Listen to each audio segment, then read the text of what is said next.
Good morning. Happy Sunday. To those of you joining us online, welcome. My name is Melissa Johnston. I am here from Metalworks Institute in Mississauga, where I'm the Director of Student Success, and I also teach in the business program. So this morning, bright and early, we're going to talk about what every independent musician needs to know if they want to be successful. And by successful, I mean if you want to get paid. We all want money, right? Money is great. So what you do, what you create, has value. And that's the most important thing to remember. When you create a piece of art, a piece of music, there is an inherent value associated with that. And it's very easy early in our careers, or even as we're moving through our careers, to think that I'm a creative. I'm going to focus on the creative side of the business and just make my music. And if I make my music, it will come. I wish that was the case, but the more tools you have in your toolbox, especially as an independent musician, the better off you will be. So this morning, I'm going to kind of walk you through what you should know, what the Canadian industry is based on, especially when it comes to music royalties. So let's say you're a creator. You write a song, right? You're also a songwriter. That song has value from the moment that you create it. So for an independent musician, you need to understand that there's sort of two buckets of royalties, if you will. You have royalties associated with the song, that music and lyrics that you created.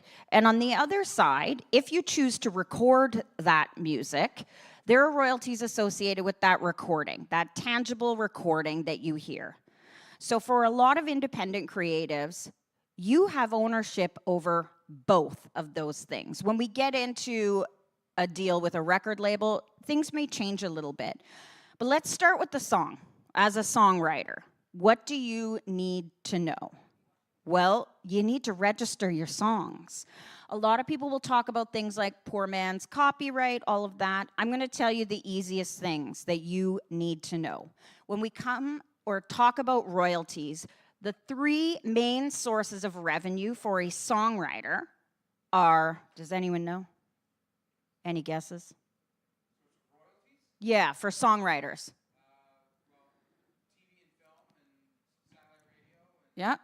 So those are the sources for sure. So you're talking about, when you're talking TV and film, that's called sync licensing or synchronization. We refer to it as sync licensing.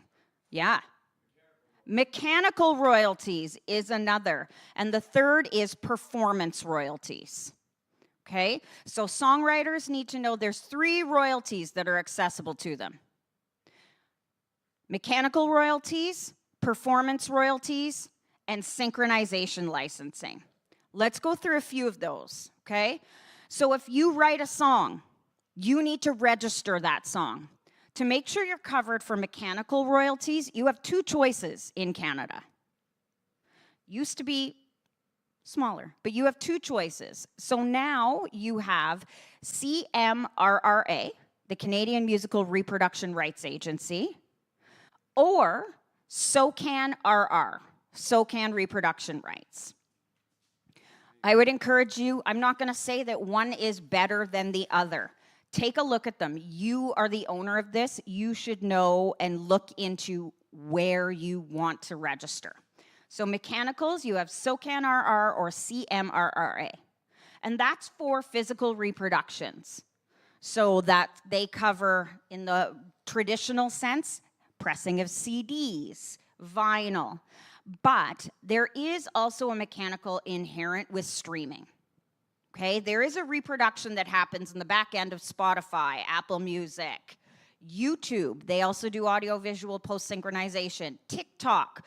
All of those, these organizations have fought for with the Copyright Board, directly done deals with places. So mechanical royalties is number one. Number two is performance royalties, and that's for the public performance of a song or musical work. So a lot of people hear performance and they think, I'm the artist, I'm the performer, I should get paid. No. Performance royalties are for the songwriter, for the public performance of that song or musical work.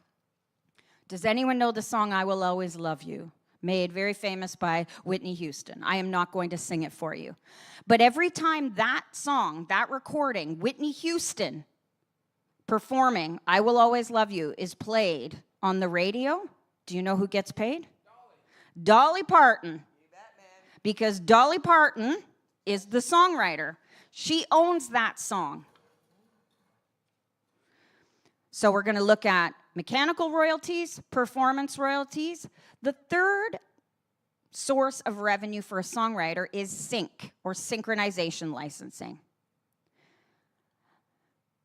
If you're interested in exploring sync licensing, which is placements in film, in television, you can look at, there's a lot of things online. Taxi is a website where you can sign up and pitch your songs. My biggest tip, if you watch a show and you're like, man, that placement of that song, like I got chills, like it was absolutely perfect. Watch the credits.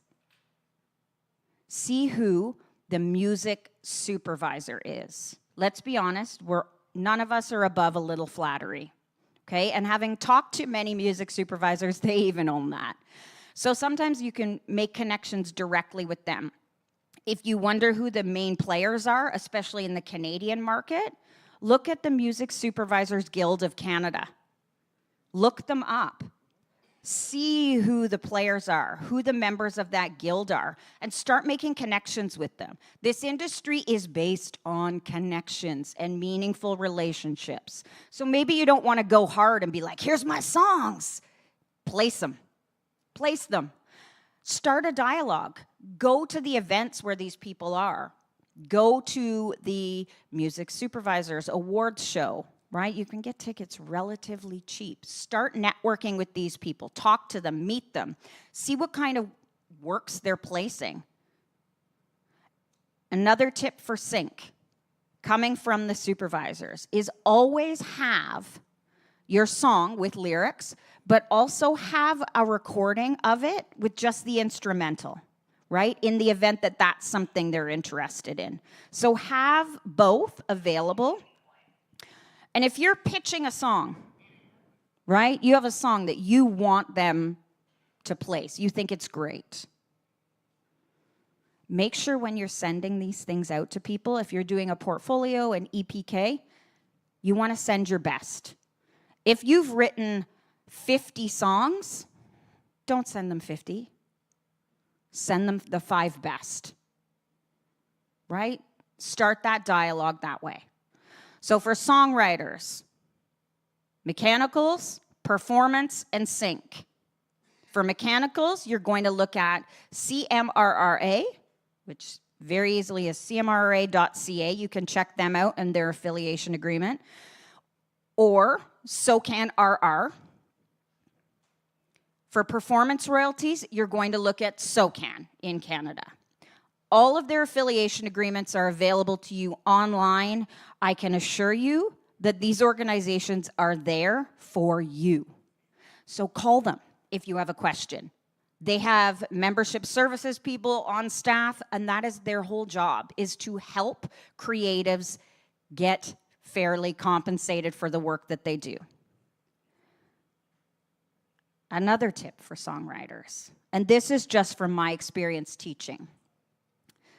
So I talk to a lot of students, and they make incredible music. And you know what they tell me when I say, oh, you've got royalties? And they're like, yeah, I just signed up with DistroKid or TuneCore. They're going to collect for me. They're signing up with their aggregator, that person who's getting their music, their recordings, to Spotify or Apple Music. Do you know what? They have no idea what they're getting paid for. They can't read the statements. They don't look. And I will tell you, make no mistake, TuneCore, DistroKid, all of them, they're for-profit businesses. So they are taking a percentage of your royalties. You're paying them, for a service that 99% of people can do on their own. It is very easy to register your works. You set up an account, you register your song title, you register all the writers or contributors to it, and you walk away. If you have questions, you call SOCAN, you call CMRRA, and they can help walk you through it. But their statements for you are very detailed. They're going to tell you exactly what you're getting paid for, whether it's an interactive stream, a non-interactive stream, whether it's YouTube, TikTok, whether it's a physical reproduction. They give you all of that information. So my tip would be, until your career is at a point where you cannot manage the business side, know it. Do it yourself, then you know it. You know what you should be getting paid for. For independent musicians, that makes it a little more difficult to be taken advantage of on some level. People might respect you even more when you say, oh yeah, no, I'm registered with CMRA, with SOCAN. I've done some sync licenses. Okay, so until you're at a place where you cannot do it on your own, I would encourage you to do it yourself. Look at them. It's very quick to register. They will walk you through the process. So that's for the songwriters. Another thing when it comes to the sync licensing, so we have rates in place that are set for mechanicals and performance. It's all negotiated either directly with TikTok or whomever, or it's run through the Copyright Board of Canada. And if you have any copyright questions, I would encourage you to be back here later today because Paul Sanderson will be here, and Paul is the GOAT, okay? Paul wrote the book on entertainment law for Canadian creatives. He is an absolute legend, so stay tuned for that. But when it comes to sync licensing, it is negotiated. So you will want to understand how your song or musical work is being used, right? Is it in the title credits? Is it in a very pivotal scene in the film or TV show? All of that is negotiated, and there's many factors. How long are they using it for? So all of that goes into the negotiations when you're negotiating a sync license. But there are a lot of opportunities there. I've seen a lot of creatives have a lot of success. Not just one, but on YouTube right now, there is a sunglasses company, and some of our alumni just got their first sync placement. It is a sunglasses company who is partnered with Barbie for an exclusive Barbie sunglasses. And they got paid because they wanted to use their song and their recording. So they got paid for that. And then there's an audiovisual post-synchronization. So they get paid up front, but then for every time that's viewed, there is a royalty. They're going to continue to get paid for that. So songwriters, register. Please do not leave money on the table. It is yours. If you've not done this yet, if you've not registered your songs, relax, it's okay. Because these organizations also keep that money. That money does not disappear. So if you've had traction, but you've not registered, there may be money out there for you, and once you do register, that can get released. Another great thing is SOCAN, CMRA, they have international agreements. So they can collect on your behalf. Let's say you have a song that's blowing up in Germany. Great. Look at who they're affiliated with. Once you sign with them, they will administer that in those other territories, which is great because for a lot of people, you may have something that does really well on Spotify in Germany, in France. It makes it easier for you. You can't collect. There's no way that anyone can register in every society across the world, right? You don't know where something's going to take off. But you do want to get paid for it, and you deserve to get paid for it. I will do a quiz at the end. So that's why I keep reiterating, okay? So Songwriters, SOCAN for performance. For mechanicals, CMRRA or SOCAN RR. And if you're interested in sync licensing, get to know the music supervisors who are placing songs in film, television, advertising. You can look at the Music Supervisors Guild of Canada. So that sort of covers if you're a songwriter, okay? All the royalties associated with the song or musical work. But when we write a song, we don't just write it and then go, huh, that was fun, right? We want to record it. We want people to hear that song. So on the other side, you have the recording. And there are royalties associated with that recording as well. Because a lot of people go, well, performance royalties, if the performer's not getting paid, how do they get paid? Don't worry, they get paid. For a lot of independent musicians, if you are a singer-songwriter or you're in a band and you write your own material, if you record that song and you own that master recording, you're entitled to both, right? You get royalties for the song, but you also get royalties for the recording. So on a recording, who contributes to that? The performers, producers, engineers, right? There are a lot of people who make that happen.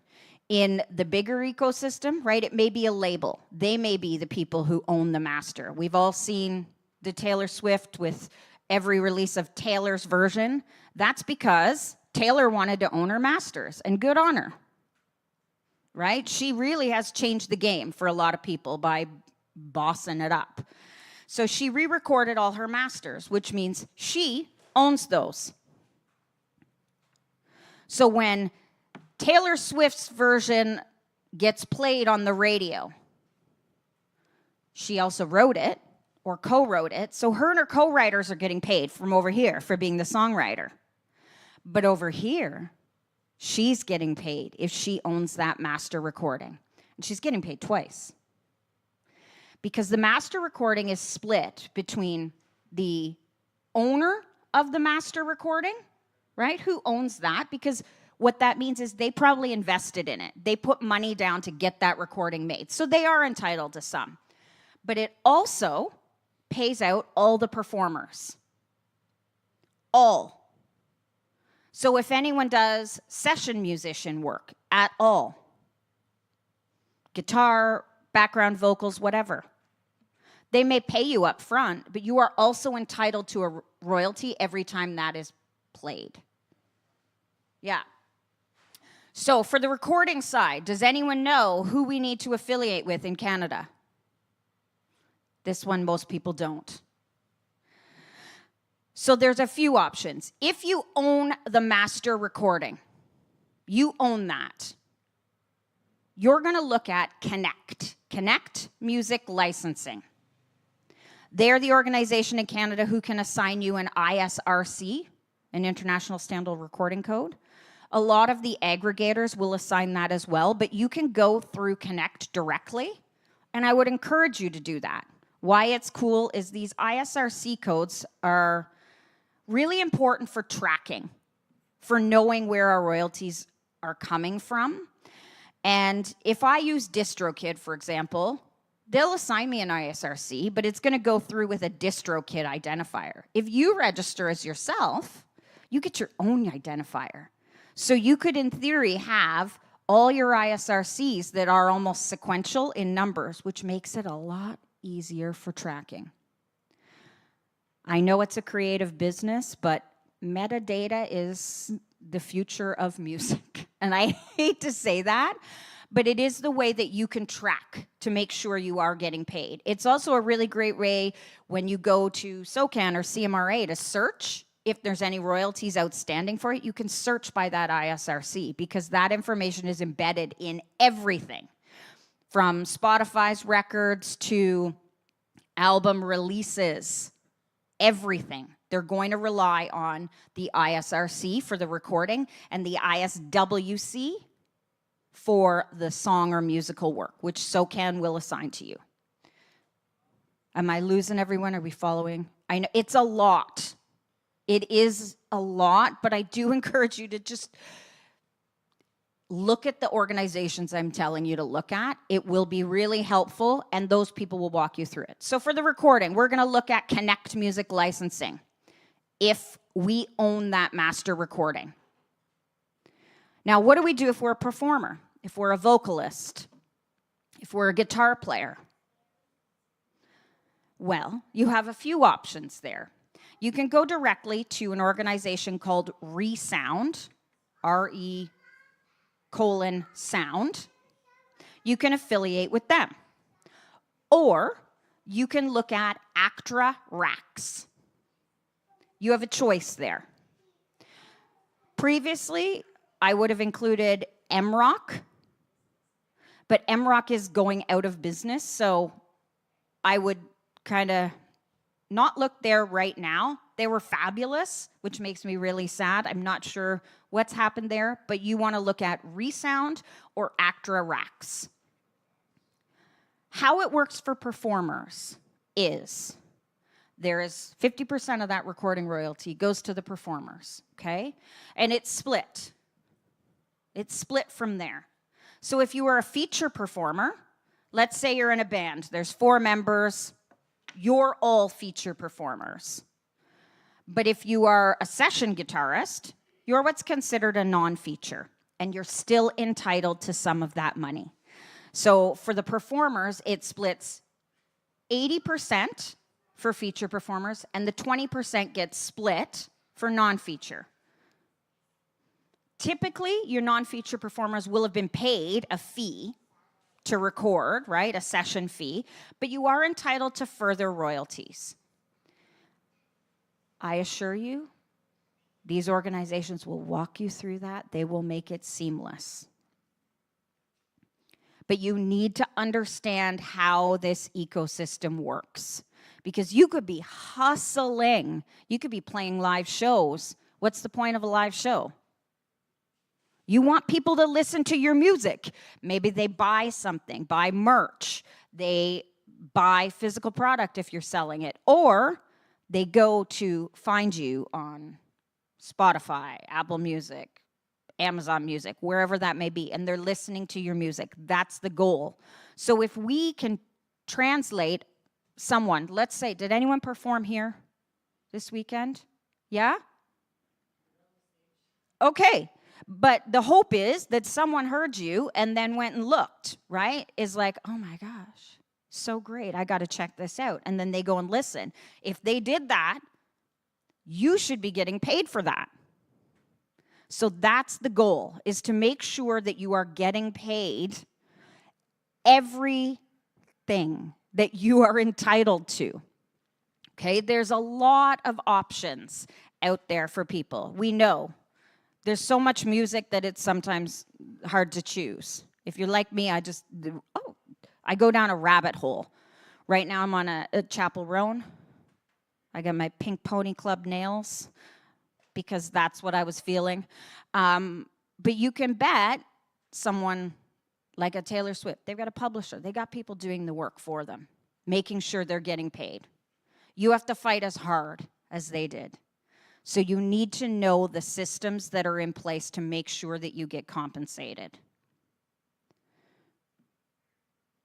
Songwriters, mechanical, performance, sync, CMRA, SOCAN-RR, SOCAN, and music supervisors. Or you can find online sites like Taxi that may charge you a fee to try, and you can use it to place your music. On the other side, for that recording, that thing that we hear on the radio or on Spotify, if you contributed to any musical recording, you need to look at Connect Music Licensing, and Resound or ACTRA RACs. If you have questions, call them. They'll pick up the phone, I promise you. These are collectives. It is their job. It is what they do. I worked at one for 13 years.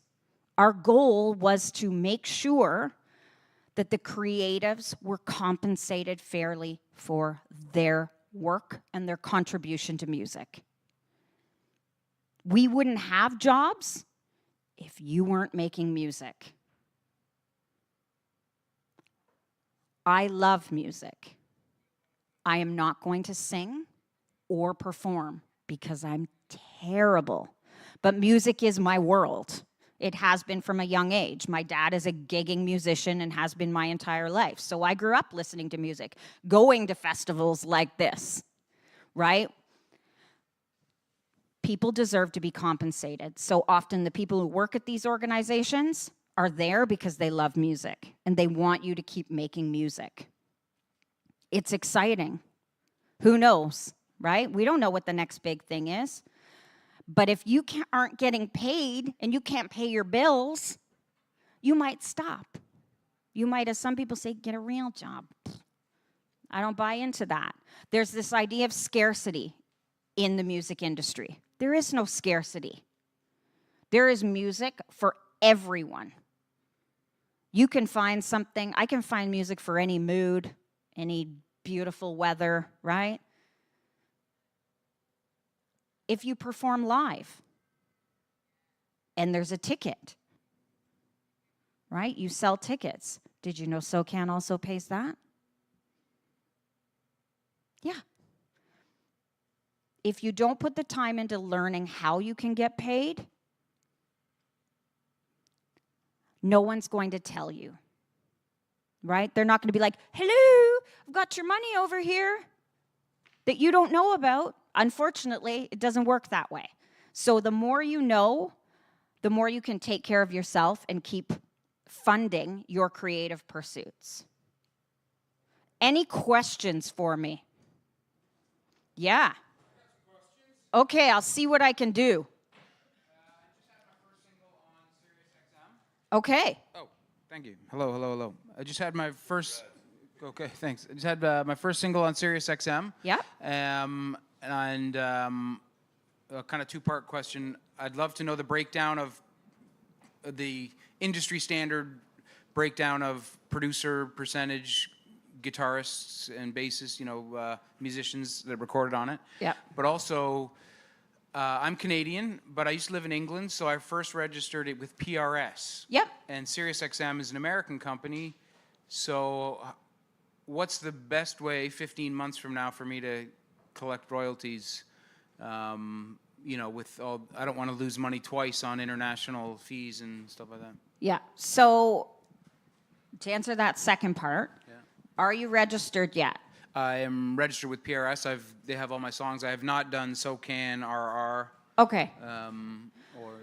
So you can continue with PRS. PRS will also, you can look at their international collections. I'm not 100% familiar with that, but I know when SoCan or CMRA have international collections, PRS is part of that. Okay.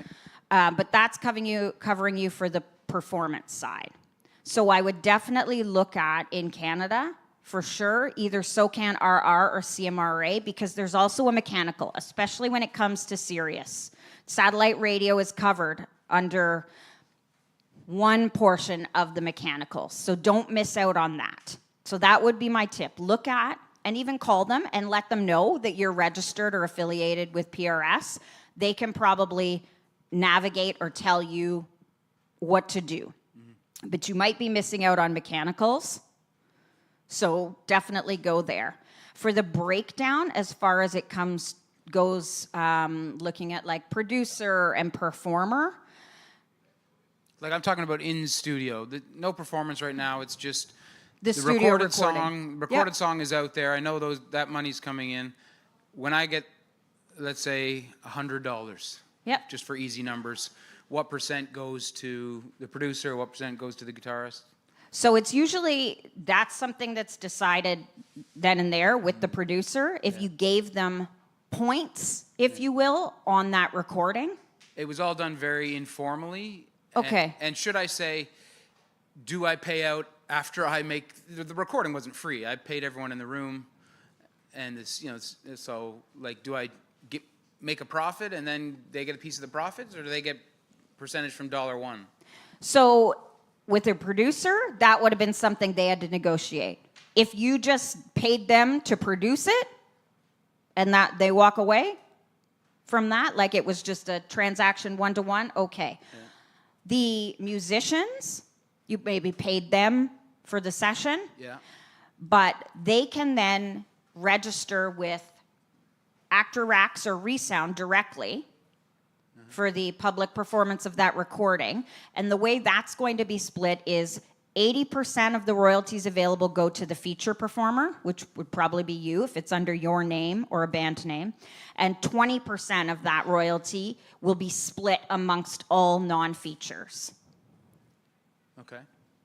So actual dollar amounts, it really depends what's available. But that's how the split works typically. Unless it's negotiated before, there's some instances where a band will have a non-feature performer, but they credit them on that recording as a feature. It's a lot of times why you see the Kid Leroy featuring Justin Bieber. Well, that's because it gets Justin Bieber registered as a feature performer. But you can do that as well when you register that recording. So you should register as well in Canada with either Resound or Actor Racks to register those recordings.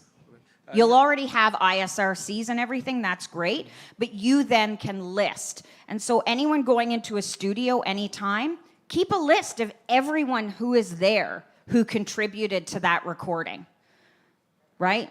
There's no scarcity. We need to take care of each other. Yeah? Not to hog the mic, but just, I want to give my producer money. He earned it. Yeah. What is the industry standard percentage that I should be negotiating? It's negotiated. So I'm not an expert on that sort of negotiations with a producer. What I would say is when Paul Sanderson's here this afternoon, ask him. Okay. Because he's an entertainment lawyer, he's involved a lot in those types of negotiations. Excellent. Anyone else? Yeah. Oh. So I'm in the U.S. and working with some U.S.-based artists. Would it be beneficial for them to also register with the Canadian PROs when they come up here? You know, so they're covered when they come up here and perform. Sure. Yeah, because when you register with SOCAN, for example, as our PRO, they will ask you what your affiliation is in the U.S. And they ask Canadians to choose either ASCAP or BMI. So they're in great position to just register that. Now, they may also want to check with whether they're ASCAP or BMI if they have reciprocal agreements in Canada, which may already have them covered. But a lot of this stuff is opt-in, especially when it comes to international collections. So if they weren't aware of that or didn't think they'd be here, they may want to just contact their PRO in the US and just opt in for international collections. I say always opt in, unless you have the time to chase every PRO across the world. But Impel is a big organization that brings together all these PROs and collective management organizations, and they will facilitate that for you. Right on. Yeah. Thanks.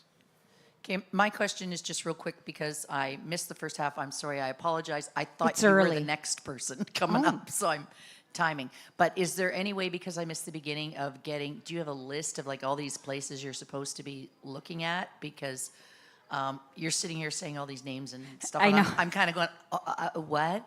Good morning. Yeah.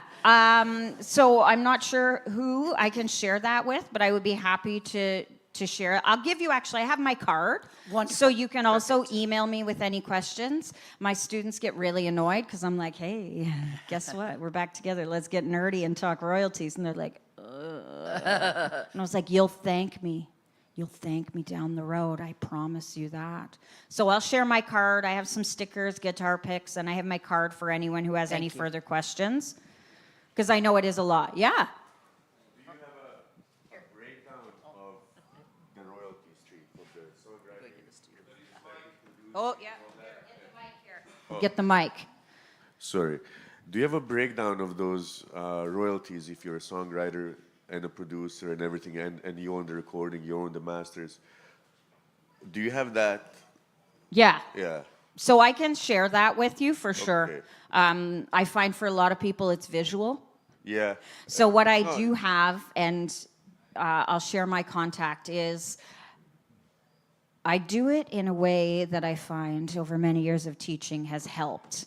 So I do a breakdown, and then we also take a song and then list sort of all the contributors and then put them where they would get paid, which is sometimes helpful for people. So I will share my contact.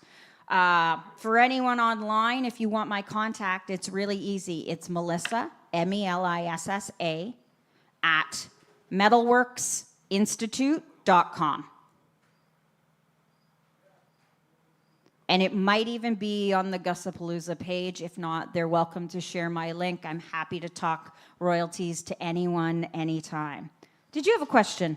Yeah, I had a question, kind of distribution versus royalties. Okay. So, because my band's looking into releasing some music soon, so DistroKid was the main service I was looking at for distribution. But then I would still want to go on to the other services you mentioned and register the band's songs there. Because I know they have like some royalty extra stuff. Yeah. But I have been advised that like SoCan is usually the better option for that. Yeah. Don't Okay. pay them.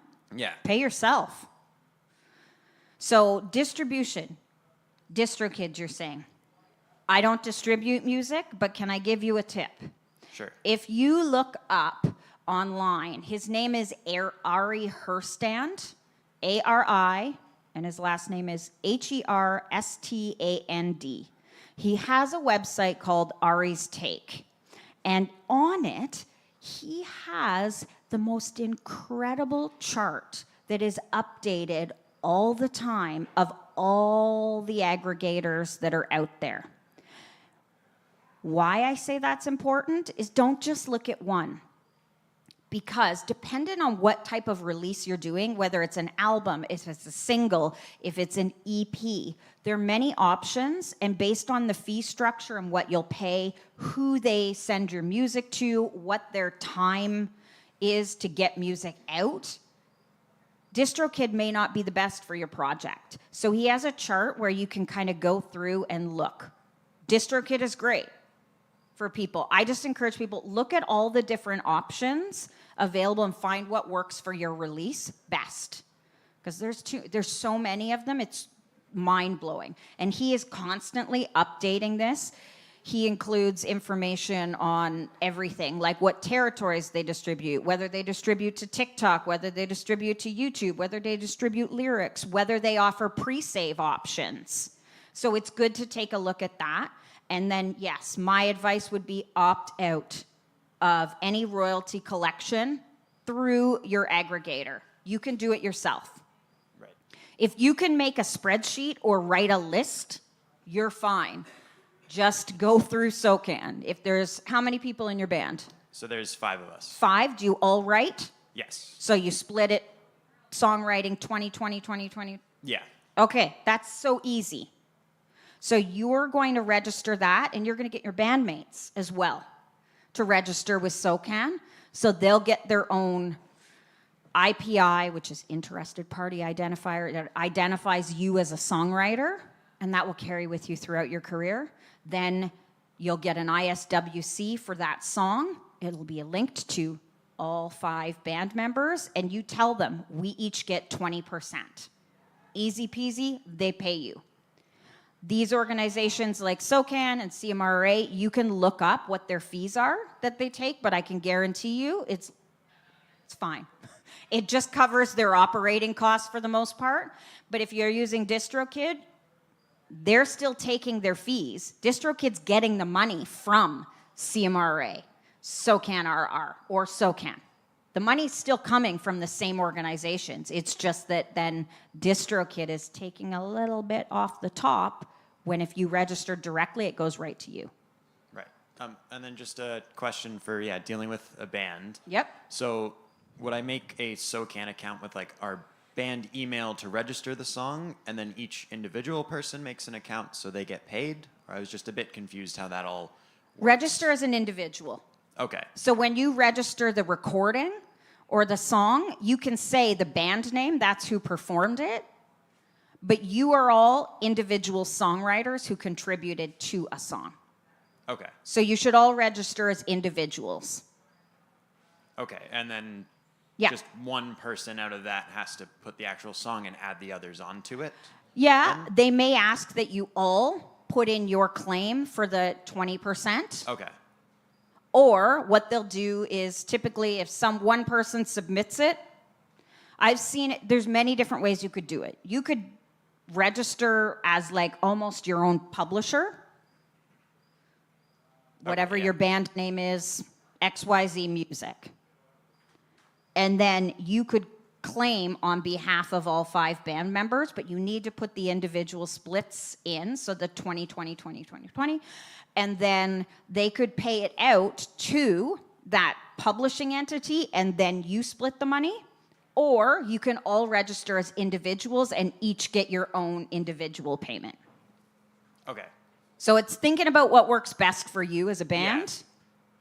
And then just, I again don't mean to hog the mic, but we do have one song that was written while 2 of our members were in a different band, and then that band split, and one of the members like got agreement from the others to take the songs and record them, but there's one he didn't like, so we used. And we were obviously going to give the other members of that previous band credit. We Yep. also have them, it's same kind of process for them for just that one song, either have them register or Yeah. someone in our band handles that. Anytime you write a song or use a song in that type of situation, first things first, do a song split agreement. So you can find a basic template for that online anywhere. It literally is, here's the song title, here are the individuals who wrote it, and here are their percentages. So have that conversation, get it signed off on so there's no issues down the line if that becomes your big hit. Where they're like, but we wrote that song, we own it 100%. You can say, well, no, we all agreed, right? Because maybe as you got that beginning song the way it was, but maybe some changes happened to it before you recorded it. So you want to be included. So figure out with those other band members what the splits should be, what you can all agree to before, and then register it that way. Okay, perfect, thank you. If there's ever any disputes or conflicts when it comes to a song, they will hold money. So can CMRA, so can RR. What they do is they hold money until that dispute is resolved. And that happens for independent musicians. It happens for Drake, Kanye, whoever, Kendrick, whoever you want. It happens, and they hold that percentage that's disputed until it's resolved. Any other questions for me? No. Okay. Sure. Oh, we'll get a mic. Music soups. So the whole ordeal with getting things on the radio is hiring a radio promoter and things like that. Yep. And music supervisor, getting your show, TV and film, getting your song on TV and film is, can be lucrative, and it's a great exposure. And now I've heard a lot of bands that don't need money, if they do exist, apparently, are willing to put their songs on shows for free. And that's just sort of a tidbit. Sorry, my question is, just like radio promoters, are there sync promoters that will go to the music supervisors and say, that will push your songs? You can probably find people who will do that. I'd just be wary of, I'd want to know what their relationship is, what their track record is. A lot of people are doing this on their own using websites or platforms like Taxi, but honestly, I would try and make connections with the supervisors directly if you can. Pitch them what you have. What I will say is music supervisors, they work within a budget that's given to them, right? So there's some great examples. The show Euphoria, if anyone knows that. The music supervisor for that, they knew what they wanted was for one scene. They wanted Cardi B. They could not afford Cardi B. So they looked for things that were similar. They like to discover new talent. You know who they discovered when they couldn't get Cardi B? Megan Thee Stallion. And they placed her song, and then she went, woo. So they are very open to discovering new talent and placing it, because then they get the kudos to you. Oh my gosh, what a placement. You found this great new artist. And sync is lucrative. It can be lucrative from the get-go. And then, anyone knows Stranger Things, the TV show? Yeah. Kate Bush running up that hill. Wow, look what happened to that song when it was featured there. I have a 13-year-old who was probably 11 when that came out. My kids started walking around singing Kate Bush. I was like, man, I did such a good job raising you. You have great taste. No, she was just watching Stranger Things, or had heard it because it became part of the culture. And Kate Bush ran all the way to the bank with that one. Because you know why? She was a smart businesswoman and creative who owned all her masters and was the songwriter. So she just took that check all the way to the bank. She made more money now than she did back then. Yeah, absolutely. You know, if you want to look at people who have done really smart things in their career, look at people like that. Dolly Parton, the absolute pinnacle for me. I'll talk about Dolly all day. But, I mean, she never gave anything away. Elvis Presley wanted to record I Will Always Love You. But at that time, Elvis was the big star. And to record your song, he was going to take a percentage of your songwriting. Dolly said she was so excited to hear Elvis wanted to record her song. And then she heard that and said, I'm sorry, I can't. I'm not giving you credit or a percentage for my song because you didn't write it. So Elvis never recorded it. And then Whitney Houston did, and there's a great example of Dolly just cashing in. She wrote that song and Jolene in the same morning. Yeah. Like, it's insane to think that someone, right? Think of even the song 9 to 5. She got the idea for it by clicking her acrylic nails together. That's where she got the beat. Genius. Absolute genius. Any other questions for me? Yes. So in speaking about what he was saying, Yeah. when an artist is been asked, or they want a certain style of music for a film, Yep. but they can't afford it, what role will AI play in the very near future when they can just say, well, we want something like this? It's almost sort of like the Ray Parker Jr., sort of Yeah. situation, but now they can just have it. Yeah, so there's been, and I don't know what the future holds.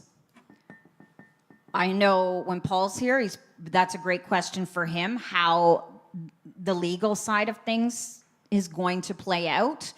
There have been so many panels that I've sat in on recently just to listen because I'm curious, right? You can feed AI data saying sounds like this, but with this type of, and it will create something for you. And so the last panel I was on, it was a lot of music publishers worldwide, from France, everywhere. So all I can say is Paul might have more specifics about how the law is going to deal with this, but what this industry has typically done is been like, well, it'll work itself out. Let's just sit back here and it'll work itself out. And then we end up with the Napster fiasco. In the case of AI, the industry and all the key players are really trying to get ahead of this to put parameters in place for fair compensation so that I can't say, sounds like Kate Bush running up that hill, but with a Drake vibe, right? Because if it creates something, well, that's Kate Bush's song, and that's Drake's and his producers. They need to be compensated for this. But legally, ask Paul, and I always say just pay attention. Look at what's happening in the industry. Follow everything you can to see what the news is. Anything else? Well, you've been a lovely audience. I'll be hanging out, so I'll share my contact information for anyone who would like it. For those of you joining us live, you're welcome to contact me as well. I love talking royalties. If I don't know the answer, I will do my best to put you in contact with someone who does. But my biggest thing is songwriters need to look at SOCAN RR or CMRRA, and if you want sync, find the music soups. If you own a recording or perform on a recording, you're going to look at Connect Music licensing in Canada and either Resound or Actra Racks. If you take nothing else from this, just know that what you do has value and you deserve to be compensated for it, and you just need to own that process. I assure you, I promise you, once you do it, you'll realize it's not that hard. It just takes a little time. But when we're starting or when we're trying to figure out how to get compensated, we need to pay as much attention to the business as we do to the creative. Or we need to find someone who we really trust to help us do that. So thank you. You've been a great audience. Woo! I'll be hanging around. Enjoy the rest of your time at Gussapolooza.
How we doing, Gussapolooza? All right, we're still going. Well, thank you for being here today. Of course, thanks to everybody here at Gussapolooza for having me. I'm going to introduce myself. My name is Gerard Longo. I'm the founder of Underground Music Collective. We are a Nashville-based multimedia and educational organization. I'm also the host of the Quinn Spin podcast, running strong for 11 years this month, as well as the co-founder of Nash Live, which is a live experiential event component to the Underground Music Collective ecosystem. And you can see my media appearances, current and previous partners, the folks we've had a chance to work with. Don't want to spend too much time on that, but we are here today to talk about your brand vision and how to build that brand vision and connect to your audience, connect to opportunities, and create a groundswell. And keep creative control based on your values, your mission, and your vision. And I want to, of course, say hello to everybody who's watching at home as well, wherever you are in the world. So why is there a picture of a forest here? Because if a tree falls in the forest and no one's around to hear it, what happens? It doesn't make a sound, right? So same thing with your music. You spend all this time writing, recording, releasing, but if you don't do the legwork to build your pitch and to get that out there and to make the people aware that your music is there, who's going to hear your music? Especially in this day and age where there are more people releasing music than ever, right? Opportunities to build your platform and connect your audience are not just going to find you, and so therefore, you must do the work to raise that awareness and stand out in a highly saturated, competitive market. I was at another conference in Pennsylvania last month, and one of the keynote speakers said that by 2030, there will be 1.3 billion music producers on Earth. Billion, with a B. And not only do you want to stand out so your audience can find you want to stand out so you can build relationships with tastemakers, including, of course, media outlets. You have many of them here. Talent buyers, promoters, like the ones who booked this festival, and just want to thank Russ and Val, of course, for having me. Potential partners, potential sponsors, investors when it gets to that point, right? So you want to understand who you are and what you bring to the table to connect with these folks, as well as establishing, fostering your strong artist-to-audience connection. And to do that, we must start and come to terms with two harsh yet simple truths about being an independent creative and independent musician in today's day and age. Harsh yet simple truth number one: don't shoot the messenger. Being a good musician is not enough. Now, I say that with respect to everybody's talent here in the room, everybody's talent here at the festival. A lot of talent here at this festival. I've had a chance to enjoy it all weekend long. However, there are thousands, if not millions, of people with musical talent, or at least an inclination toward music, to where if they were to apply that talent and that inclination, they could make a run at this thing, right? So you have to make yourself stand out. And that brings me to harsh yet simple truth number two. You must give people a reason to care about what you're doing. I got a question for you, sir. Who's your favorite artist? Oh, yeah. All right. My favorite artist, I would say, is Radiohead. What is it about Radiohead? It's the feelings and emotions that they invoke in their music. Mm-hmm. It's their ability to go from various different emotions and tell stories and create music that, to me, sounds very cinematic in ways where I almost imagine visuals and things like that with their music just by hearing it. Mm-hmm. So it's not just that they're talented musicians who write good songs, but it's the way they do it, the way that's presented, the way it connects to you as a listener, right? And so as artists, we have to keep that in mind. What is going to make our audience feel connected to us, not only as a brand, but as people? It's always something more than just the music. And so we start to craft that story, and of course you want to list all this stuff, right? Like your achievements, any upcoming projects, prior releases, of course your numbers, especially when you're pitching for opportunities. A lot of, these opportunities in the media and performance festivals are going to want to see some kind of metrics, some kind of traction behind your platform, right? Who have you worked with? What chart appearances, awards, accolades, career milestones have you had? Those are all important to include in your pitch. However, they're only part of the story. Because to complete it, we must answer this question as well. Who are you? Who are you as a person, and how does that translate into what you do? And so it starts with 3 simple letters, V, M, V. What do those stand for? The first V stands for values, your core beliefs, your ideas, your experiences, the guiding principles which give purpose to your mission. How have your experiences informed the way that you show up in life and informed the change, the impact that you want to have on the world? You roll that into your mission, which is what you've been put on earth to do, the change that you are here to enact, the impact you're meant to have. And of course, your vision is how that appears in the world in real time. What does it look like, sound like, feel like for your artistic vision, for your community to be built? How is the world left better for that impact? And so we must first seek to connect to our audience. We must first seek to identify who those people are. And to connect to them, after you've identified the values, mission, and vision, and you kind of have this North Star, this starting point, what's the first thing that you need then to connect your artist platform as a musician to your audience? Any guesses? Music. Gotta have the music. And so not only is your music your sonic business card, right? But it's reflective of those values. But I think it's important to just kind of focus on the business aspects of it as far as how it holds up among your contemporaries and how it can compete for that market share. As original artists, as people creating, you're not competing with Uncle Joe's cover band down the street. You're competing with the folks who are top of market, top of mind in your genre, right? If you're a pop artist, that might mean Taylor Swift, Lady Gaga, Beyonce. If you're a country artist, it might mean Beyonce too at this point. But you've got some things to consider as you are putting your music out into the world and getting it ready for that release so you can connect to that audience, right? And so does that songwriting and production hold up alongside the most successful artists in your genre? Like I said, you're competing for market share with those folks. So put it to the test. Give it your own listening test. Listen to, if you're a pop artist, one of your songs right next to Gaga, right next to Taylor, and see if you notice any drop-off in the songwriting. See if you notice any drop-off in the production, right? See if it holds up alongside the top artists in your genre.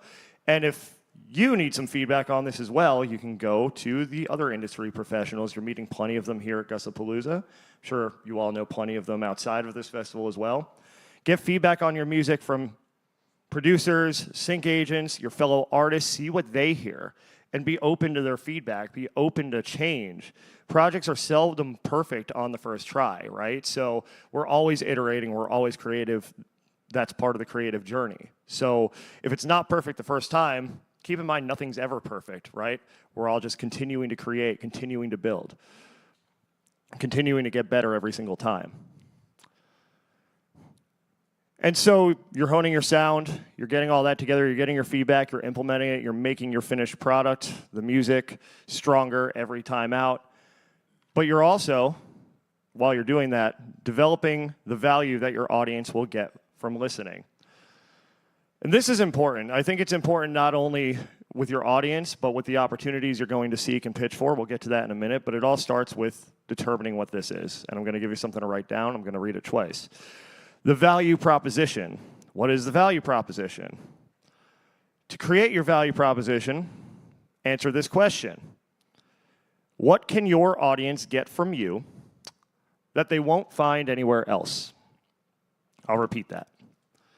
What can your audience get from you that they won't find anywhere else? So I'll pick on myself here, because this used to be ours. So the bad example used to be ours. Underground Music Collective is a music blog based in Nashville, Tennessee. Any guesses as to why I have that as the bad example for a value proposition? Everybody else, like anybody based in Nashville can, like a music blog, they can just say the same thing. Absolutely. You know how many music blogs or podcasts or media outlets have existed in Nashville centered on music at one point or another?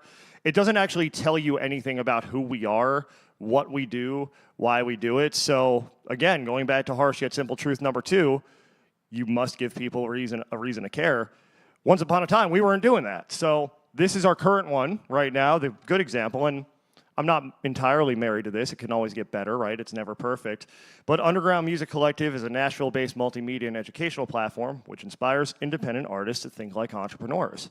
Why is that better? It's more defined. It tells you exactly who we're gearing toward with our offerings and with our platform. It's for the artistpreneur. It's not for necessarily every single person who's ever picked up a guitar. We want people thinking like entrepreneurs and people who are ready to take that journey, right?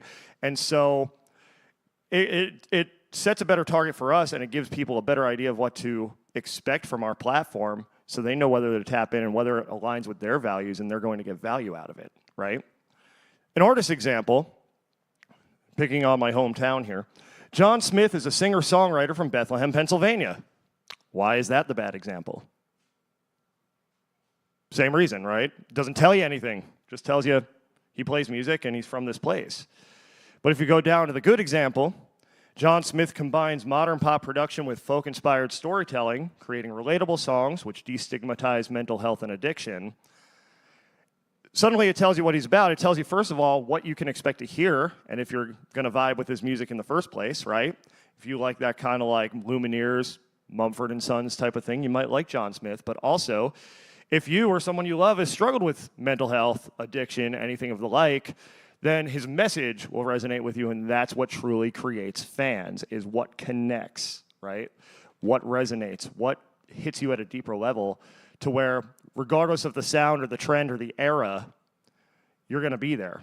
Think of the Eras Tour. Taylor Swift has gone on so many eras, but what keeps people there is the connection they feel with her, is the way that she, probably better than anybody in the history of recorded music, has built a community and has made her fans feel seen, heard, and understood, right? You have the power to do that through your artist platform, but you first must define exactly what your understanding is of yourself that you want to communicate. That attracts the like-minded people. And of course, you could do this more in just your songwriting and your recordings and your performances. There are a number of other ways to present your unique value, create experiences for your audience. Of course, your live events are key here. How are you creating a unique on-brand experience for your audience versus just another show? And this is something in Nashville. There are so many live music events going on every single night of the week that you really need to find a way to make yourself stand out. That's something we're doing with our Nash Live series. We're giving artists the opportunity to not only perform, but capture all this amazing content and customize the experience. We have a full projection system. We're capturing world-class content. We have a whole team of people who comes in and creates this full production that now the artist can use as a proof of concept for their big stage show that was recorded, captured with a live audience in an intimate setting, right? So there's value there for the artists because they get to carry that forward and pitch it to a theater, pitch it to a festival, and say, hey, this is what I bring to the table. This is the type of experience I want to bring out. And that's not just with live shows either. I'm working with an artist right now on a single release event back in Nashville, and we're talking about the different elements of the experience. How do we want to engage people? How do we want to make them feel connected? What type of content do we want to capture to create that FOMO afterwards, right? To where people see it and maybe they weren't there, but they definitely want to make the next one because it looked dope, right? Like, we want people to see this and start engaging and wonder how they can get tapped in to this artist community we're building. And of course, that ties right into digital presence, right? How are you using your social media, email, and web to connect, to build community, to create that experience, to create that sense of connection and community with your audience? What story are you telling, and how are you giving them something that they can relate to, right? And of course, it's nothing if you're not doing that in everyday life, right? Your values, your mission, your vision. I want to make one thing clear about artist branding. You don't have to create a brand. Your brand is you, just amplified, right? So are your actions, are your interactions in daily life an accurate reflection of your values, mission, and vision. You know, if your platform's about peace and love and you're cutting people off in traffic and flipping them off, there's the New Jerseyan coming out in me. You know, is that really a reflection of peace and love? So think about how you're showing up, especially as your platform grows, something to be mindful of. And of course, as you're doing this, you're collecting audience data, you're understanding what works and what doesn't, and you're able to build a better boat, right? So let's talk about measurements and adjustments real quick. So how are you utilizing that information, that feedback you're getting from your audience to build a stronger community, to continue the conversation? Do you have systems in place? Do you have a CRM to track audience and customer data? You could build your mailing list on MailChimp. You get up to 2,000 emails a day for free. If you're looking for a place to start and you don't have a mailing list yet, I definitely recommend it because it's a more direct way to reach your audience than social media in general right now. So definitely want to have that. You know, how are you then continuing that conversation from your mailing list and, of course, from your other digital platforms? Have you built lead magnets and sales funnels? And I know that sounds very LinkedIn of me, but there's a way to do this as an artist to still build community, right? So let's say, you know, you offer a free download of an unreleased track or a demo. If they sign up for your mailing list, it's a good place to start, right? And then from there, they're in, and you can continue to send them offers. You can continue to keep them abreast of what's going on in your community, continue that conversation, and continue building that relationship with them, right? So when it comes time for them to buy a ticket to an event or an experience, when it comes time for them to buy music, when it comes time for a merch drop or anything else that you have for them, they're already there, and they're already part of your community and more apt to support you because of who you are and the connection they feel. And then, of course, important to analyze the data, give them more of what they want, less of what they don't want. And as you do all this too, you'll come to understand what else you need to build that stronger ship, what resources. Of course, financial resources are an important one. So how are you using all these things I just mentioned to develop your revenue streams, right? What software do you need? What automations? I mentioned MailChimp. There are other CRMs too. There are other, of course, social media scheduling platforms you can use. What human resources? Because we all get to a point, right, if we're doing this right, where we need to start building a team. We need other people who have certain skills, and by starting to do this legwork on our own, we have an idea of what good is and what to look for and who would add value, right? So as you do all this work, it informs your journey even more, and you're able to build that platform and get ready for greater public visibility. So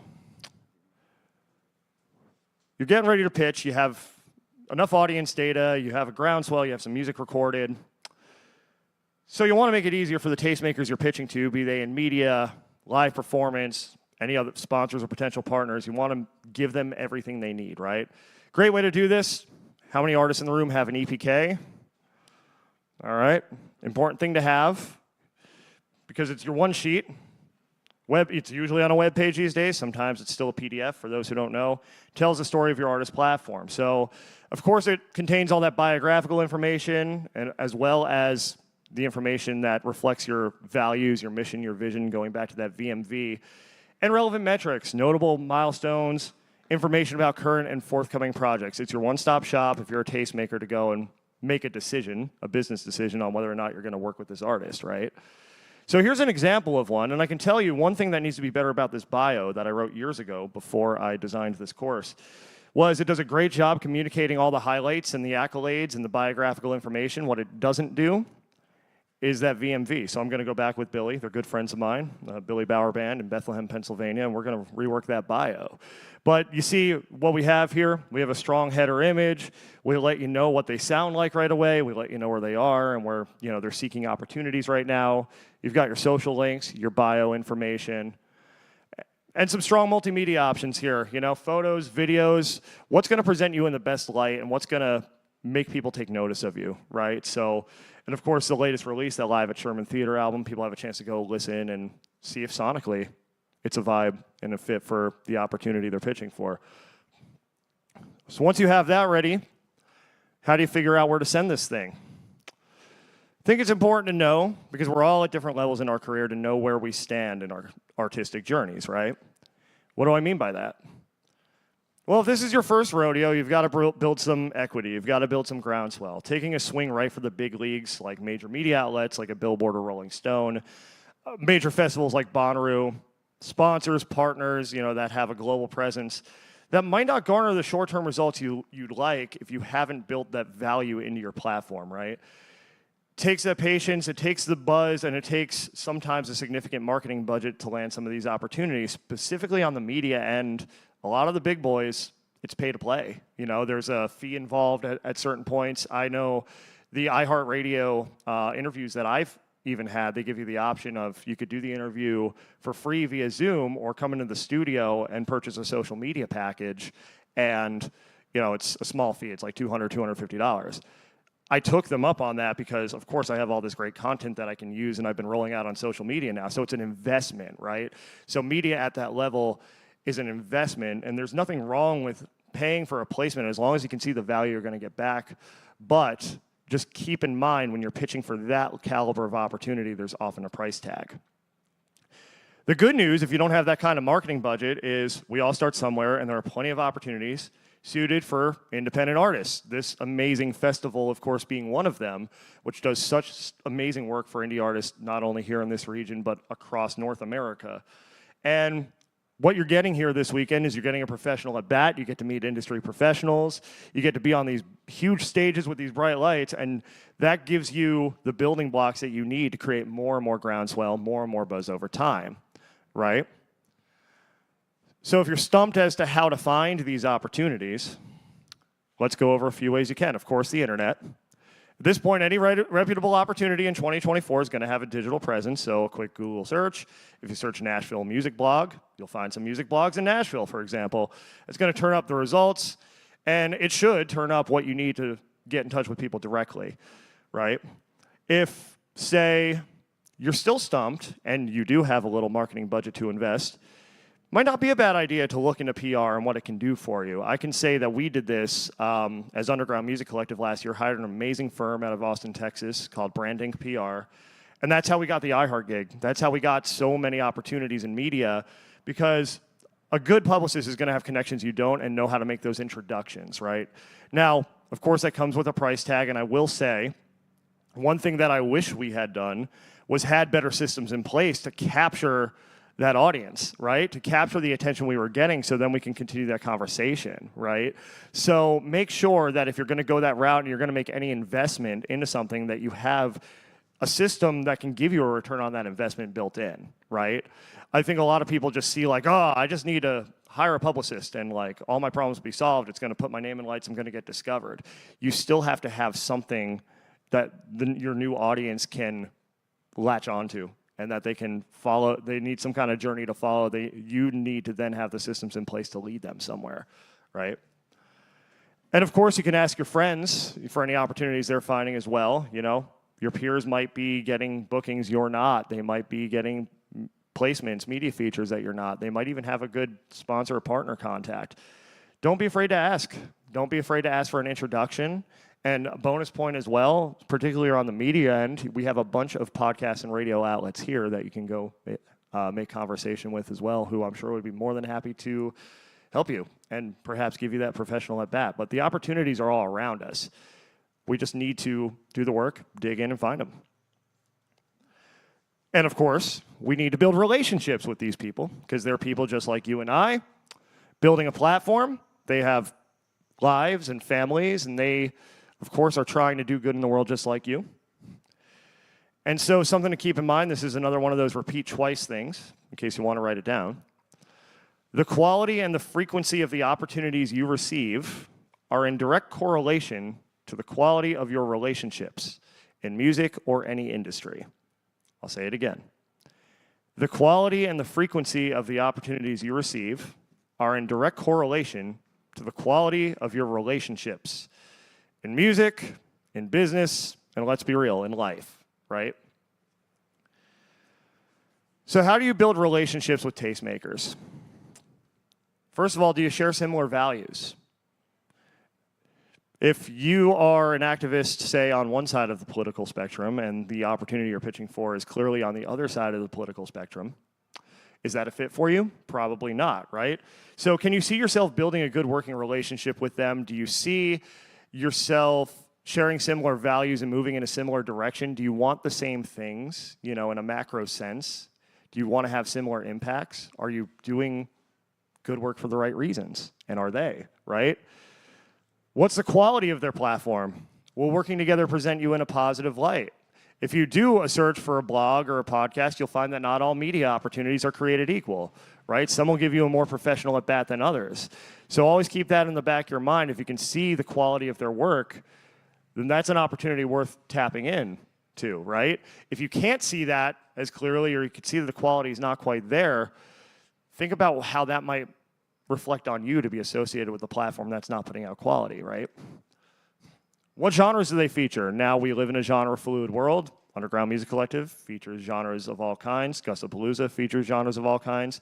Some festivals, some outlets, some potential partners will only work within certain genre parameters.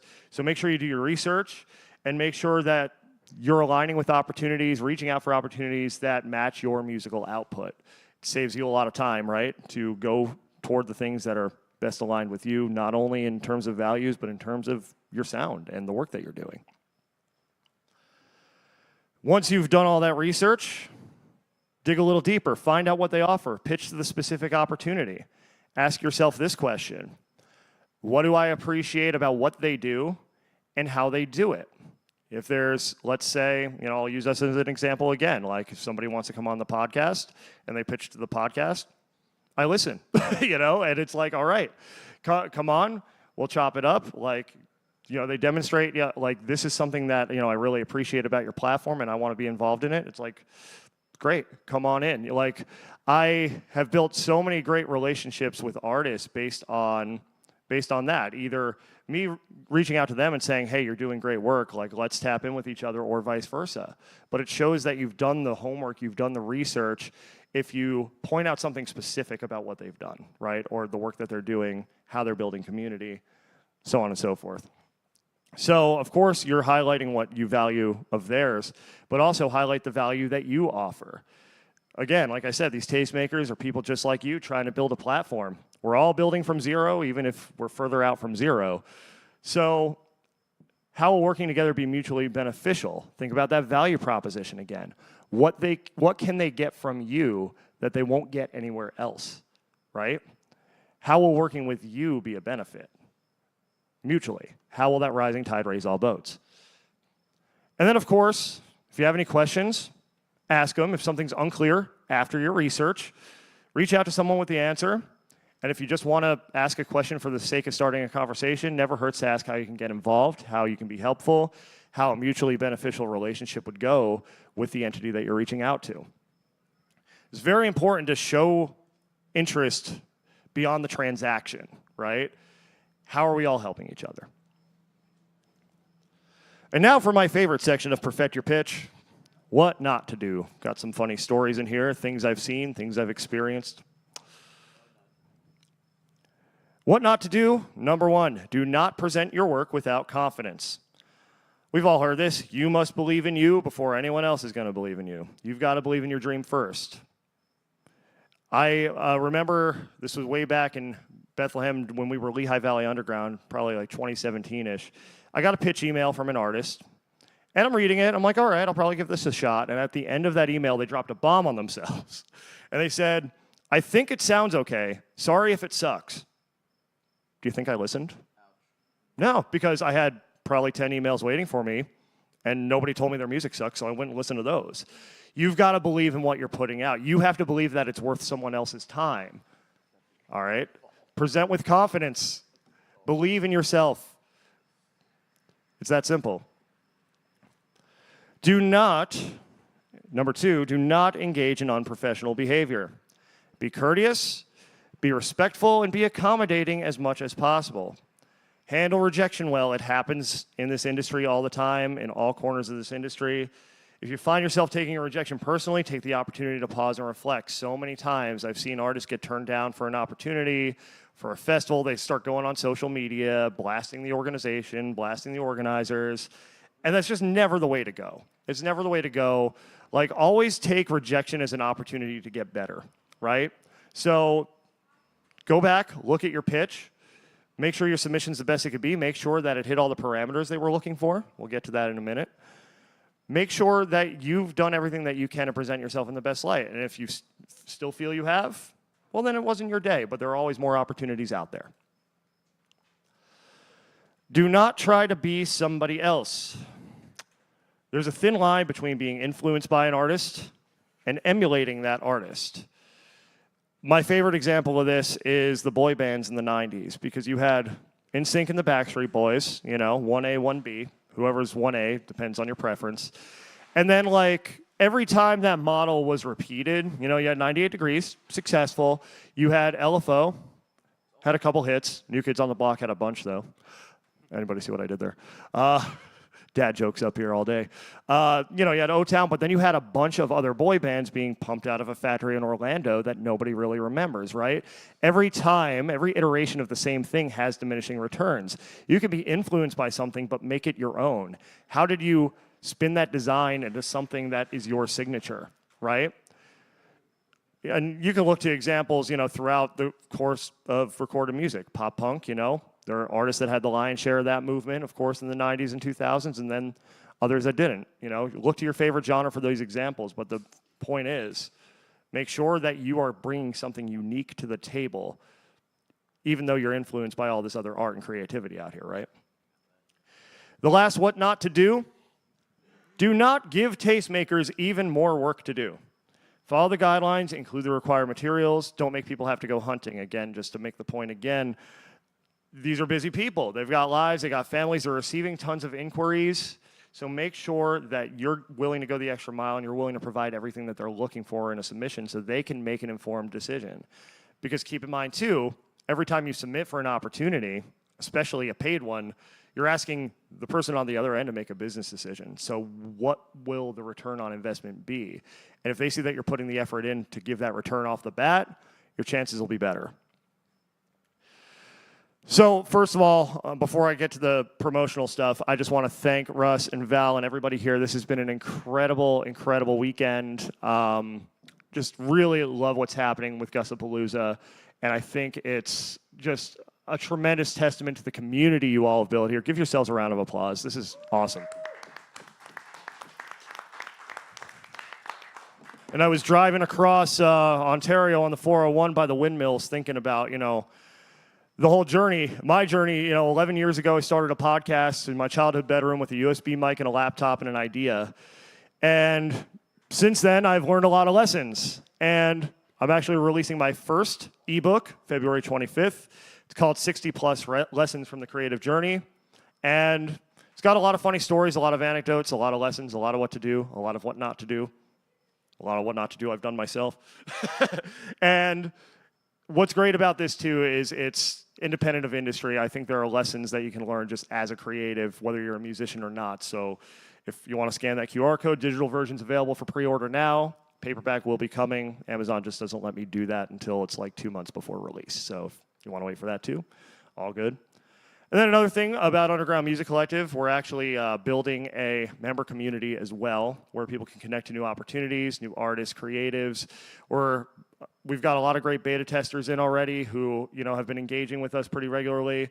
And we want to create an industry where the creative has the power. There are no gatekeepers, and we're creating our own economy within it as well. People are going to each other, for their needs in media. The people are going to each other and their needs for other services, and of course our artists are getting more looks all the while as well. So we really want to build a strong community, a strong ecosystem, pipelines of course to markets outside of Nashville.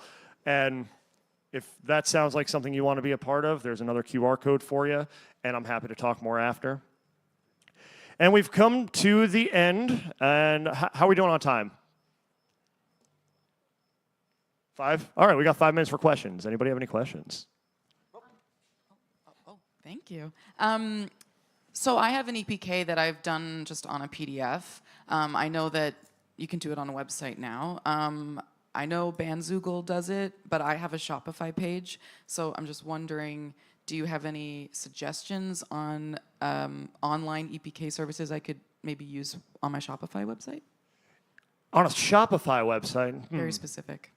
Yeah, that is pretty specific. I mean, generally speaking, I will say that most of the EPKs I see now, and the ones that I prefer to receive as a person in media are the ones on a web page where it's the one stop. Now, I mean, you can link to your Shopify from there, right? You can link to whatever you want. You can lead people down that rabbit hole.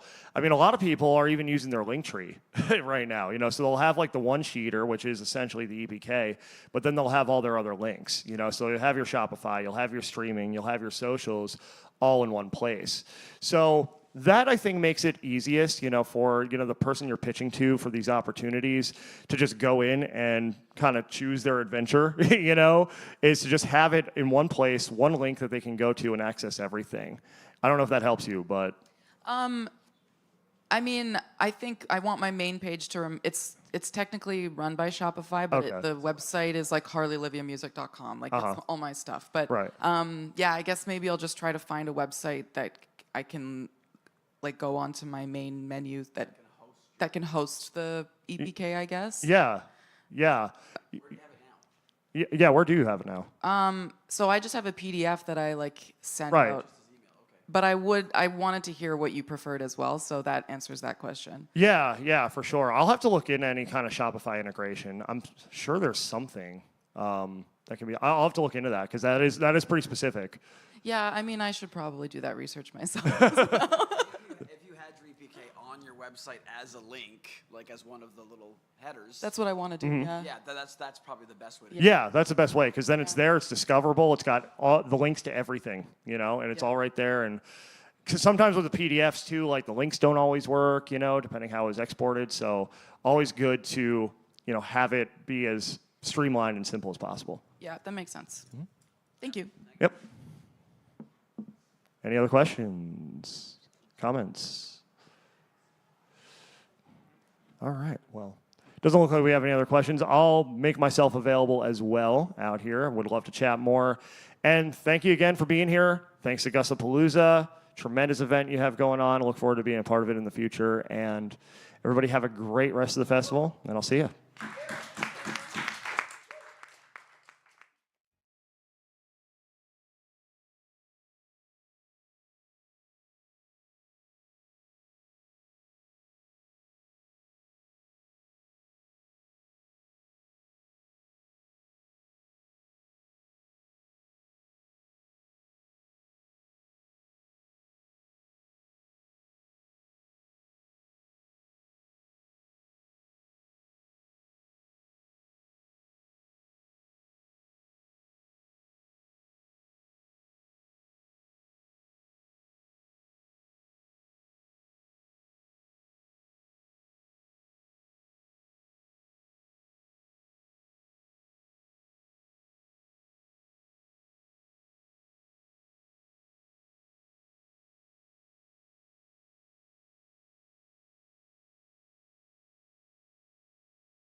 Hello, hello.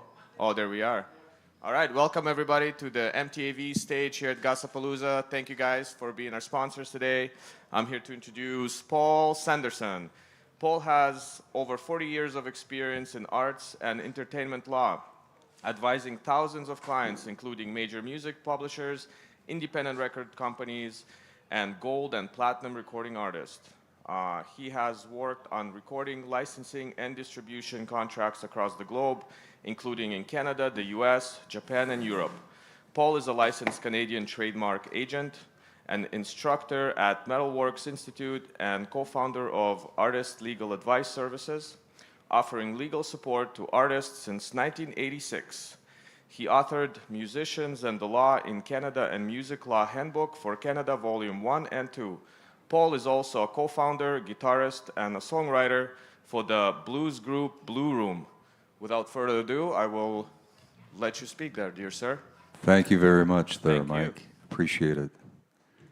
Making the effort to come here today. And yes, welcome to all of our online audience, whoever they may be. And I'm being asked today to talk about copyright. If you have any specific questions, those in the audience, by all means, ask away. But and thank you for that kind introduction. Yeah, that is what I do, just as a visual aid. That's about all I've got. That is the 4th edition of my book. And as Mike was mentioning, there are 2 other handbooks that are available online if you're looking for a more consumer-oriented discussion of some of the legal issues, for example, on producer agreements, management agreements, licensing. Today, however, we're looking at primarily copyright. So, as I like to say, and I've been lecturing in that at Metalworks ever since they started, so over 17, into the 18th year. The basics of copyright never grow old for me. Because the basics are what you need to know and what you can apply from now and into the foreseeable future. So some very basic questions are often asked and should be answered. So things like, how do you acquire copyright? What is it? Do I need to register my copyright? How long does it last? So all of those types of things I'd be happy to speak about here today. So yeah, copyright, what is it? A lot of people have some basic understanding of what copyright is.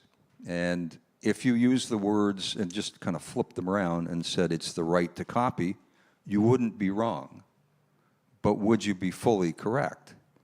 The answer is no. So what does that mean? Well, copyright is a much more complicated legal concept than that. Copyright exists in the Copyright Act. It's by its very nature, it's a statutory-based right. Where is that right? The Copyright Act itself. So if you want to know what we think of typically as what copyright is really the monetary aspects that rewards someone who's created a work. All right? So if you're looking for the specifics of what is more than just the right to copy, you would go into Section 3.1 of the Copyright Act.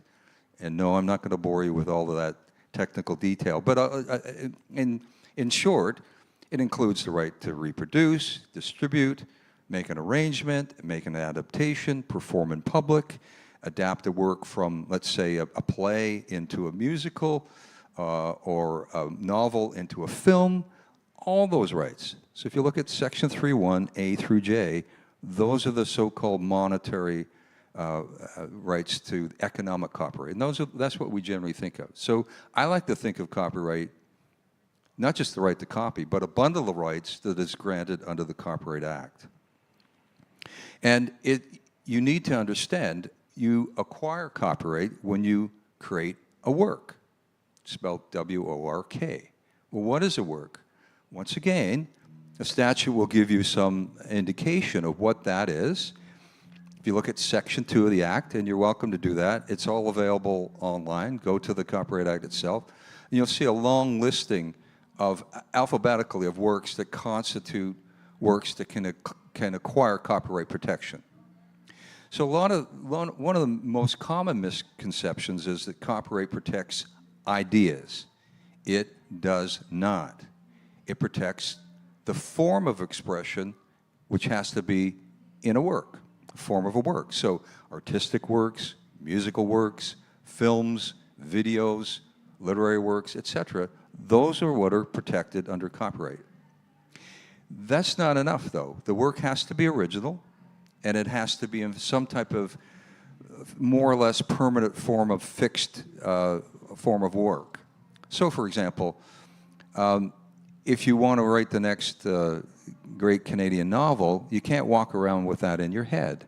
You actually have to put that in writing. That's what is determined to be a work, right?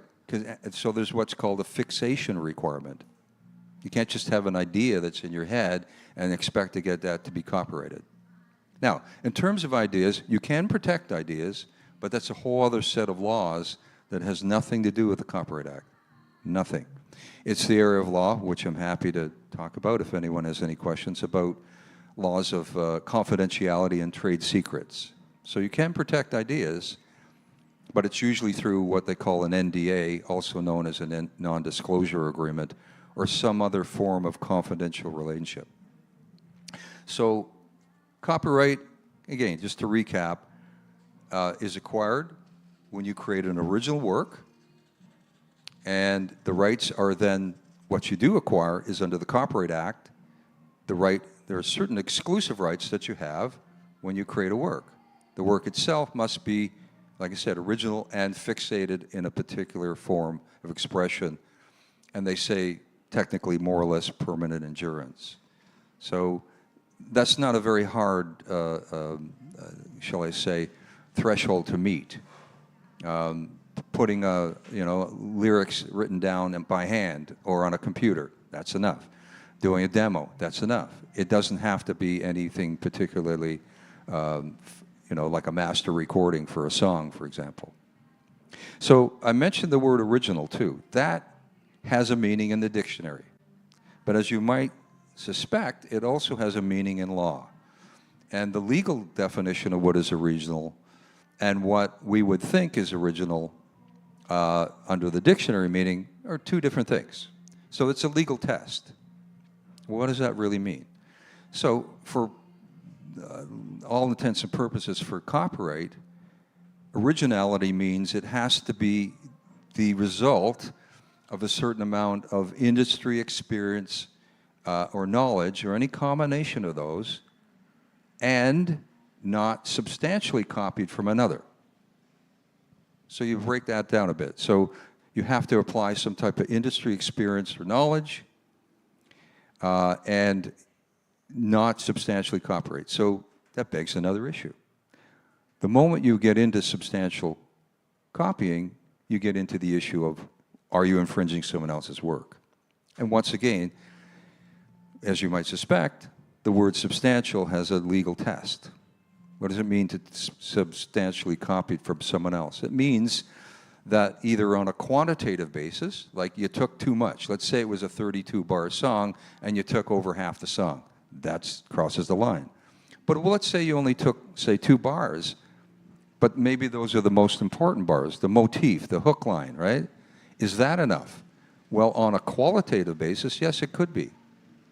So that's what we're talking about. And those tests for direct copyright infringement are applied all the time, even in some of the biggest cases that we are aware of in copyright law, and they seem to be getting more frequent. Why? Because there's only so much, there's only 12 notes in the scale, and if you're Quincy Jones, you'd say there are only 7. Why? Because they're flats and sharps, right? Anyway, so, but 12 in the 12-tone scale, right, the semitones, and that's it. And only so many of those are pleasing. So it gets harder and harder to develop a song that someone resonates with and is popular, right? So that's why I think the concept, and there's so much more music being produced. We just have a glut of music. We do, and it's a very hard, it's always been a very competitive field. This has gotten even more competitive when they estimate, say, 100,000 songs a day are uploaded to Spotify alone. So that's some pretty serious competition. And yes, these days, you know, before the internet, you might have been competing with the local bar down at the, you know, in your same hometown. Now, you're on the web, it's worldwide. Now, that isn't that surprising because the music industry has always been a global industry, always. It's just more accessible now than ever. So who knows where your main audience will be? It could be in South Africa or Japan, and you're here in Canada. Does that happen? Absolutely it does. Okay, back to the concept of copyright. I've talked about two attributes of it already. We talked about it's statutorily based. That's why it's so important when we see each time there's a Copyright Act amendment being proposed, there are a lot of lobby groups that are interested because they monetize their rights if they're in the statute. I'll give you an example. A very substantial amendment happened in 1997 where our statute then introduced what are called neighboring rights. Then now, when you record music, there's not just one copyright in the music, which there is. There's not just two, which is in the actual sound recording, but there's a third in the performer's performance in that recording. So 3 copyrights. 3. So it's gotten more complicated. But that didn't exist before 1997. So it's still, in many ways, kind of unknown. There's only been around, resound has only been around for a few decades now, and it's still working out its reciprocal agreements worldwide. Just as a side note, the U.S. doesn't fully recognize neighboring rights. Under the Digital Millennium Copyright Act, they do recognize and set up an organization called Sound Exchange, which is extremely important for Canadians because it's a major market for sound recording royalties for sound recordings that are performed in public, but they have to be digital, right? So terrestrial radio in the States does not recognize neighboring rights, unlike in Canada, which we do and have since 1997. They also don't recognize analog recordings. Well, there's lots of great analog recordings that are not in the public domain, which is a concept I want to mention to you, because that begs the issue, what is public domain and how long does copyright last? So there's an example why the statutory part is so important. We also talked about exclusivity, or I just briefly mentioned it. The copyrights that you get under the Copyright Act are a monopoly, but they're a limited monopoly, which means the Copyright Act is this kind of balancing act between creators' rights, who created the original work, and consumers' rights to access those works. So there's a whole other concept in our Copyright Act called fair dealing that does allow consumers to access the work without paying for it. Now, what are those scenarios that might apply? For educational use, for satire, parody, news reporting, critique, and those are the main ones, and you have to fit within those exemptions. So it's exclusive, yes, and it's statutorily based, but the exclusivity is limited. The other thing that I think why copyright is so confusing to so many people is we can relate to a physical artwork, like a painting, for example. But the copyright is not in that painting itself. It exists side by side in the statute that grants copyright to that work. And just because, for example, you bought a painting doesn't mean you own the copyright. If you want to own the copyright, that has to be put in writing to be valid. That's why you see publishing agreements, record deals, they're all in writing. And then when we talk about copyrights, it's almost impossible to talk about copyrights in the actual world without talking about contracts. So copyright licenses, copyright assignments, those are all contracts. And the basics of contract law apply, all right? So the other thing, the attribute that we're looking at there is the fact that they're intangible. You can't taste them, you can't see them, you can't feel them, but they are real. They are rights in the statute, right?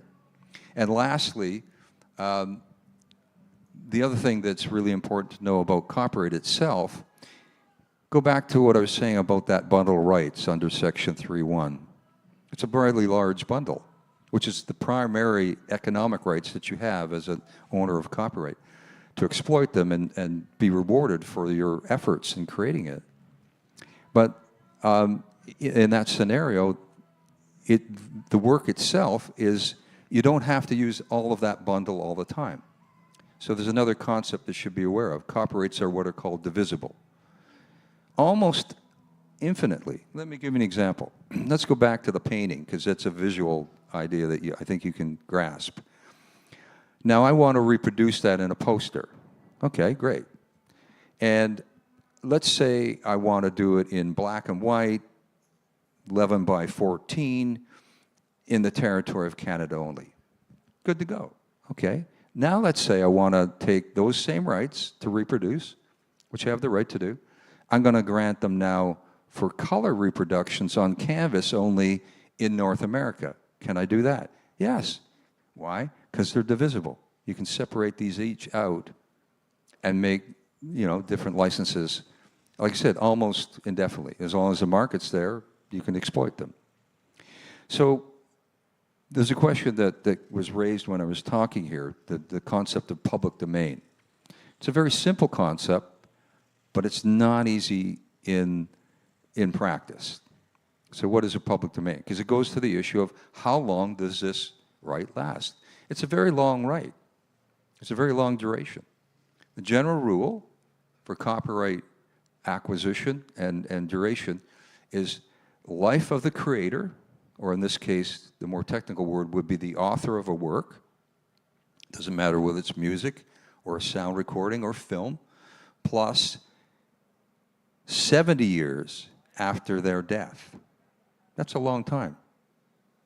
I often think about that now, because if you've been following any of the news in terms of copyright, a lot of really major artists like Bruce Springsteen, Bob Dylan have been selling all the rights, both to their masters and their music, and all the royalty streams and all the revenue to that, right?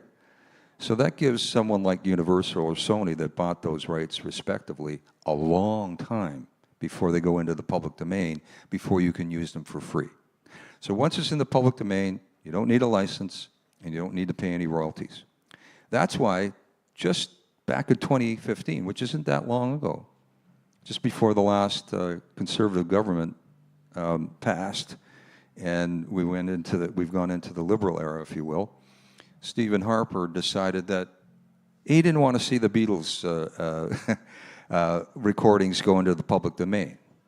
And you may be scratching your head, well, why? Well, he got a letter from the head of Music Canada, who is the association that represents major record labels in this country, and said, hey, they're about to fall into the public domain. Well, that's another thing. The general rule applies to music, but it doesn't apply to sound recordings. Sound recordings, prior to 2015, fell into the public domain 50 years after the date they were made. When the Copyright Act got amended, it then became basically, and I'm at the risk of being somewhat misleading, 70 years from the date of publication. So it basically tacked on another 20 years of protection of those masters that would have fallen into the public domain. And once they fall into the public domain, they're gone. Here's where it gets complicated. And again, every type of work could have a different duration. Music is different from sound recordings, for example, published versus unpublished works. And then you start layering different territories. Even there's some commonality, which there is, between jurisdictions like Canada and the US. Anyone that signed on to the Berne Convention, B-E-R-N-E, you can look that up. It's an international treaty that about 165 countries in the world have signed on to. And as part of that, you acquire copyrights, in quotes, automatically. All right? There's no need for registration. There's no need for putting a copyright notice on. There's some reasons why you would want to do that, but do you need to do that? Absolutely not. It's not mandatory. But then as we go, the terms of copyrights can vary from country to country. So the US has different wrinkles on it. But those three basic premises will apply in every single country that's ratified the Berne Convention, which includes Canada, US, Japan, Europe, you name it. The vast majority of countries in the world have at least those basic protections. So public domain can be a little tricky to figure out when it happens because durations of protections have to be at least life plus 50 years, but some countries are life plus 60. We now, as of the end of 2022, are now the same term of protection as a general rule with the U.S. because of the U.S.-Canada Free Trade Agreement that was renegotiated during Mr. Trump's era, all right, when he was president. So, going back to the basics. How do you acquire it? You create an original work. Original has a form of definition. How long does it last? General rule, life plus 70. Other thing to keep in mind with that, it's life plus 70 of the creator of the work, but if you co-authored a work, think of Lennon McCartney. Lennon died in 1980. Paul McCartney's very alive. Those Beatles songs were attributed to co-writings. When will those songs go into the public domain? 70 years after Paul McCartney's death, not John Lennon's, right? Life plus 70, the last surviving co-creator. So, and again, they're exclusive, subject to exceptions. You know, I like to say, you know, the law giveth and the law taketh away. It's never one or the other. That's why sometimes it gets frustrating. If I can give a clear answer, I will. But sometimes I can't. And you go, well, it's maybe this, maybe that. And it's often determined on the facts, of course. So statutory, exclusivity, bundle of rights, divisibility, protecting the form of expression. And I've been talking long enough. And does anyone, and by the way, I'm happy to, I could talk for the rest of the weekend. So if you have any questions, please feel free. Yeah. I've got some questions on, not specifically copyright, but one of the last speakers told me to ask you. So I'm here, yes. Yeah, just talking about just recording an album. I paid for it, paid the producer, paid the musicians, and it's just now on Sirius XM, so going to see some money a year from now. And there was no kind of agreement made, you know, splitting royalties or anything like that. So what is the industry standard for session musicians, for creative producer? What's the breakdown there? Yeah, happy to, and again, this is kind of a hybrid mixture of copyright and contracts, right? Yeah. And this goes to the very heart of what I do in my practice every day. It's a very common area, and regrettably more expensive and complicated than you might think to sort it out, particularly if there's an issue later on. Best to do it before there's any money on the table. I think we're all a little surprised that it's making money. Oh, yeah, so I hear it. Hey, hopefully it's a pleasant surprise, not combined with a lawsuit, right. Which does happen because it really takes off, then you will be arguing. But yeah, so you're looking at, if I hear correctly, some releases and a producer. You're working with a producer? Yeah, I mean, the producer's the drummer. You know, we used his studio. I paid for it all, the whole. So that's a question. Do I split royalties after I recoup my costs? Is it net or gross kind of thing, or is it from $1? Very good question. Now, are we speaking regarding the producer or the? Well, I guess I'll need to know both. Like, do I pay the musicians? Maybe what I'll do is I'll answer it generically, and then if there's something specific that you need. Yeah, as a general rule, you would want a producer agreement in writing. Why? Because a grant of an interest in copyright must be in writing to be valid. So the producer would be considered a co-author of that sound recording. So you definitely want to have it in writing. Are there lots of handshake deals that exist in the real world? Yeah, there are. Are they ideal? No, because it can lead to confusion and disputes later on. So a producer agreement usually is in writing, even if it's just a short form, you know, deal memo style. Producers, as a general rule, as the industry custom, they do not get paid any so-called royalties or back-end royalties until you recoup in full all of your recording costs. That's the industry standard. At that point, they usually get then paid what they call retroactive back to record one, and usually based on some type of royalty structure, usually a share of net receipts, however that's defined, or a percentage of what they call PPD, or a combination of the two. All right, so you do want, and you also want to have a clause in that agreement that allows you the right to use the producer's name and likeness, because that's not a copyright. That's a personality right that should be acquired. So how they're credited and what they've done, it becomes an important calling card really for the producer, and a marketing thing for you, especially if you hired a name producer. Sometimes the producer has more of a name than the artist, especially if they're in their early career, and you want to be able to say, you know, Daniel Lanois or whoever, Bruce Fairburn or whatever, produce my record. And that's like, oh, well, if they did it, I want to hear it, right? So, and of course the copyright issue there in terms of you want to make sure that since you paid for it, that you, in writing, have clarified that you truly own it. Now, with the other musicians that you use, it sounds like there should be releases with those too. It goes back to what I said earlier, 3 copyrights.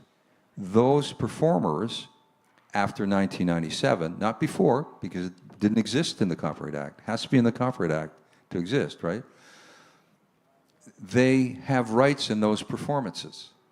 And they also have the right, because of that, to be paid not just a session fee, whichever it may be, whether it be union or non-union, likely non-union in this case, probably, which most of them are, but they have the right to receive neighboring rights income as a performer when it's performed in public. So if it goes on to radio or satellite broadcast or whatever, that's a performance in public, and they have a copyright in that performance. So at very least, you'd want a license to use it, and then it becomes an issue. Did you pay them out, or are they going to get that, or are you going to get that royalty as part of your feature performer naming rights? It's negotiable. Sometimes artists, I'm working on a deal right now where an artist is working with friends. They don't want, they're happy to have their friend who's paid for the record also own the performances, and they're not looking for neighboring rights or even a session fee. They did it as a favor. I get it, you know, you scratch my back and I'll scratch yours. That's the way the industry works. It's networking, right? So, but in most cases, if it's a arm's length performer that you don't know, they're a session player, they expect a session fee and likely will want to have neighboring rights as a non-feature performer. And they have every right to do that. But you'd want that in writing, some type of release confirming that. I'm going to yeah. follow up. I'd like to get your email or something after. I've got a lot more questions in that avenue, if you don't mind. Sure. Is that okay? For sure. I'd like to jump to some questions about the States. Is that an area of your... I have some knowledge about U.S. copyright law, yeah. Canadians working in the States? Is that... Well, this is a copyright No, okay, I'm sorry. seminar. Yeah. But a really important question, of course. I usually recommend, and I tend to restrict my practice to mostly contracts for people in Canada, Canadians mostly, but anyone that's doing business in Canada from around the world. And, of course, trademark work, which I am a registered Canadian trademark agent.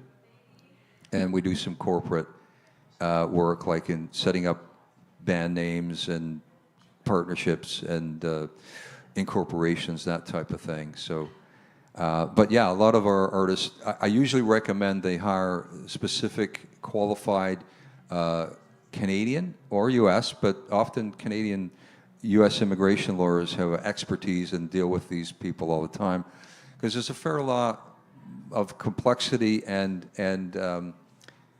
also relationships. So if you hire someone who's dealing with, you know, people at the U.S. immigration all the time, they're going to know the ins and outs. So I highly recommend that. So I usually recommend that someone do that specifically. But you're right. You'll need to go through the proper channels if you're going to be in the States and you don't want to be deported or banned for 5 years. You got to get a proper visa and apply and leave plenty of time to do that.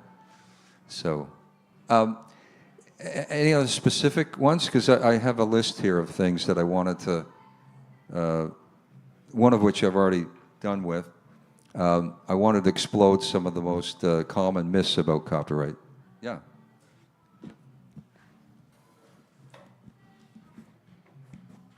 Hi, I just had a question for navigating, like, getting a contract about splits. Or Yeah. writing. Oh, yeah. Splits. Yeah. Sure. Yeah, just because, like, I'm in a 5-member band, and the plan for our work is to obviously just split it evenly because we've been doing Right. the Okay. recording and most, like, all ourselves. We do have one song though where there was 2 other people out, like 2 members of my band were in a different band, wrote a song, that band split up, and then we asked permission to take Right. one of those songs, and we're obviously going to give them credits. In Sure. terms of actually writing about splits, is it as easy Right. as just finding like a template somewhere out there? There's no like There, standard? there are templates. You want to be careful. I look at a hierarchy here because I've been doing this for a long time. As a bare minimum, you want to get, and I'm assuming people here know what SOCAN is, the Performing Rights Society. As a bare minimum, you want to get whatever splits you do have into SOCAN so that it becomes a valuable and a usable business record as to what you agreed to. If you want to go up the hierarchy, you want a song split form. Now, a song split form can be something as simple as the percentage of ownership of that song, whether it be lyrics or music or them to jointly. Further up the chain, a collaboration agreement's a little more sophisticated, which will deal with things like who gets the right to enter into third-party deals, who gets to decide whether you put in a sync license, what are the mechanical rates being. See, the split sheet won't do that, nor will SOCAN. SOCAN's only for public performer rights royalties, and in the music, you're really talking about 5 main rights and revenue sources. And you want to be able to figure out, what you don't want is someone later on to come and say, by the way, I don't agree with that sync license and I own my collective share. Can they stop you from doing that? Yes. It doesn't matter if you got a 1% share or an equal share of a copyright. Once a song is created, you all own an equal designated percentage of that undivided copyright. So I could say, no, you're not licensing it at that rate. In fact, I don't want it on the record at all. So that's why a collaboration agreement is really important when those things, or at least an addendum to your split sheet. And then at the top of the pyramid here is if you can acquire the publishing, which is very rare these days, because if you're not a publisher, why would I give you my publishing, right? But it is possible to enter into a publishing agreement with your co-writers so that there's no issue. You own the publishing, and you can administer it as you see fit. So that's unusual these days, but it's not unusual to have at least a song split form with some additional rights and or a more, it doesn't have to be a particularly long form agreement, but a collaboration agreement that sets out your rights a little more fully. So that's what I would recommend. Anything else I can add to that? No, that answers it. Yeah, Good. so maybe for those online, a song split sheet really is just little more than an acknowledgement of who owns what percentage share of the copyright to the music and or the revenue share. It usually is the same. If I get half the song, I usually get half for the copyrights. I usually get half the revenue too. Yeah, if there's no other questions, I think this, I always find this kind of fun. We already blew away the first myth. Copyrights protect my ideas. Wrong. I got a kick out of that. This is wrong. No. I can copyright a name or a title. Once again, wrong. Copyrights in a name don't exist. You're talking about trademark law. Trademark law protects the wares and services that are distinguished in the marketplace under a name, a mark, a logo, a slogan, even a sound. And copyrights, the title can be part of a work, but it's not a work itself, unless it's a separate poem, which is possible, but very unusual. So, for example, Is there copyright in the title Yesterday by Lennon and McCartney? No. You can write 1,000 songs called Yesterday. You can't take their lyrics and melody, but you can use the same title. So copyright does not protect the name, doesn't protect the title. I can simply post a copyright to myself as proof of copyright. Once again, no. Copyright is statutory. You don't need to do anything. If it's original, and you have to be able to prove that, it arises automatically once it's created. So posting it to yourself, I don't discourage that, but a lot of people think, oh, well, I don't have to pay the copyright registration fee, so therefore I've gamed the system, and for the cost of a registered mail to me, I can protect all of these copyrights. No, they already have acquired protection if they're original. It's just at best trying to prove that they existed.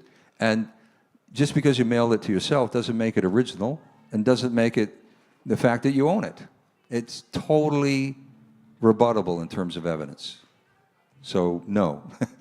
Everything on the internet is public domain, free to use. Absolutely not. You'll get yourself in some real trouble if you think that is the case.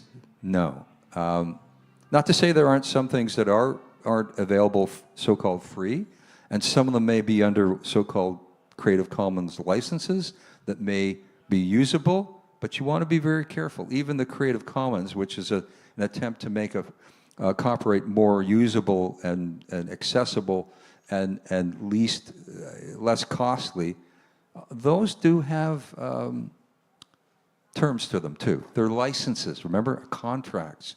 Contracts will have terms and provision. We want to be aware of those. Anything without a copyright notice is not protected. Once again, the big X. Not true. Just because you didn't put your copyright notice on it, which, by the way, consists of C in a circle, the name of the copyright owner, Jane Doe, if that's the author of the work, and then the year of publication, not the year of creation, the year when you published it. As you might suspect, that has a legal meaning in itself. Under the Copyright Act, publishing means that you've more or less issued more than a few copies to the public. So I would think that if you've put it on the internet, that's probably enough to constitute a publication, right? So the other thing that is very confusing, you will see the C, in addition to the C within a circle, or copyright in full, you see the symbol of P within a circle. And that does not stand for music publishing. That's a misconception too. It stands for copyright in the phonograph record, not the music, not who the music publisher is. So record labels will use that symbol. And for most independent artists, you will own both. You'll own the music, the lyrics, maybe even the graphic design, the photographs. That's all protected by the C copyright. Sound recordings, the P within a circle. And by the way, there's lots of great articles out there on how to properly credit and use the copyright notices. And I recommend you take a look at them. And I do recommend you use it. Even though it's not necessary, is it valuable? Yes, it is, because it creates a deterrent effect. If you see a copyright notice on, you believe that someone is claiming copyright, and they are. So you should be aware of that. If I change someone else's work, I can claim it as my own. No way. That's not true. The right to, back into Section 3.1 of the Copyright Act, the right to make an arrangement, translation, or adaptation of a work rests with the original copyright owner. You can't do that. I can't go and take Yesterday or any other Beatles song or any other valuable copyright and rearrange it and claim it as my own without consent. And the chances of me getting that for a Beatles song aren't very good. So they're going to claim that, even if they did, they probably claim the rights to it because they have the right to make that arrangement.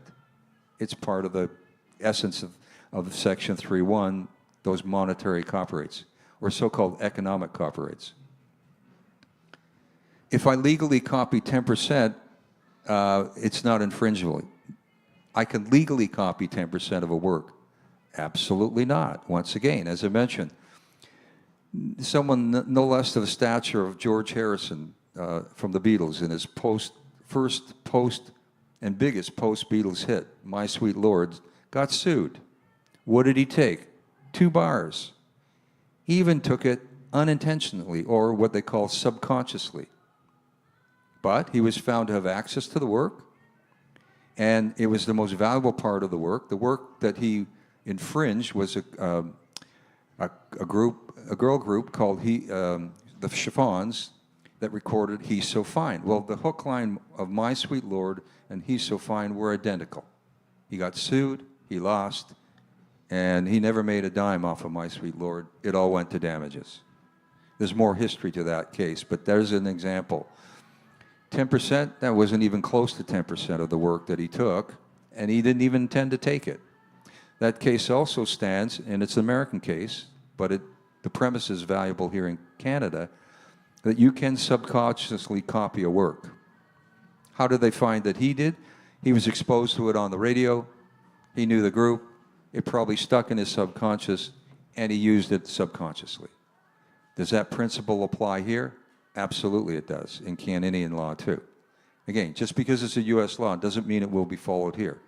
We have separate, independent legal jurisdictions. So Canadian courts can look at U.S. case law, but not bound by them, and vice versa. It's okay to copy or publish other people's work if I don't make any money out of it. Once again, no. The fact that you didn't make any money does not mean you didn't infringe someone's work. It may go to the issue of the quantum of damages, i.e., what would it cost you for an infringement case, but it doesn't let you off the hook. You should have got a license in that case to avoid that. It's hard to prove copyright infringement. Not so. Copyright law, generally, even though there are criminal sanctions under the Copyright Act, copyright is what's called on what I like to call and is technically what they call a balance of probabilities. Like that, right? Think of the scales of justice, blind justice. Maybe yes, maybe no. Criminal, got to be beyond a reasonable doubt. No doubt there. Balance of probabilities. So it isn't as hard as you might think. Now, it can get expensive when you get into court, but yes. So, any other questions? And like I said, yes, go for it. Yeah. So in discussing that, exactly what you just... Yes. I had a question before, but for the previous speaker, about AI. Oh, yes, yes. So that should be, you know, One of my what is favorite being topics done these days. right now to combat... Because, I mean, you can legally have, you know... it makes a piece of music that you want it to sound like Ghostbusters, you know, and use it for something, for another film. So what's being done right now? You know, I literally have read dozens and dozens of articles about AI, so-called artificial intelligence. I even object to using the word intelligence. I don't think it's intelligent at all. You're intelligent. I'm intelligent. I'm human. You're not human. You're in a logarithm. Don't give me that. It's not intelligent. But it's very effective, and it is a tool. And it's very new days. We don't have any statutory or any legislation to help guide us yet in Canada. There is some that's been adopted early in the EU, and that's encouraging signs, because I think it truly is a battle between tech and humans. It is, at the end of the day. Are we going to let tech rule, or is it going to be there to serve us? I think it should be the latter. Technology should serve people, right? Now, it's undeniable a force to be reckoned with, and it will irrevocably change not just music, but music is usually is on the forefront, because it's so accessible and malleable and, you know, easily reproduced. So what I think will be happening is that the production side of the industry, particularly producing, background music, commercials, underscores with films, TV, they're going to be massively influenced by that. And a lot of people will be displaced. There's no question. There you go. There's one of them right there. Displaced. So, but it's like anything. And now, after 4 decades of practice, I've seen a lot of change. You know, I usually like to think with this disruption, it's not like Chicken Little. The sky's not falling. We will figure it out.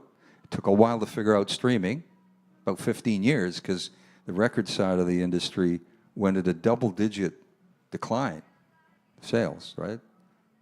Now it's been on an uptick, although streaming is a whole other thing I'm happy to talk about too. But let's stay with AI. With every change, there's both opportunities and problems. It's a crisis, right? Some people will benefit from it and some will lose. It's already proving to be, I think, extremely valuable for production and helpful. I mean, it's awesome when you think of it. They can spit out, what, 10 songs in a second? Like astronomical. There's no way we could even digest those songs. But what I've seen so far, and and I won't use the word learns because I don't subscribe to that. But as it scrapes more data, as it does, it's like a big sponge, and the algorithm takes in more. It gets better and better and better. It's harder and harder. In another 6 months, we may not be able to say, well, that's AI. That's a little worse. So I really do hope, and I think the expectation is that the laws will say, no, when it comes to copyright, there has to be a human element to it. And, you know, that's another thing. Copyright's not going to go away. Back in 1995, when I'm practicing, I had people from the Electronic Frontier Foundation saying, well, it's the Wild West, there's no more copyright. Did that happen? No. If anything, copyright's more important now than ever. So it will be so with AI. So the good news is what I've seen out of the EU, they have a couple of key things. They do favor, and they don't have a Copyright Act amendment yet either, just some guidelines. So this is still early days. So if you are using AI, it has to be identified. So that's important. And number two, if you don't identify, there are some very stiff financial penalties. And third, there is a bias towards human input for acquiring rights. But AI is way more complicated than just copyright. It goes across, like these deep fakes. That's not copyright per se alone. It's the use of my voice. Well, I own my voice, and so do you. And you should have the right to control that, and you do.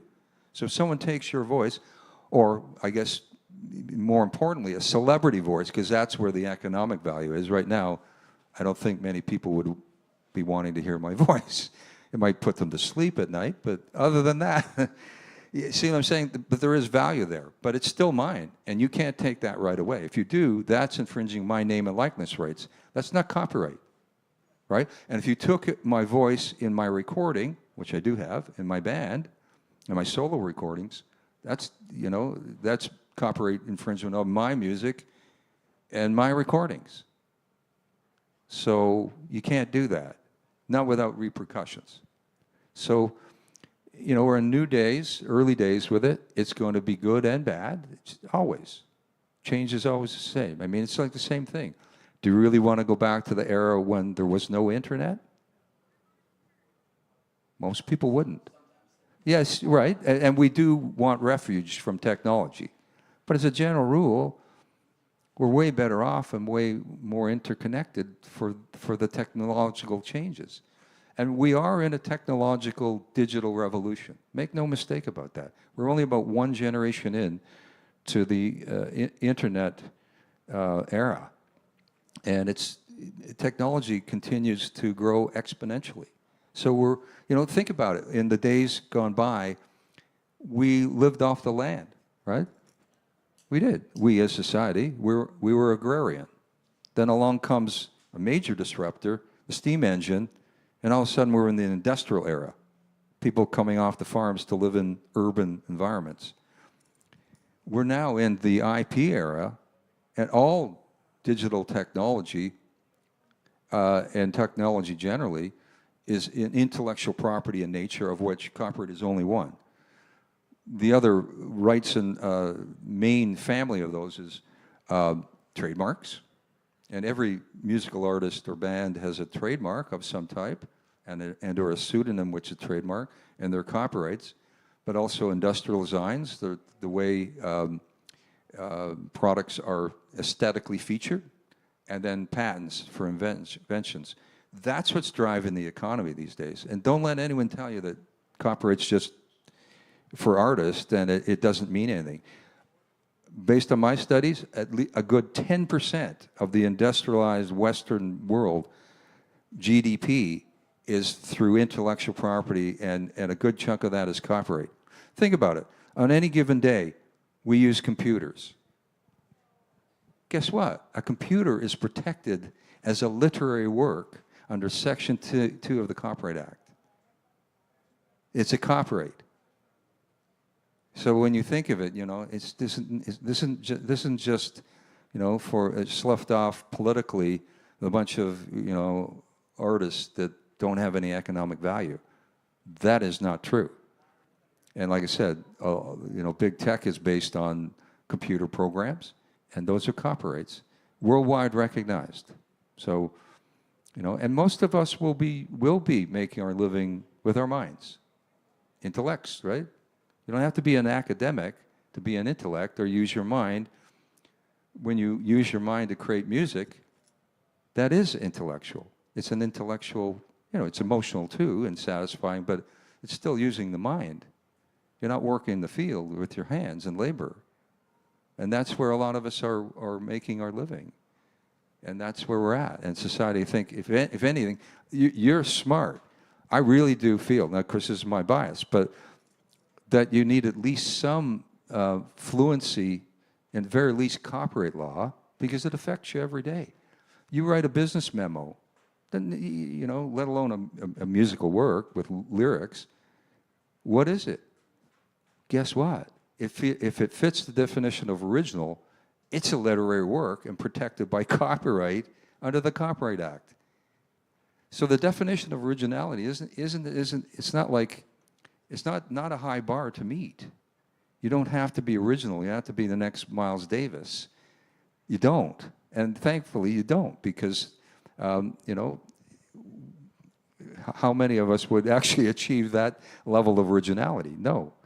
But as long as it's, again, a certain amount of industry skill, experience, or knowledge, not substantially copied from another, you have acquired copyright to an original work, and you're entitled to be rewarded for that economically under the statute.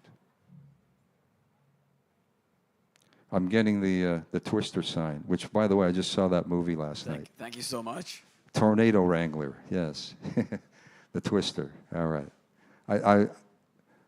Shall I wrap it up? Anyway, thank you for those online, and thank you for being here on this fantastic day, sunny and hot and late summer day, and at Gussapolooza, the wonderful festival, which I'm going to have a chance to get out and check out the vendors and the music. And thank you for inviting me, and I'd like to come back if you like it.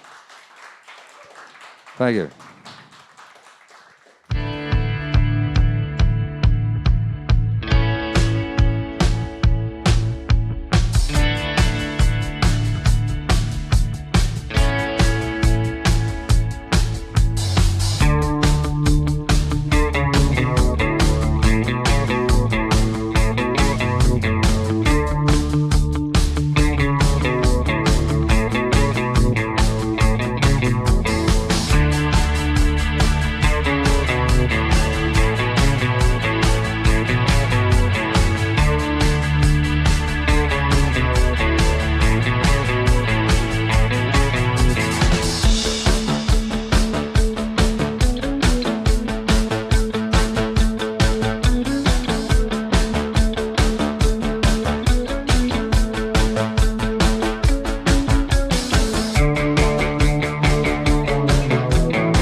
All right. Hello, Gussapolooza 2024. Here we are on Sunday. Welcome, everybody, to the folks that are here in the room as well as the folks at home. We're at the MTAV Barn Stage, Multitech Audiovisual, who is the sponsor for all this fine equipment you see here and for all the streaming equipment for our home viewers. Next up, we've got a seminar by a very knowledgeable fellow, a great friend of mine. His name is Sean Stevens. He runs he's CEO of a company called Tree Frog, which is a multifaceted digital marketing company. But he himself is a musician, and he's got a huge following on TikTok. He's going to talk today about kind of social media management and its kind of coercion into AI. So we're really fortunate to have him as well as the other speakers today. But without further ado, I give you Sean Stevens from Tree Frog.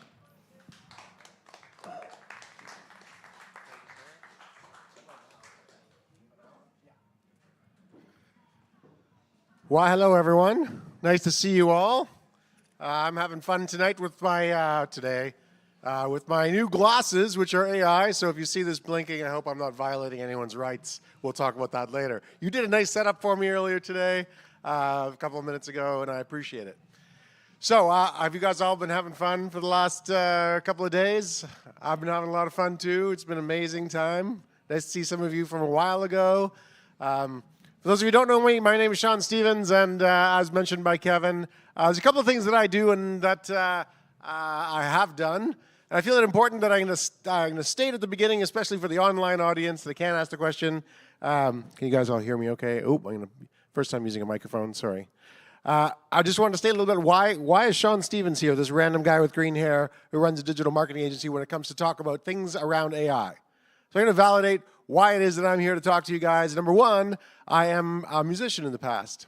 I want to tell you guys a quick story about my musician past and how relevant it is to AI because of the changes that happened in it. And then I want to talk about AI in general, about the philosophy. Before I get into that, I just want to ask some quick questions. How many people here consider themselves a musician, artist, or creative? So we have a few here. How many are scared about the idea of AI ruining their lives as a musician, artist, or creative? Only one. Okay, that's a good sign. That's a good sign. How many are excited about the prospects of what AI is going to do? My people. How many people have used AI to make music? Amazing. How many people are thinking that all of their future is going to be AI derivative music? No? Okay. One. Okay, there we go. Because here's what I'm excited about this AI thing, and here's why. So let's start on my path as a musician. So many years ago, I got out of university and decided I wanted to be a musician for the rest of my life. And so I did the classic thing, which is I put myself in a padded room that my mother paid for, and I recorded myself, right? And out of that, I got a whole bunch of recordings of myself and band members, et cetera. And we spent years, developing the sound and developing the things. And then we took all that stuff and we put them on these little plastic things, round plastic things. You may have heard of them, called CDs. Anyone remember those? Anyway, and there was a clear business model back then. The business model was you'd go play a bar, right? And as you walk around the bar, these plastic things, which cost about 30 cents to make, you could sell for 20 bucks. And you'd be like, hey, you want to buy a CD? Do you want to buy a CD? Do you want to buy a CD? And if you were good enough or inspiring enough on stage, you would make that $19.58 or whatever it was in profit, because your mom paid for you to be in the padded room, right? And that money, if you could sell 5 of them, that's better than minimum wage. So if you had 4 people work in the room and you could sell a bunch, then you could actually do better than your average, working at a 7-Eleven job. Suddenly, it made sense to become a musician. Plus, there's this possibility that you knock it out of the park and you become a super crazy famous person and the CDs just roll and sell for you. That makes sense, right? So this business model starts to make sense, and then something happens in the late 90s, for any of you who's that old. You'll remember that there was this huge shift. And the huge shift was simple, is I'd go around and be like, hey, you want to buy a CD? You want to buy a CD? And somebody eventually would say, no, I'm going to stream it off Napster. Anybody go through that? I actually wrote a song called Soul Shock, which was about people stealing my songs, which is actually our first sort of song that made it on college stations and started to get some traction. And it was about the fact that people were stealing my music because I couldn't make money off it in the old way. Isn't that fascinating? So fast forward to today, I have a room filled with CDs, and yet everybody listens to my music typically on TikTok. They don't even get to Spotify, which I think is fascinating. And of course, now we have this huge shift. I just want to say, you guys should be wary that if you are not changing, even as an artist, with the times, that you're going to end up in this sort of weird place where you're left in the old days of owning CDs, where the whole business model shifts. There's this huge and fascinating business model change that's going again. So the reality of AI is this. This is the biggest change in human civilization since fire. So somebody once said to me, the biggest change that happened to human civilization was fire, because the human brain changed. When we ate things that have been cooked, it changed the way that we think. And now, we're back to changing the way that we think. This is bigger than the internet, bigger than anything else. This is a huge civilization shift. And for those of us who are artists, and I think this is fascinating for anybody here who is an artist or musician, AI is going to have this incredibly powerful effect of changing the way we think about music, changing the way we think about art. Has anyone used Udio or any of the, just out of interest, throw out how many people have got a song or planning on recording and using that song as part of their larger, say, putting it on Spotify? Has anyone done that yet? With AI, you have? Has anyone posted something like a real song using AI yet? Yeah? How's it gone so far for you?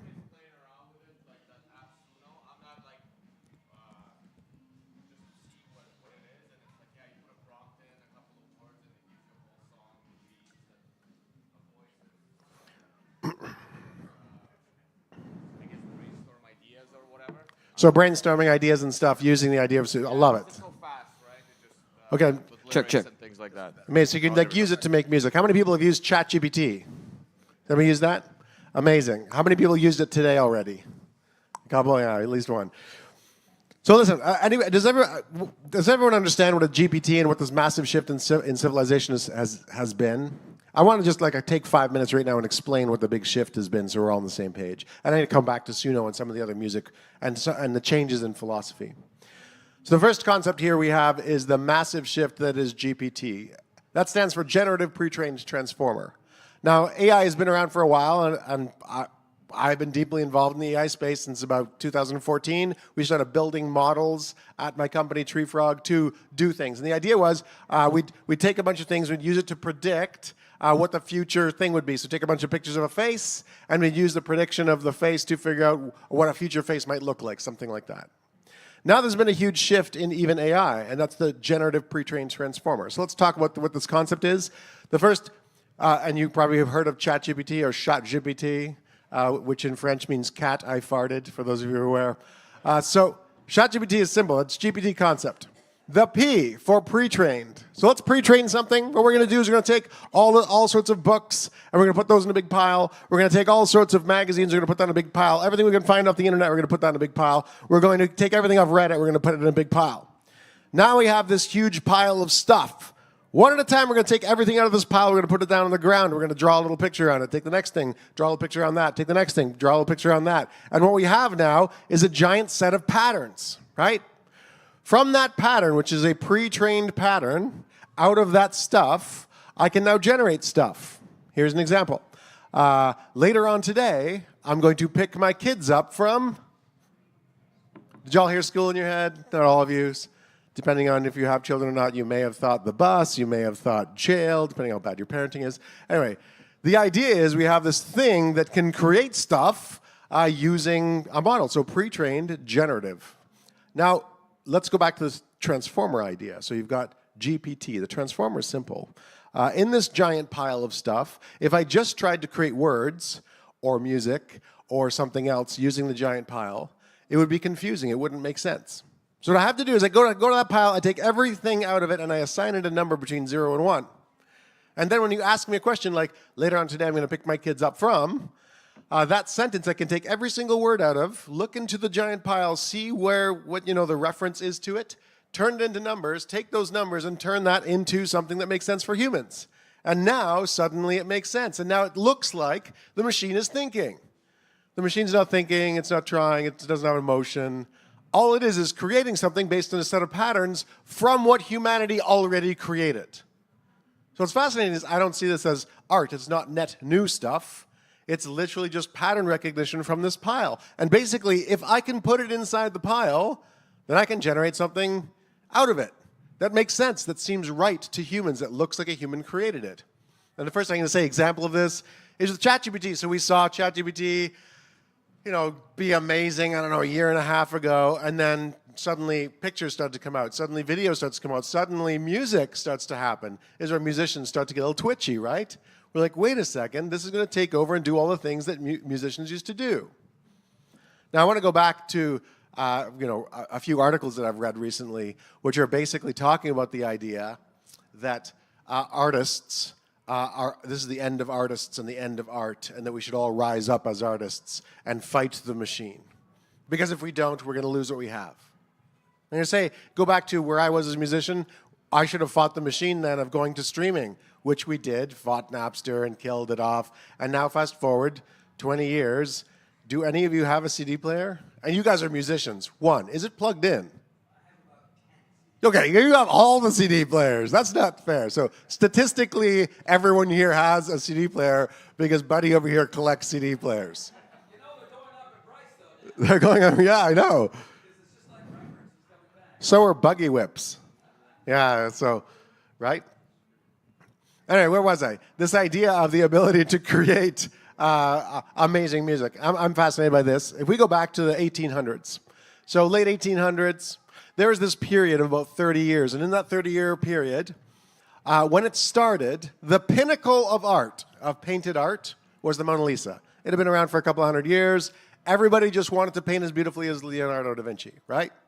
So I wanted to go make something beautiful. I would spend my whole life trying to get good at painting so I could paint as well as that. And then, I'd get this thing called realism, right? But something changed in that 30-year period. Recording actually happened for the first time. That was the first time I think music was destroyed, because you could now, instead of having to go see a band, you could go listen to the band anytime you wanted, right?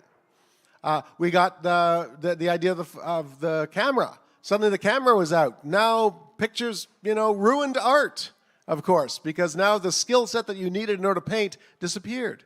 And over the course of this 30-year period, you got radio, you got all these other pieces that grew in. So what happened? Did art die because suddenly the camera was invented? No, what really happened is artists who had spent their entire life learning how to paint continued to try and push the boundaries and do more interesting artistic things. Suddenly we got surrealism, we got Daliism, we got we got Picasso. I would say this, we had a Picasso moment where suddenly Picasso started looking at art completely differently, looking at how he could use the technology and sort of, if a picture of realism was obvious, now what we could do is go rethink the whole thing. And if you apply this to what's happened in music over the last little bit, the DAW, which is the ability to move music around, the synthesizer, the electric guitar, all of these are huge shifts in the way artists look at things. And so now the real question is, when I think about that huge philosophical shift, what is art then? Is art, and what is an artist? What is and how is AI going to affect us? Now think about this. What is the most important and the biggest issue around art? Is art the fact that I, as an artist, want everyone to listen to the way I practiced my guitar, learned my instrument, and I want everybody else to appreciate that? Or is art about the listener, where it's like, what is the best possible thing that I can make that I want to listen to over and over? Obviously, it's both of those things and many other things. But the question is, which parts of that are AI going to destroy?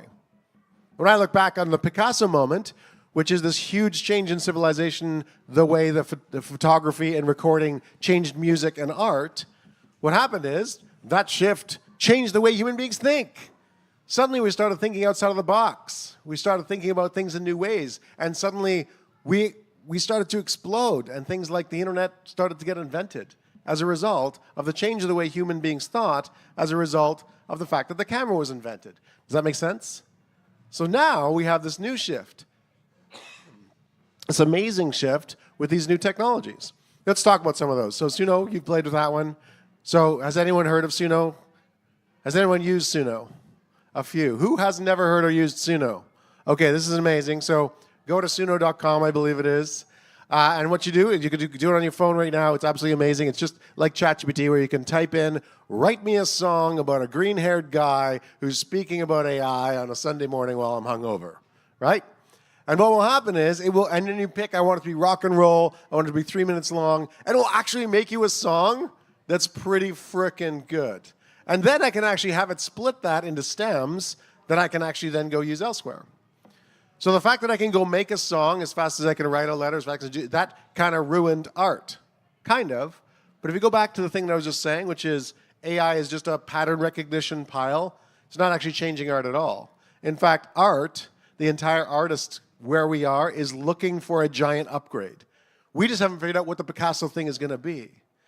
So I'm actually here as sort of a Canadian, challenging Canadian artist to say, look, let's not fight. Yes, let's fight back against AI in the way of copyright, et cetera. But let's also think big about what the possibilities could be in art with a thing like Suno. So now imagine that you know, I'm going to say this. My father went to go see the Beatles in Toronto, obviously many decades ago. And he sat in the audience and could not hear the Beatles, because the Beatles are at the front and their guitars and their guitar amps were not powerful enough to play to the whole audience. And he was sitting like, not at the back, he was sitting close to the front and their guitars weren't loud enough. What happened to technology? Suddenly, you could fill, right, look at this. Look at the amazing technology I'm surrounded by in a barn, right? I got the most amazing sound and it's being broadcast all over the world. Hello, Japan, wherever the camera is, right? That changed the way musicians could now communicate to people. Suddenly we had the internet. Everybody freaked out. This is going to ruin it, ruin artists. It did ruin artists in many ways. But we changed, we adapted, and suddenly we're on Spotify. We're using TikTok. I had 30 million people hear my music last year. Like, I could never would have imagined that happening, and wouldn't have happened if not for the internet, because I ain't no famous guy, right? I'm just a guy with green hair. So when we think about that, let's go back to this sort of huge AI shift that's happening right now. We've got all of these artists banding together and saying and fighting back against the concept of AI and how it's not necessarily a good thing. Whereas I think we as artists are just at the edge, at the precipice of a huge, fantastic shift, and it will open our eyes and open our abilities to do new things. Let's talk about some other stuff around AI usage. So you guys have probably heard that Drake, there's a song written by Drake, hypothetically, that went to top 10. He had 600,000 plays before they realized it wasn't Drake, it was AI-driven. Has anyone heard this? And so they yanked it because they were like, there's a copyright infringement and they're using Drake, etc. Now, this wasn't Suno. This wasn't, I pressed a big red button and suddenly Drake's music was created and they used that to make $1 million. No, this was a super talented producer who produced a song that sounded like Drake, sang the song exactly like Drake would, and then used AI to just change the stem of his vocal and then put it out there as if it was Drake. Now, I've listened to this song a dozen times. I cannot remember it to save my life, which in my head means it's not really that great. The reason why it exploded was because of a new Drake song. It had Drake and The Weeknd on it, I believe. So that's fascinating because back to copyright, as you were hearing before, should somebody be able to steal somebody else's voice and use their voice and claim to be them? Obviously not. That should be illegal. So there should be a line there. But the idea that that could happen, now I could take my voice and I could write better and more interesting and more edgy music the way we currently are doing it and use AI to get farther, faster, do better. So then the question comes back to, am I an artist, a musician, or creative? Is what I want to enjoy my instrument, to enjoy my voice? If the purpose is for me to get my emotions out, then the purpose of AI isn't going to help me. If the purpose is to help the listener, there's a huge opportunity here to do amazing things with art and AI working together. So, I think of this big, like, what is the next big shift? So let's talk about some of these technologies. We've got Suno and Udio. Those are the two. Make a song, type it in, get a song out the other end. There's other ones that will allow me to, there's about 12 of them now, that I can put a song in and it will get all the stems for me. And I can get those stems and I can use those stems or remix those stems or rethink those things. And perhaps there's an artistic opportunity or thread in that. There's the ability to take pieces, like take my voice and I can turn myself into a child, into a woman, into anything else, just by using AI to change the general aesthetic of it all. And in the future, obviously, I'll be able to say, here's my song, I want a guitar solo. And then instead of having to go find some guitarist and get them into a studio, make them play 100 times, I could get them in, work with them, work with their talent, get some really interesting stuff, and then get the exact solo that I can see in my head. Has anyone gone to write a piece of music, and you've brought a musician in, and you've worked with them for hours and hours and hours, and you still can't get them to see what you see in your head? And can you imagine suddenly if we could actually get the things, the real artist things that are in our heads out? And if we could do that really quickly, and that will change the entire way that we work, and we're imminently there. We'll be there in the next year. I want to stop right here for a second. Does anybody have any comments or questions around this? We had a lot of fun last year. Sir, I can see you itching to say stuff. I said, jump in. The issue there Water's then warm. is someone is going to be out of work because that session guitar player is not going to get paid to do that job. So there will be repercussions, obviously. Someone will benefit and someone won't. So I know a lot of session guitar players, as I'm sure you do. Too many. Yeah. How many of them full-time make all of their money off as a session musician right now? These days, a very small percentage, especially in Canada. I mean, if they were in Nashville, that might be a different story. Right, So. that would be different. But then you'd have to live in Nashville, which is the armpit of the world. Anyway, I'm fascinated here because knowing studio musicians, which I would say 20, 25, 30, 40 years ago, could make a damn good living as a session musician. I don't know many that can do that right now. Even like musicians who blow my mind can't do that. Something happened along the way with technology and the way, a DAW works and the way I can take different sections and strip out the right guitar solo. Where they make their money now is on stage. Right.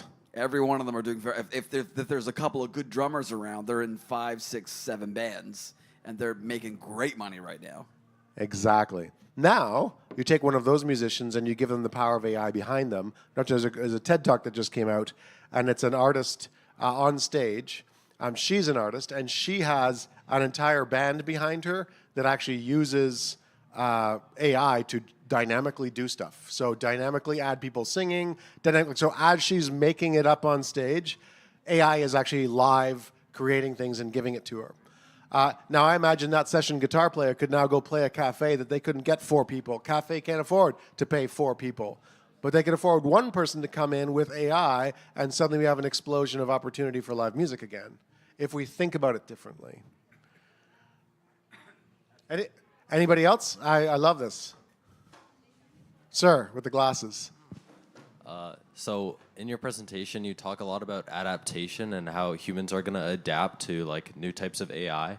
But do you ever find it scary how fast AI is improving? Do you think that humans will fall behind and not be able to adapt as fast as it's like getting better? Wow, good question. Will humans be able to adapt as quickly, and especially artists, because we're here in an artist group? So I guess I would go back to, have humans been able to adapt to electricity fast enough? So this morning I heard about a band that plugged their gear in, and when they plugged their gear in, the generator was wired incorrectly, and it fried all of their equipment. That happened this morning, not here at Gussapolooza, somewhere else. And as a result, the electricity kind of has ruined their ability to play for the next couple of weeks and make money, etc. So electricity, I like to think about electricity the way humans, the way AI is being adopted right now, the way we adopted electricity is in the same way. So when we first discovered electricity, literally Thomas Edison, who was one of the sort of founding members of electricity, was going around the world electrocuting cows to show people how horrible and dangerous electricity could be if not done by the right people, right? And the truth is a lot of people did die in the early days from electricity. In the early days, electricity was just like a wire attached to your house that came direct right down to whatever, like everything was hardwired in. So if I had a washing machine, it was hardwired in. And what happened is if the washing machine was going because the electricity came on, and I by mistake got my arm in it, the only way to turn off the washing machine was to cut it off with an axe. And so what happened was we eventually developed all these safeties, right? So we developed things like switches and plugs and other things, and we learned to adapt to electricity. We ended up taking, in the old days, there were just copper wires running along the edge of a building. And if you, by mistake, touched one or licked one, you'd die. Well, now we've put a sheath over it with plastic, we've stuck it behind a wall, and, the odd musician's entire set of equipment gets blown up. The odd, house or barn burns down because somebody plugged in the wrong thing. But for the most part, everybody in here is okay with electricity and believes it's made their life better. Do you believe that? Yeah. Right? So the fact is, if we believe that electricity is going to be good, the problem is how quickly can we adapt? How quickly can we put the safeties in place and learn to use electricity effectively without killing off too many people? Would you agree that that's sort of the same question? Is it? Yeah. So now the question is can we move fast enough to deal with AI? The benefit of the cool part about working with AI is that you can actually use AI against itself. So you can actually make sure that AI is being developed in a safe and a productive way. And there are people like myself I've literally sat down with a member of parliament in the last month to talk about AI and making sure that there are safeties and places, things in play. I think the last speaker was talking about the fact that we in Canada have some problems around AI. Like we're lumped in with Russia, Belarus, and North Korea for being the only countries that don't get the latest versions. In fact, we're versions and way behind everybody. And that's because of regulatory uncertainty in Canada. But I think that's the big step that we have to do as a society. We have to get together and say we want AI and we want it to work together to benefit humanity, and that's how we adapt. That was a complex question. Did I answer it well? Yeah, that was a good answer. Thank you, sir. Any other questions about what I was saying? Sir, yeah, in the back. It's kind of more of a comment that more than anything else, but I feel that speaks to some of the anxiety that some people maybe in this room might feel about how AI is going to impact their lives. The session guitarist that's not going to be able to be in as many sessions anymore. I think that a lot of the time that the fear for things like ChatGPT and Suno is that you're going to have people who aren't in this room, who don't make music, who simply own a record company or simply are wanting to sell a CD and think that oh, cool, I can save money and I can just have this do the job of a musician. And I think that what a lot of people should understand is that the product you get is not usable in the way it is. You can't just put in, like what you were saying about Suno, it doesn't sound like Suno's going to give you a song that is ready to go up on Spotify. It still sounds like you need to do work. Is that kind of would you agree with that? So, again, it's the belief, so we'll see what happens over the next several months and years. I don't think, there are people who believe that AI will get to a point where it can make things so creatively amazing so quickly that we actually as human beings, I think it's called a wirehead, will get so entranced by this amazing music and you'll sit in front of Netflix one night and you will never get up because it's so good. I just don't think that's going to happen. I'm inclined to agree because there's a natural human instinct to create that I don't think AI is going to be able to kill. Absolutely. So let's go back to that session guitarist for a second. I want to talk about that and just unpack that a little bit. So my family had a farm. I spent the first 6 years of my life on a farm. And the farm went bankrupt because of changes in the way farms worked. And if you look back 50 years before that, the percentage of Canadians that were farmers, anybody want to warrant a guess here? It was 60% of Canadians were farmers. Fast forward to today. Do you know what percentage of Canadians are farmers today? 0.5%. 0.5%. That's a huge shift, right? My family lost the farm. I got to tell you, I'm okay with that because shoveling crap for the rest of my life was not what I wanted to do. Instead, I get to sit around a computer and build websites and make technology work and do musical things. Anyway, when I think of that as the way that as musicians have happened, one of the questions I have is the session guitarists, are their lives going to get ruined? Well, I've been a session guitarist, show up at a session. I'm there 25 years ago, show up, you click record, you play through the song. This is like in the Beatles days, they had 4 tracks, right? If one person screwed up, they had to redo the thing all over again. They had to know their art, know their instrument. Everybody had to be perfect, and if one person screwed up, they're out of the band, right? Now, fast forward a little bit, you can sit down in front of a DAW, you can play a solo, play 4 solos, and be like, I like this part, I like this part, I like this part, copy, paste this back to here, put that in the song, and an hour later, you can do something that's artistically wonderful and brilliant.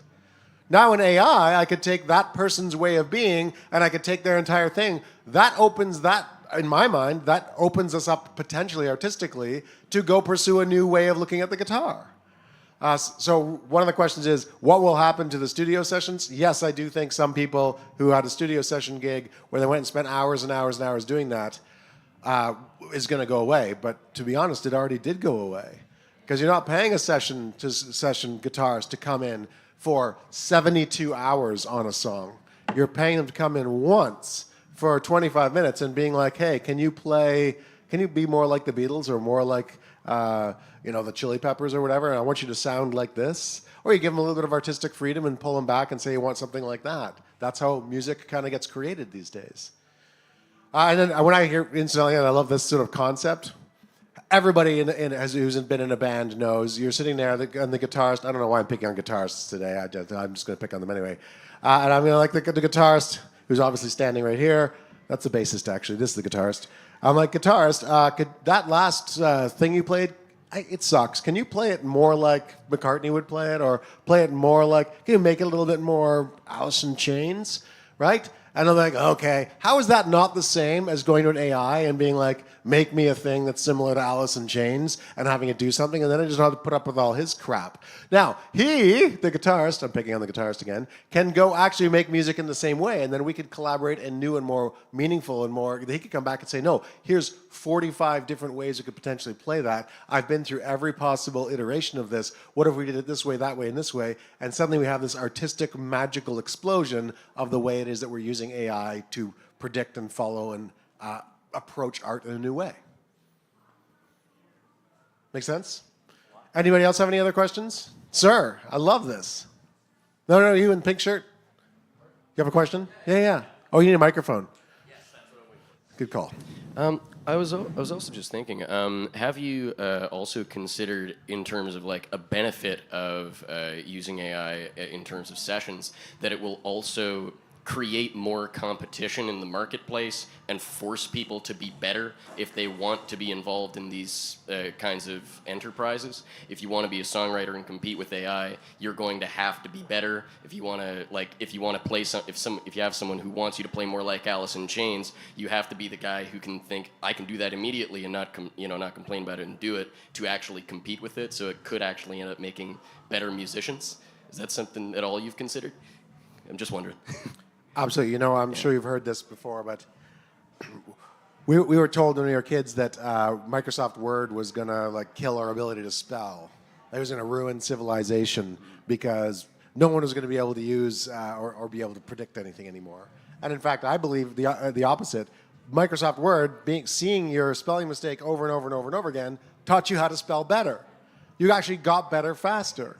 Right? I'm going to take this logical thing and I think about education. So I want to learn how to become a guitarist. Right now, yes, your fingers need to learn how to play.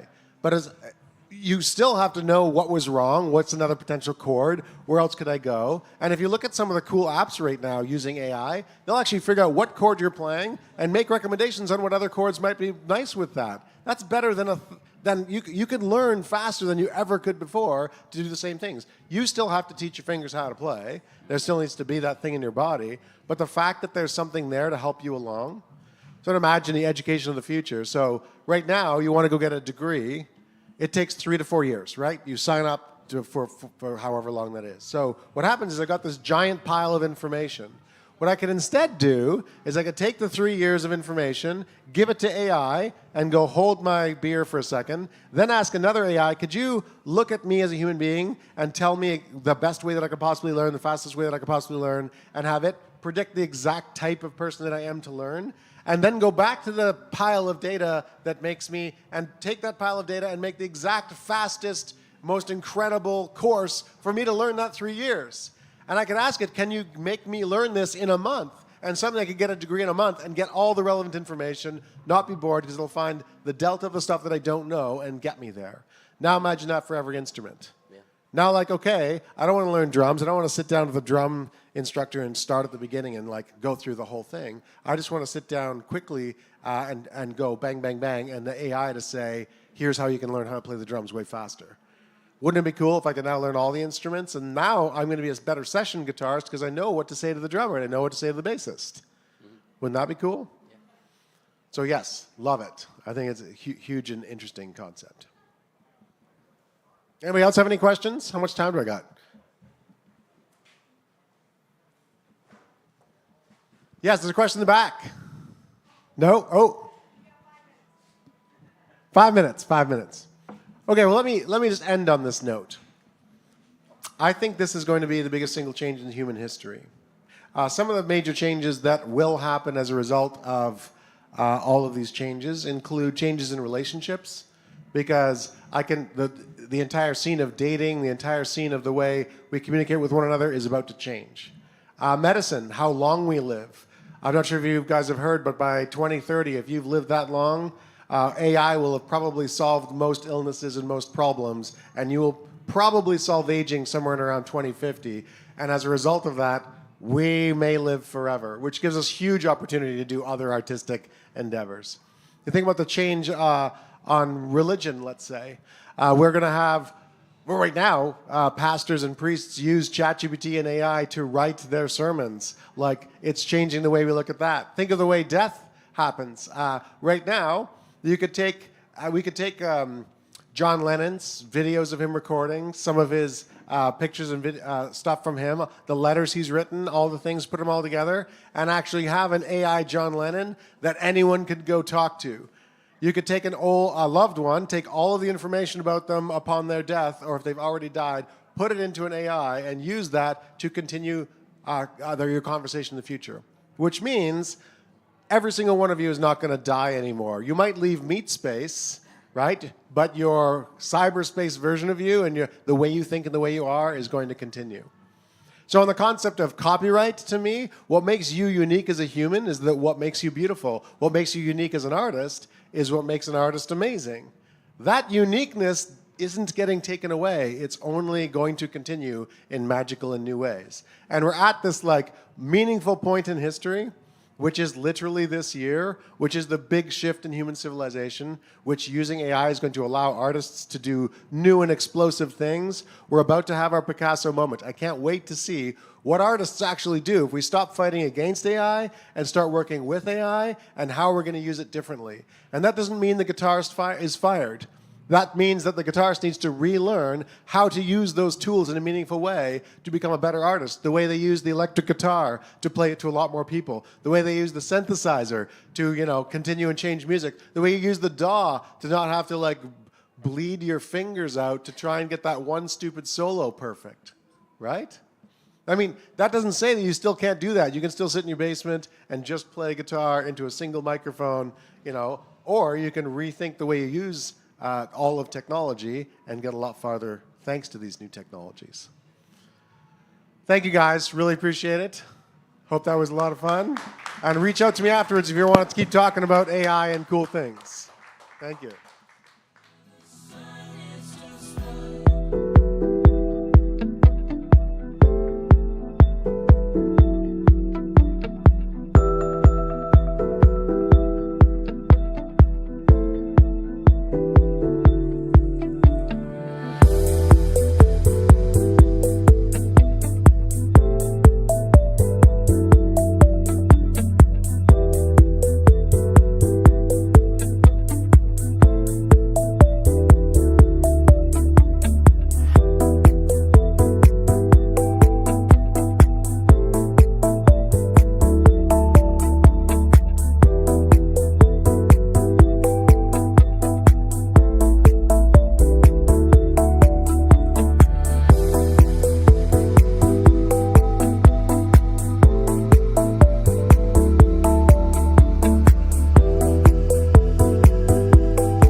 Eternal NFC mini CDs, a transformative way for fans to own and share music.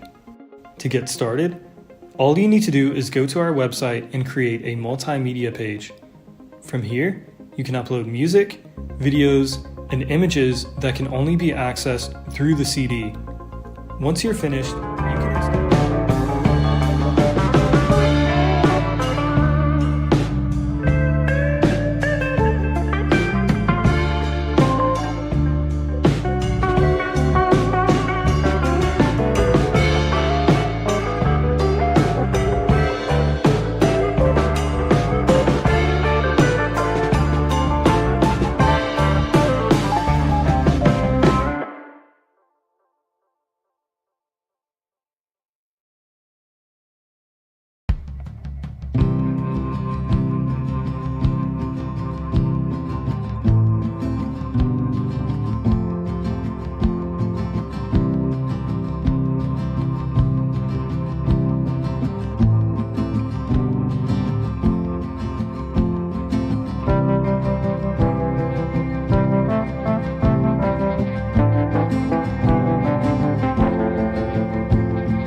Barn Stage. It's a fantastic Sunday afternoon, and we got some great musicians coming up for you this afternoon, so thanks for joining us. Yourselves here and also at home in the live stream. So first up, we have Angelica Appleman, a country recording artist and songwriter hailing from Kitchener. Her single, Happy Place, has racked up over 150,000 streams, hit top 40 on Sirius XM, and her album, A Reason or a Season, has surpassed 300,000 catalog streams. Very impressive. This summer, she played Cavendish Beach Music Festival, and she was a featured artist at the Kemetville Live Music Festival alongside Dean Brody. She's been making waves in the country music scene. Can't wait to hear her. Put your hands together. Angelica Appleman, everyone.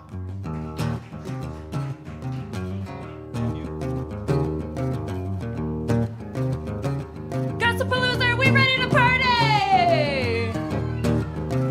Small but mighty. 1, 2, 3, 4. Oh, you gonna take me home tonight? Oh, down beside that red firelight.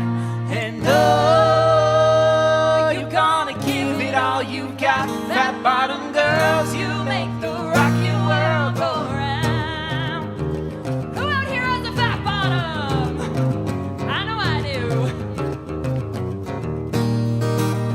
I was just a skinny lad, never knew no good from bad. I knew life before I left my nursery.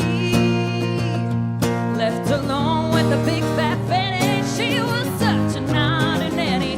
Big big woman made a bad boy out of me. Oh, you gonna take me home tonight? Oh, down beside that red firelight. And oh, you're gonna give it all you got. Fat bottom girl, You make the rocky world go round. I was singing with my band, across the wire, across the land. I've seen every blue-eyed floozy on the way, but their beauty and their style went kind of smooth after a while. Takes me to them dirty ladies every time. oh, you gonna take me home tonight? Oh, down beside that red firelight. And oh, you're gonna give it all you got. Fat bottom girls, you make the rocky world go round. Fat bottom girls, you make the rocky world go round. Fat bottom girls, you make the rockin' world go round.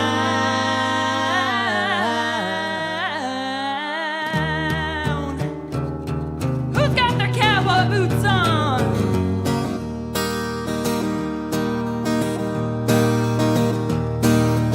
You keep saying you got something for me, something you call love, but confess you've been messing where you should have been messing, yeah.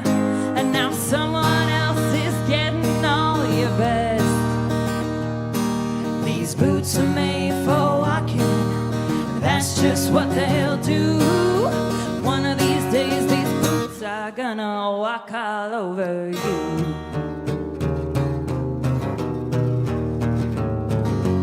You keep lying when you ought to be truthing. You keep losing when you ought to not bet. You keep seeming when you ought to be a changing. What's right is right, you ain't been right yet. These boots are made for walking, that's just what they'll do. One of these days, these boots are gonna walk all over you. Put your hands together! Hit me with your best shot. Why don't you hit me with your best shot? Hit me with your best shot.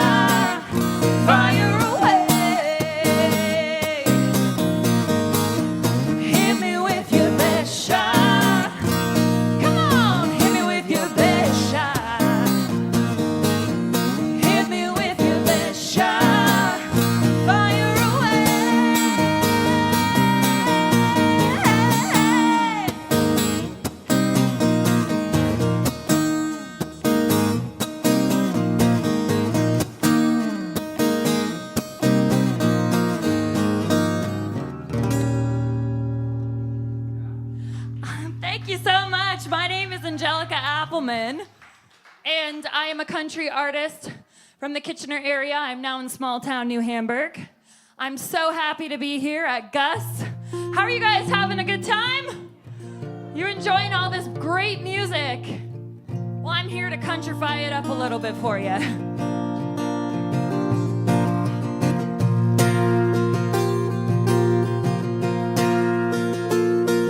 Hey, next girl, you don't know me. I'm just the one he says went crazy on him. That's just what he does. Once upon a time, I was the next girl. Out the way you're at, you overlook a lot when he looks like that. He'll charm your mama with that smile. Hide the red flags for a little while. I bet you probably met him at a bar. Let him walk you to your car, I bet. He says he never falls this hard. Yeah, I remember that part.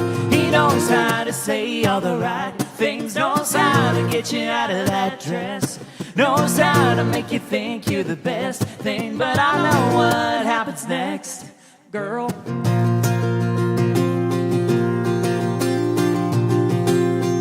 Hey, next girl, think that you know better. Maybe the last girl was just a little bitter and jaded. Yeah, there ain't no doubt.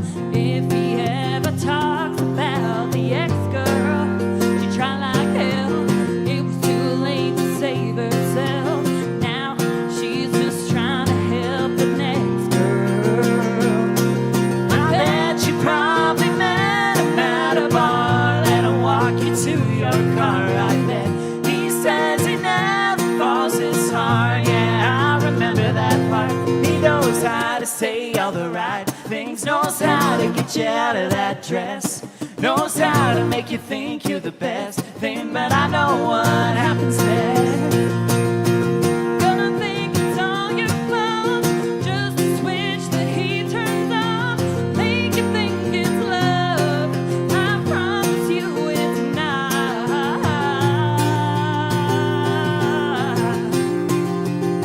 Oh no, it's not. No. And I bet you probably met him at a bar. Let him walk you to your car, I bet. He says he never falls this hard. Yeah, I remember that part. He knows how to say all the right things, knows how to get you out of that dress, knows how to make you think you're the best thing. But I know what happens next, girl. Thank you so much. Do you guys mind if I do some originals here for you? For ya. So this first original that I'm going to sing for you is a song that I wrote because I was really struggling in my own mindset when it came to love. And I always blamed it on the dudes. I was like, they're all trash. It's not me. When there's really good guys right in front of me who are like, Angelica, hello. Well, sometimes to have hope and love and to find love, you have to change your mindset. You have to make a U-turn. This is my song, U-Turn.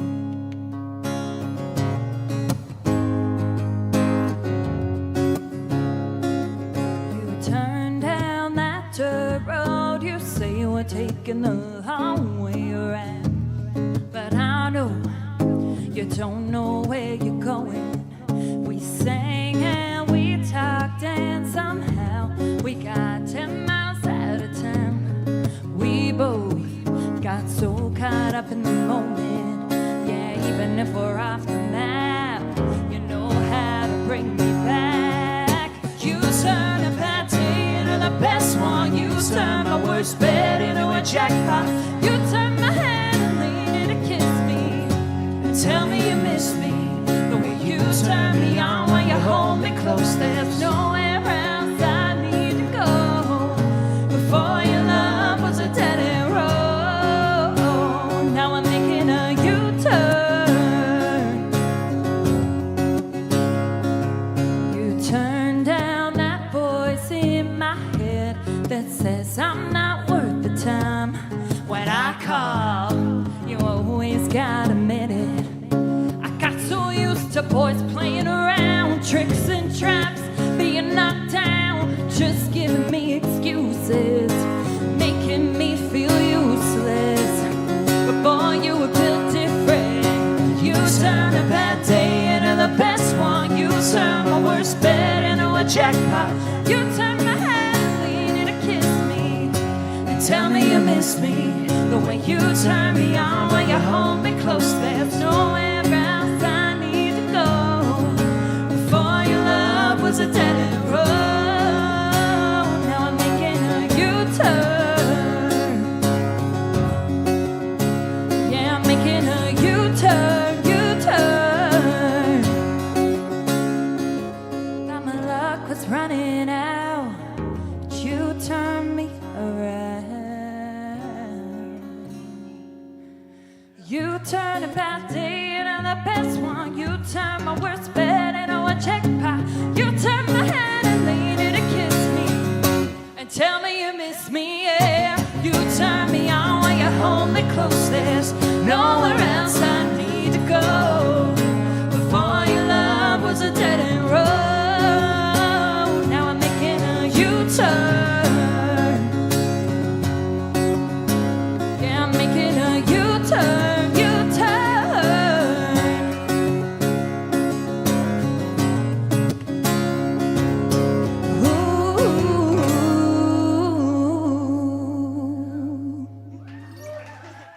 Thank you guys so much. We're gonna keep this original train rolling. This next song that I have for you guys is going to be my next single, coming out at the end of October. And basically I wrote this because this one's for all my good girls, all my nice girls, who always do what they're told, never color outside the lines. You know, they're always on their best behavior. But then sometimes you meet somebody and they bring out this whole different side of you. And it doesn't mean that you're like all of a sudden a bad girl, but you all of a sudden are able to be free, to be everything that you are, flaws and all, and you don't feel like you need to be perfect. So I want to see to you guys, I want to see y'all on your baddest behavior tonight. Are we going to be on our baddest behavior tonight, Gussapolooza? Oh, come on, you can do better than that. Are we going to be on our baddest behavior tonight? That's right. This is my song, Best Behavior.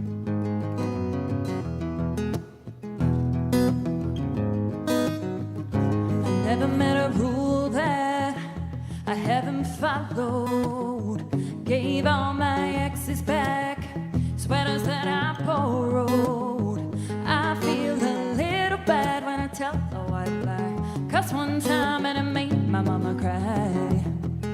But I don't know why. When I'm with you, doing things I never do. You rescued me from my good girl habits, set me free like I never had them. Yeah, you're my savior from my best behavior. You feel like a tattoo, first drag of a cigarette. It's crazy how bad I want you, and this brand new confidence.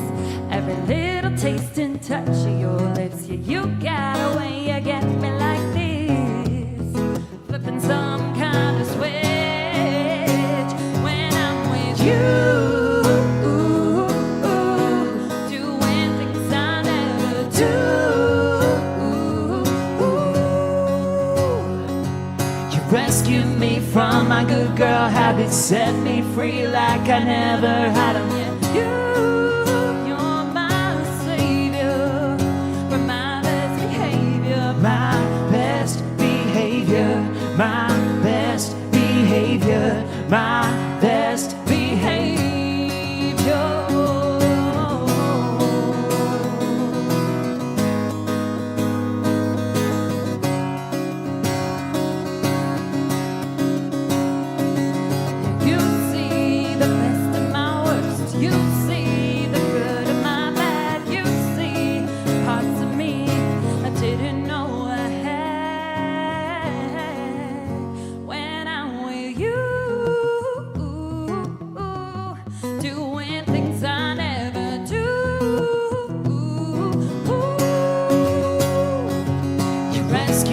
from my good girl habits, set me free like I never had 'em yet. You're my savior from my best behavior. My best behavior.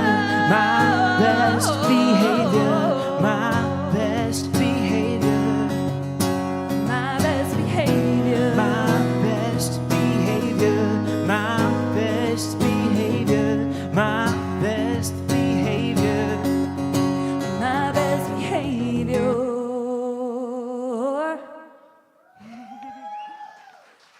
Thank you. Make sure to look out for that one. I'm already teasing it all over my socials, so should be coming out in the end of October.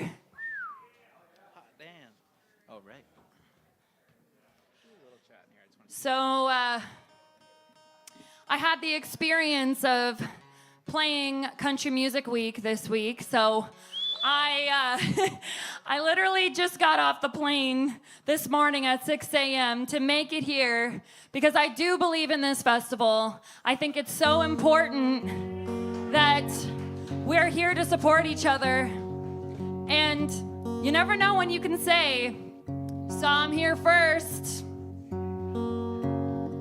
I know I wish I could have said that about any of my favorite bands. I've seen pickup lines and dive bar strangers slow dance. I've seen happy hour 2-for-1s turn to one-night stands. I've seen neon rebounds and late night drunk dives. I've seen that Cinderella fairy tale go up in cigarette smoke. I've seen two hearts bet it all and still end up broke. The real thing won't be easy.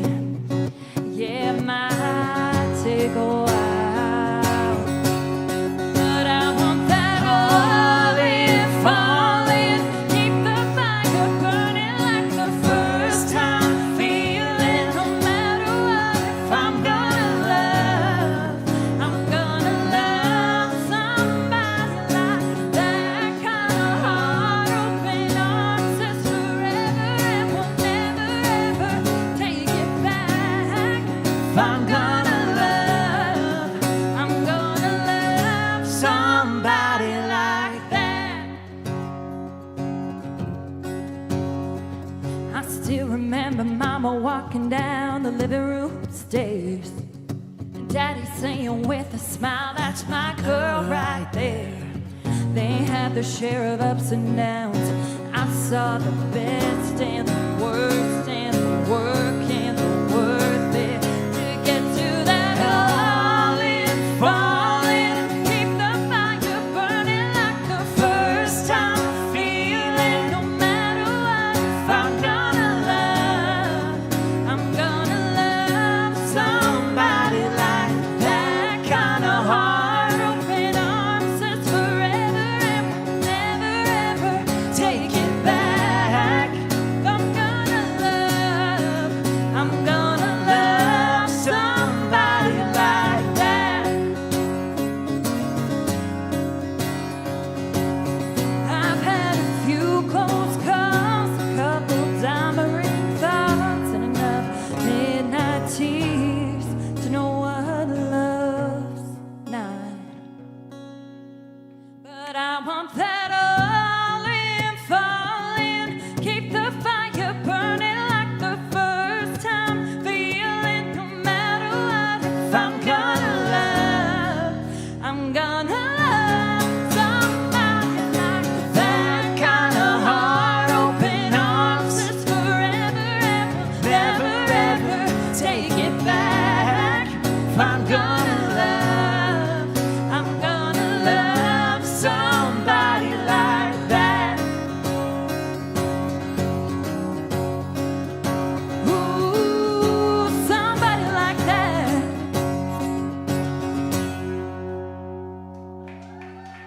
Thank you so much. A little Tenniel Arts there for you.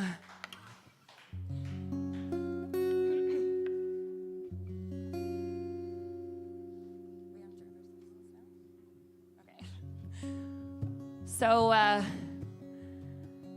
I grew up writing music at the age of 13. I used it as a diary to write out all my angsty feelings about, you know, boys not liking me or not fitting in.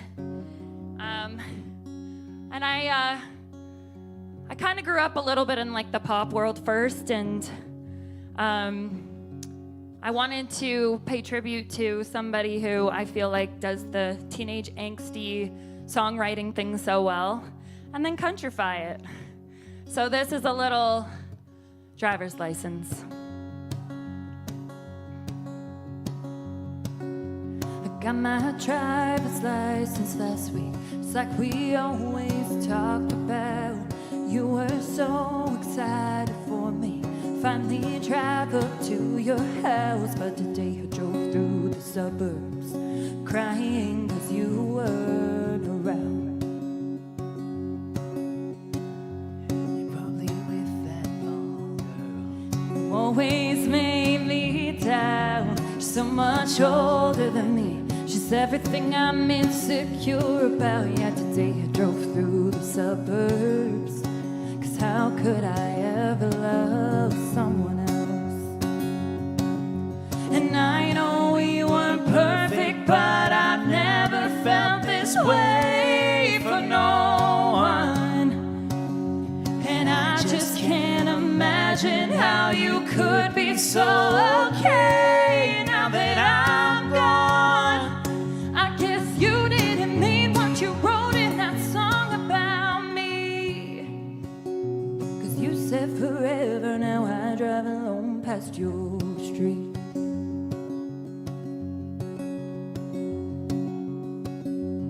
Now my friends are tired hearing how much I miss you, but I kinda feel sorry for them. They'll never know you the way that I do. Today I drove through the suburbs, pictured I was driving home to you. And I know we weren't perfect, but I've never felt this way for no one. And I just can't imagine how you could be so okay now that I'm gone. I guess you didn't mean what you wrote in that song about me. 'Cause you said forever, now I drive alone past your street. Red light, stop sign, I still see your face in the white cars, front yards. Can't drive past the places we used to go to. You know I still love you, babe. Ooh. Sidewalk we cross, I still hear your voice in the traffic. We're laughing over all the noise. God, I'm so blue. No, we're through. You know I still love you, babe.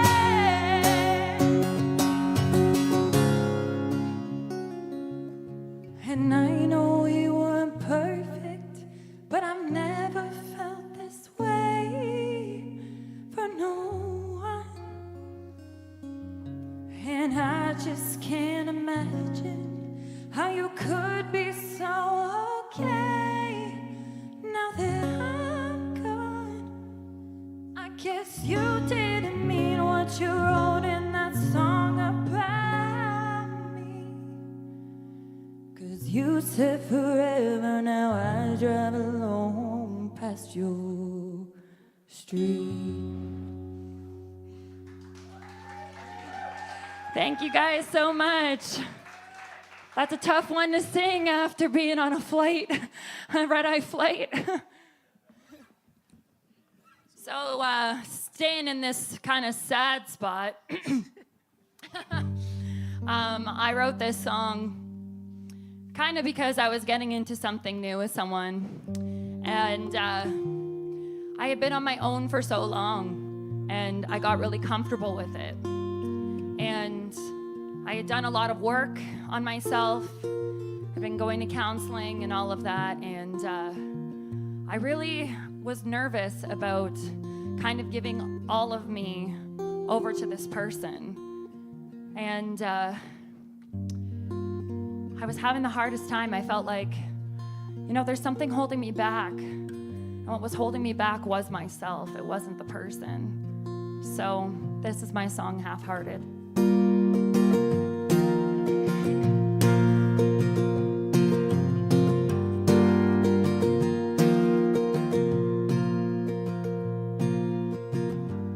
It's our night, but I'm distracted. We didn't fight and nothing's happened. There's just a part of me that I'm trying to keep standing between you and me. It's hard to let go, I'm out of practice. I don't wanna lose you. I'm afraid to lose myself. Baby, I'm not used to letting in somebody else. Been doing my own thing for so long, and I need to be honest. Feel like you're all in, but I don't wanna love you half-hearted.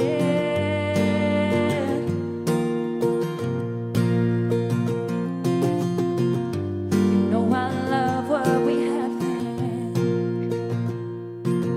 Your skin on my skin feels like magic. You've been doing everything right all along. Can't stop my heart from thinking it's wrong. Just let go, now let my past win. I don't wanna lose you. I'm afraid to lose myself. Baby, I'm not used to letting in somebody else. Been doing my own thing for so long, yeah. I need to be honest. Feel like you're all in, but I don't wanna love you half-hearted. Don't wanna love you half-hearted. Wanna give my whole heart, give it to you, but my whole heart, it wants me to. Wanna give my whole heart, give it to you, give my whole heart. I'm trying to. I'm trying to. I don't wanna lose you. I'm afraid to lose myself. Baby, I'm not used to letting in somebody else. Been doing my own thing for so long, yeah.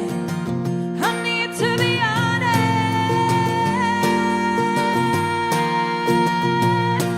I'm loving you half-hearted.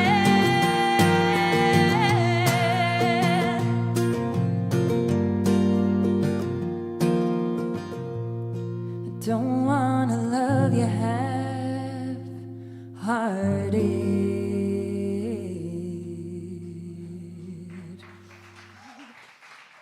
Thank you so much. I'm gonna get some water.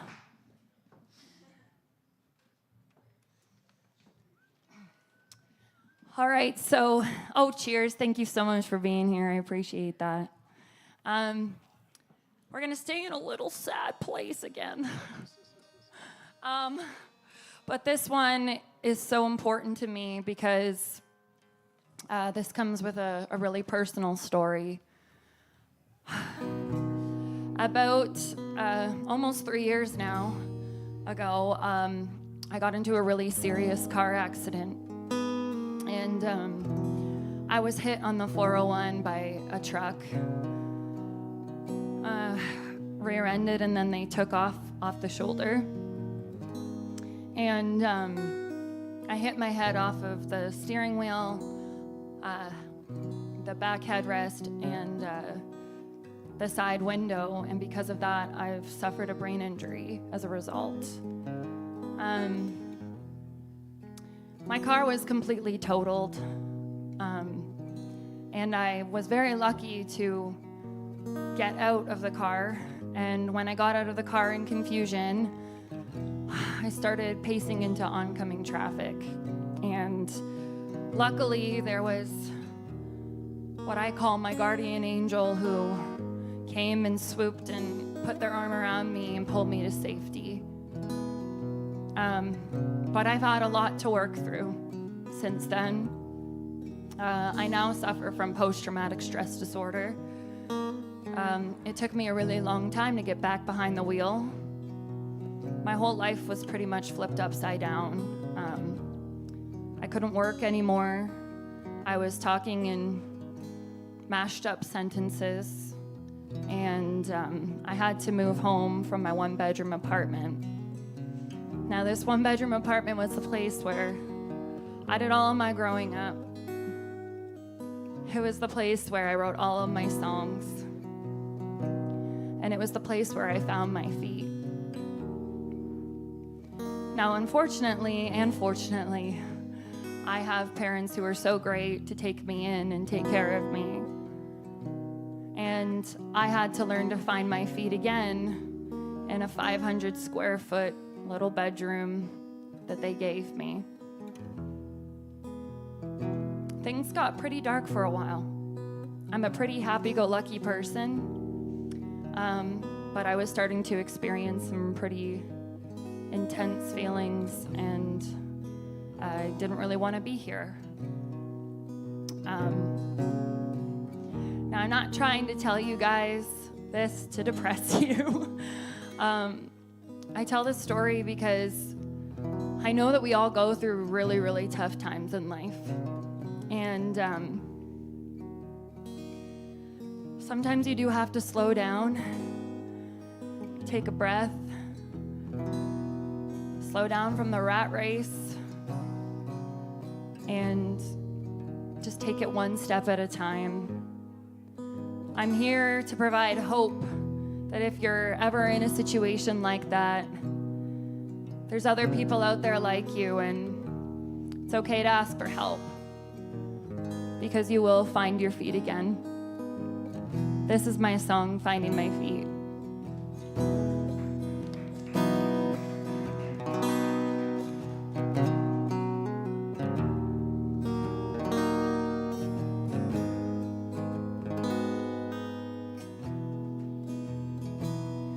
Been busting my ass to pay first and last on 500 square feet and cheap wine to get me through this week and the next, paycheck to paycheck, just trying to get by one step at a time.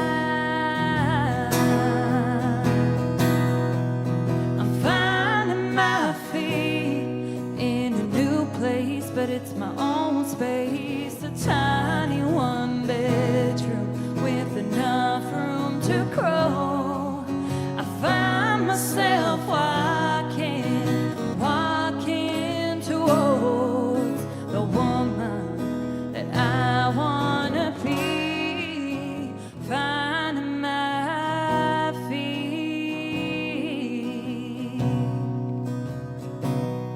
That girl in my shoes, if she only knew it ain't paved in gold. Damn, it's a long road, like walking a tightrope. Deep down, I know I'll find my way back. It's balancing act. I'm finding my feet in a new place,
Thank you guys so much for letting me share that with you. That means a lot. I hope if it's touched one person, then it's worth it for me.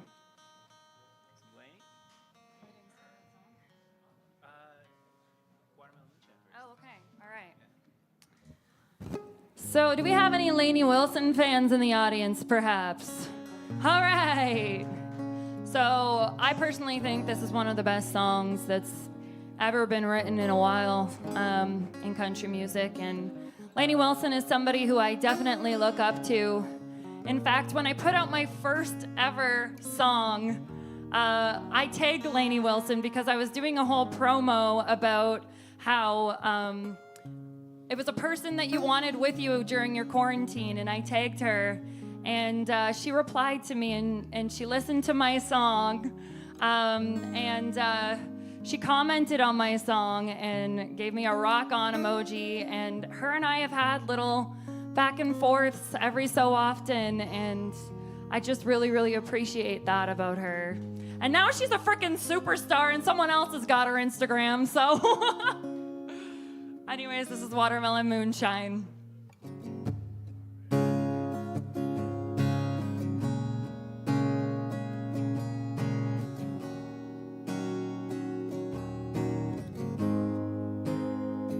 It was right after senior year, just before the summer disappeared.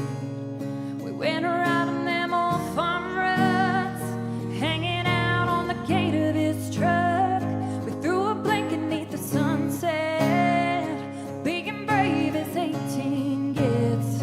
We gave each other more than our hearts, with the help of a mason jar, drinking watermelon moonshine.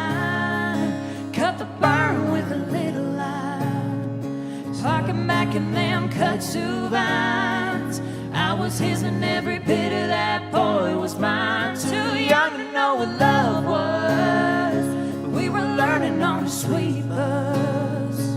Yeah, there's nothing like the first time, and mine's always gonna taste like watermelon moonshine. Don't remember where we got it from. I just remember feeling all grown up, taking pulls like it ain't no thing. Hadn't told him it was my first drink, but I told him that he was the one. You're so sure when you're that young, you think you got it all figured out.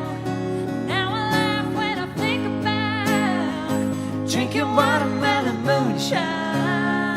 Cut the burn with a little lime, parking back in them kudzu vines.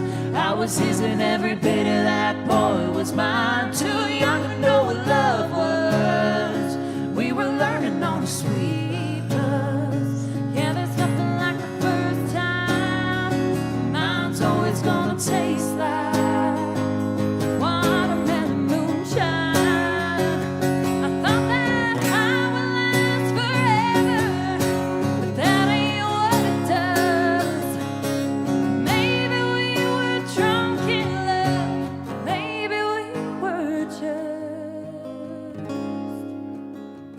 Drinking watermelon moonshine, cut the burn with a little lime, parking back in them kudzu vines. I was his and every bit of that boy was mine. Too young to know what love was, we were learning on a sweet bus. Yeah, there's nothing like the first time, and mine's always gonna taste like watermelon moonshine.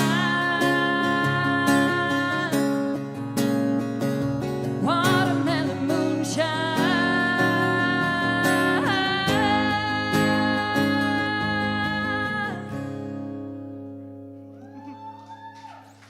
Thank you guys so much. I love me some Lainey Wilson.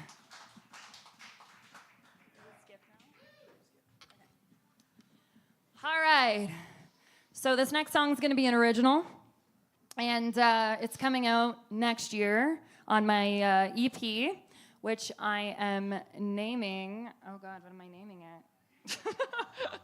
Wait, I'm naming it Gussapolooza. No, I'm naming it Breaking the Habit because I've been through a lot this past year, and it's all about different habits that this girl needed to break in order to be the woman that she wants to be. And one of those things is sometimes I'm like my own worst nightmare. I do it to myself. I'll listen to a song that reminds me of somebody who really hurt me, or just to remember those moments. And so I went into the writing room with this song, and I was like, I just feel like a song that people skip.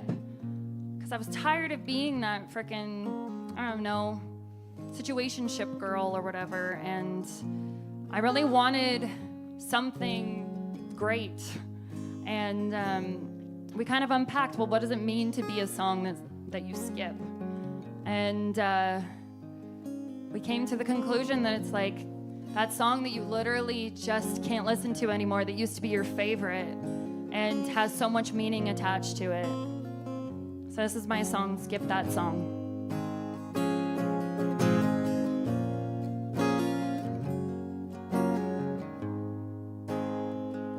The one we danced to at graduation, made out to in your parents' basement. Yeah, we had it on all the time, like it was written for you and I.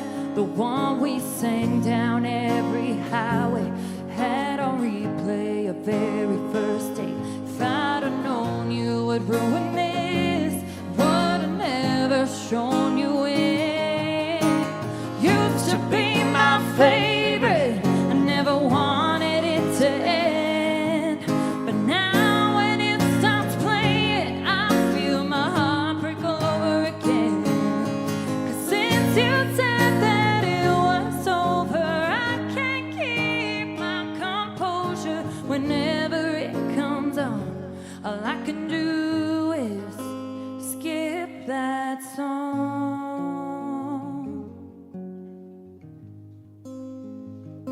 Now it's a goodbye on the front porch. I love you, but can't do this no more. Verses that I wanna forget, melody I want out of my head. Used to be my favorite, I never wanted it to end. But now when it starts playing, I feel my heart break all over again. 'Cause since you said that it was over, I can't keep my composure. Whenever it comes on, all I can do is skip that song.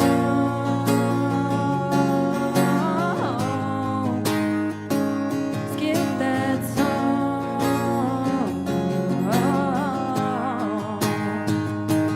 2 minutes too long, memories too strong to just sit and listen like it never happened. I'm breaking the habit of hearing it through and missing you. Oh, I'm just missing you. Oh, yeah. It used to be my favorite, I never wanted it to end. Now when it starts playing, I feel my heart break all over again. Since you said that it was over, I can't keep my composure. Whenever it comes on, all I can do is skip that, skip that, skip that song.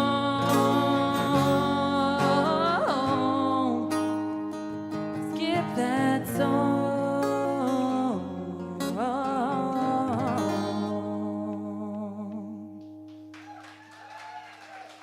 Thank you.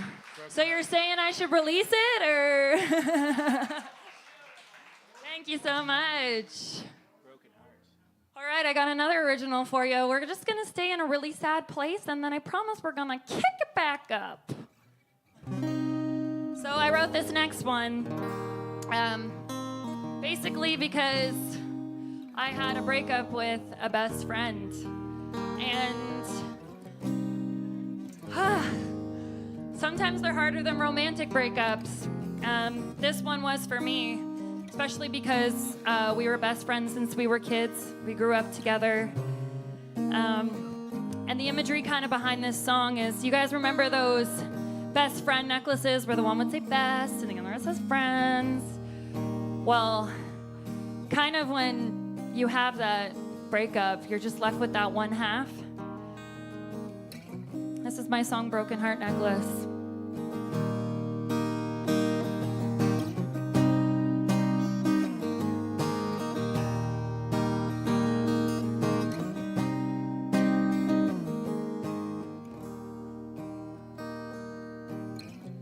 9 years old, at the back of the bus.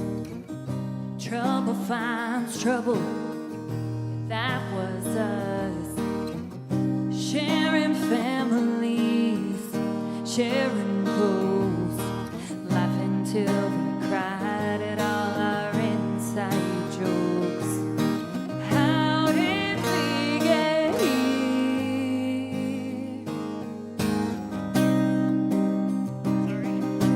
I didn't know my heart could break like this,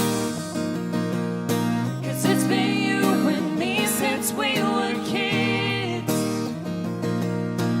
We shared every single secret, used to fit like perfect pieces, but now we're just two halves of a broken heart necklace.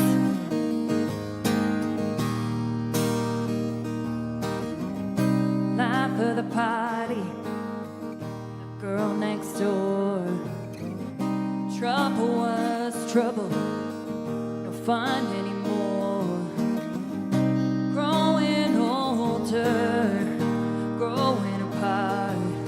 Memories are bittersweet, letting go is hard.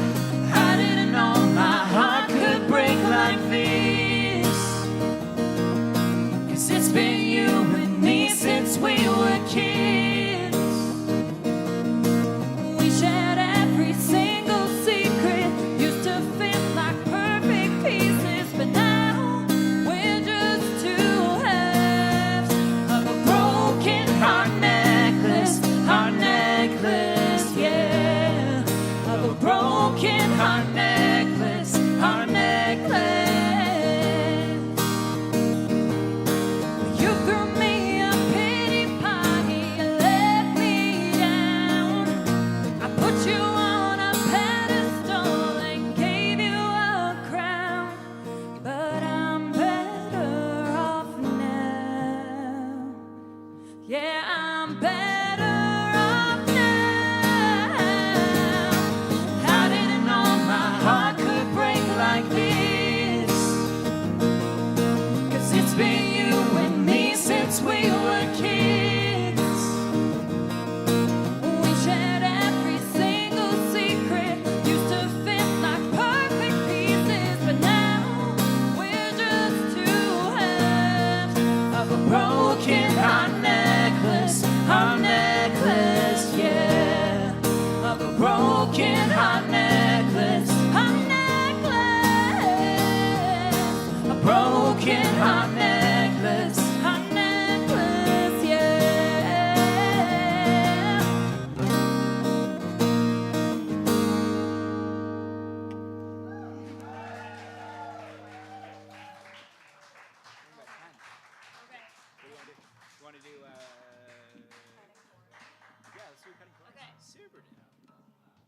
All right, this next tune that we have for you is another original coming out on the EP in the new year. So I got a question for y'all up here. How many of you are out here looking for the real damn thing? You know, that reach for the stars, over the moon, World Series kind of stuff. All right, well, can't hit it once. You really gotta do the real thing. If you want the real thing, you gotta work it from the foundation up. You can't skip any steps. You can't cut any corners. This is my song, Cutting Corners.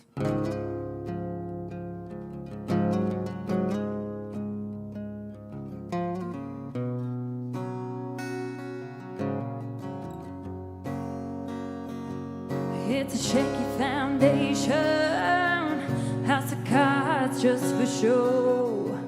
It's my heart breaking if we don't take it slow.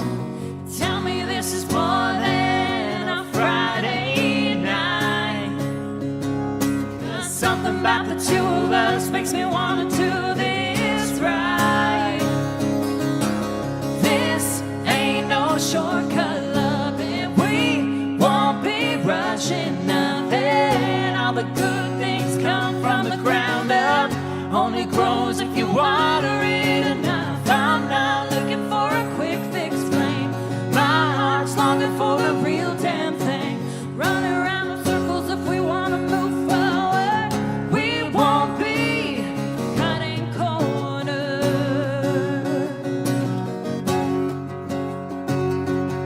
There's a happy ever after at the end of a long road. If that's something that we're after, there's only one way to go. This ain't no shortcut loving. We won't be rushing nothing. All the good things come from the ground up. Only grows if you water it enough. I'm not looking for a quick fix flame. My heart's longing for the real damn thing. Run around in circles if we want to move forward. We won't be cutting corners. Cutting corners.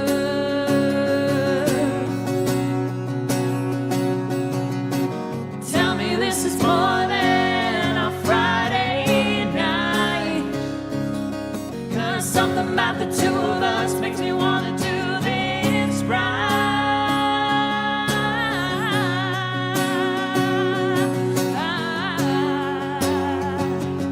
Oh, yeah.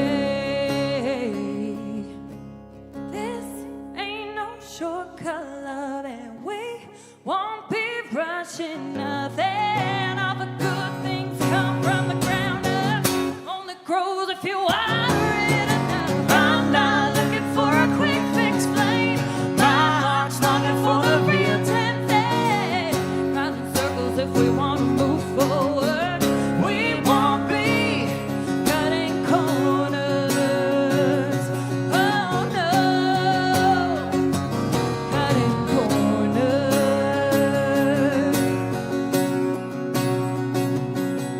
When it comes to you, I ain't cutting corners.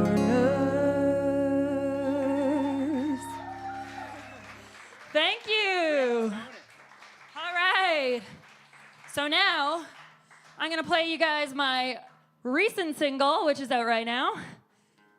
And I got a question for y'all. Again, how many of you are out here having a hot girl summer? Fellas, you can have a hot girl summer too. It's all good. Basically, I wrote this because I wanted to write a song for all my single ladies who were saying, oh my gosh, I'm not in a relationship, blah, blah, blah, blah, blah. And I'm like, dude, you're way better on your own than going back to somebody who you've outgrown. So don't answer that damn phone. This is my song, Ringtone. Wow, that's a lot of rhymes. It's like I write music, yeah.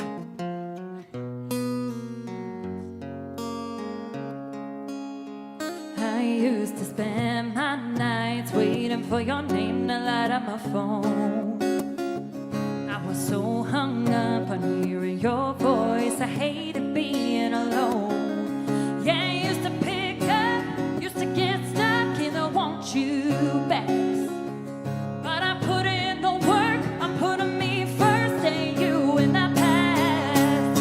And I hit and ignore, doing me more. Telling you no, saying hello to the me that you were stealing. I couldn't care enough.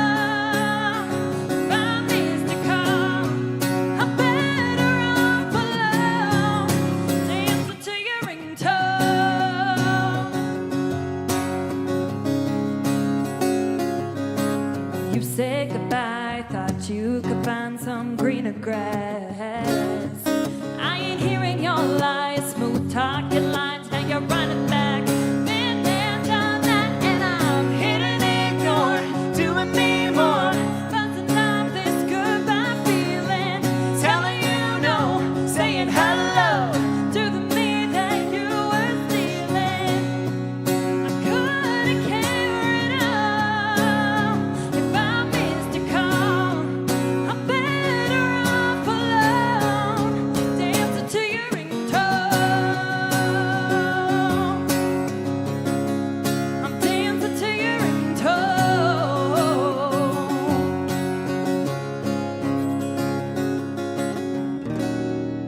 No caller ID? Who could that be? Hit and ignore, doing me more, buzzing off this goodbye feeling, telling you no, saying hello to the me that you were stealing. I couldn't carry it all if I missed a call. I'm better off alone, dancing to your ringtone. I'm dancing to your ringtone.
2024.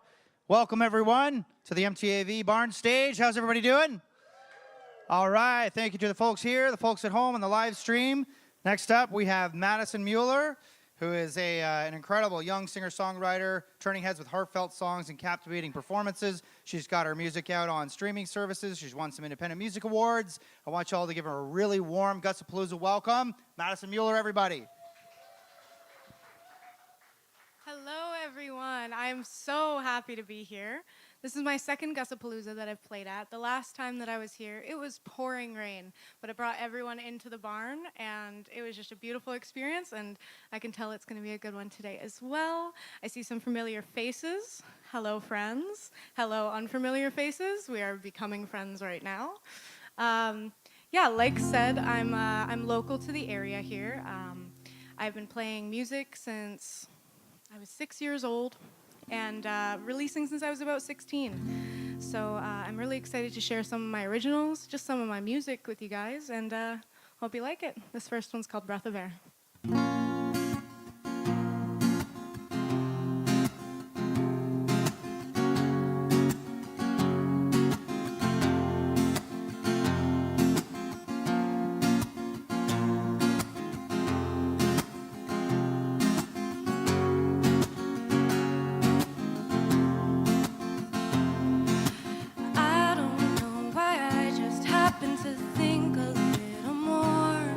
When the sun fades and the clouds they pour, and I don't know why I just happen to stay awake at night when it's cold out, and the bugs they bite, and the creatures that I hear, while they whisper in my ear, all the good things become unclear, and I start to contemplate all the stuff that's in my way, how to choose which battles to lose. I'm afraid. Breath of air, wondering where I'm afraid. Maybe over there, forgetting my cares.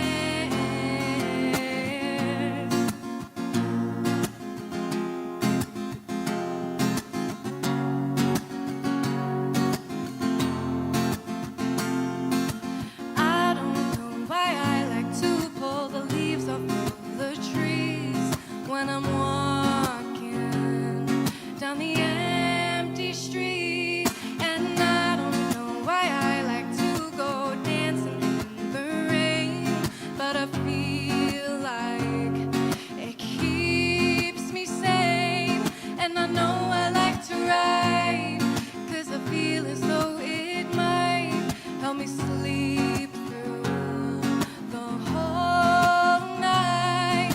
But hey,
Thank you so much, guys. Oh, very nice. Thank you. Thank you, David. I hear you out there. Now my guitar is out of tune, that much I can tell. So I'll tell you guys a little bit about me. So I'm based in the Barrie area, but I travel everywhere for my music. I try to anyways. That's the one. This is everyone's favorite experience while watching a musician. That sounds so much better. So this next song is a song I wrote quite a while ago. It's kind of about my first experience with a summer love. We've all had them. It's called Got This Way.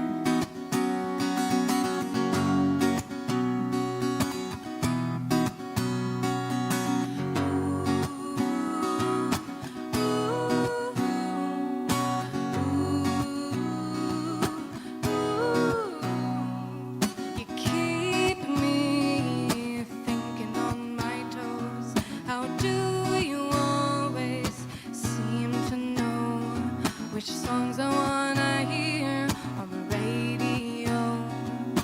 Who are you? Where did you come from? Oh, the places you'll go.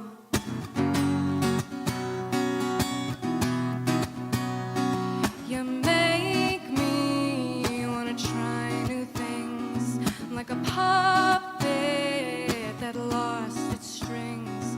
But you caught me while I was falling. Who are you? Where did you come from? Don't want you to go, but you got this way that makes me feel like I'm waves on the water. It's so surreal. Never had this before, and I'm happy to stay if you're wanting more.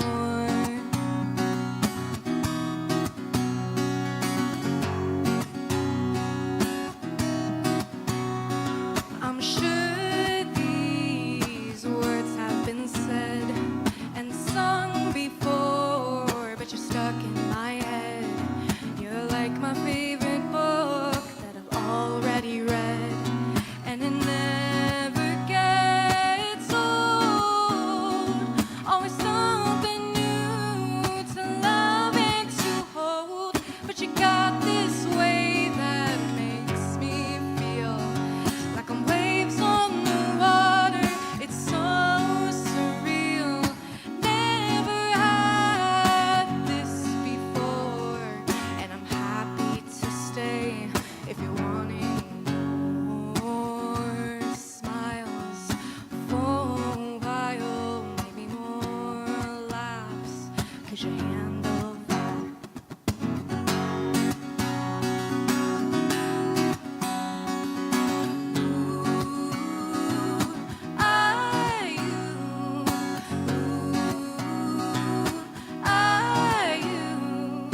Got this way that makes me feel like I'm waves on the water. It's so surreal.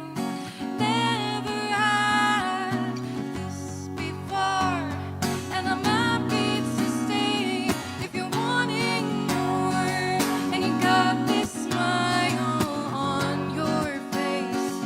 It takes me to a whole brand new place. Take me there if you'd like, 'cause I think that this feels pretty right.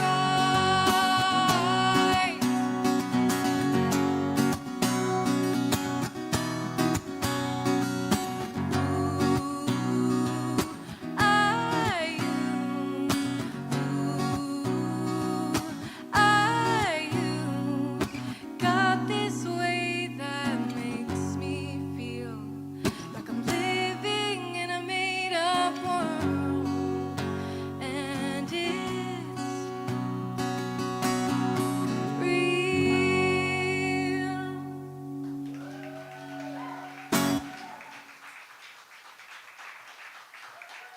Thank you very much, guys.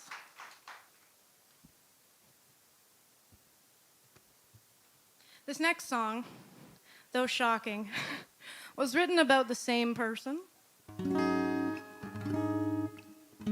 It's not nearly as nice, unfortunately. Maybe I was a little too nice.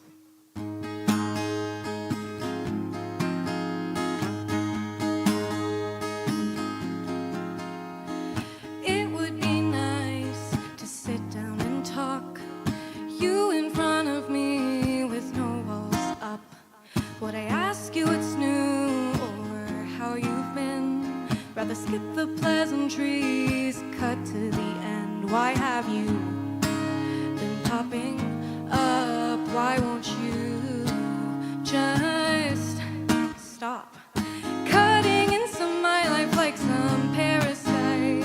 I'm finally happy, then you decide to strike. I was too nice then. I'm probably too nice now. I'm asking you to leave without knowing how.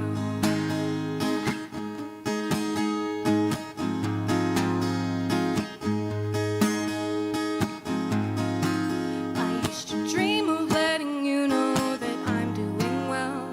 It probably wouldn't matter 'cause you could never tell. You messed me up, but it was over your head. Put a pretty good mask on while you fled to someone. Ooh, I don't want you cutting into my life like some parasite. I'm finally happy, then you decide to strike. I was too nice then. I'm probably too nice now. I'm asking you to leave without knowing how.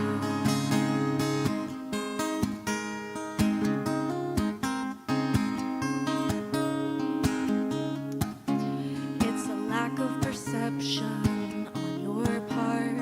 It's you wondering whether we could restart. The answer is no, my answer is go. You lost the right to get to know me.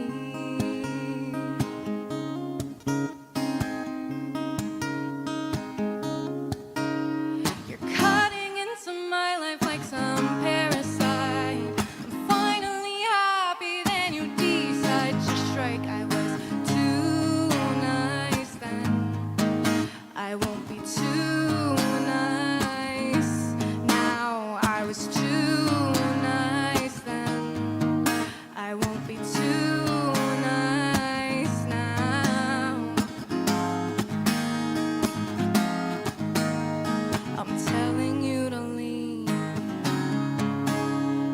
Never should've come back around.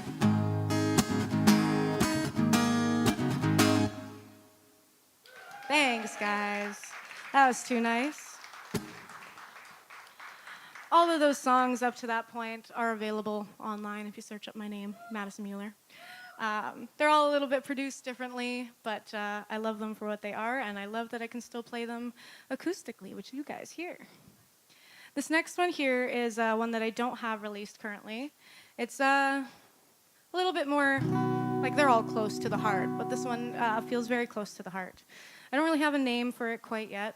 If you guys have any ideas, please feel free to let me know after the show.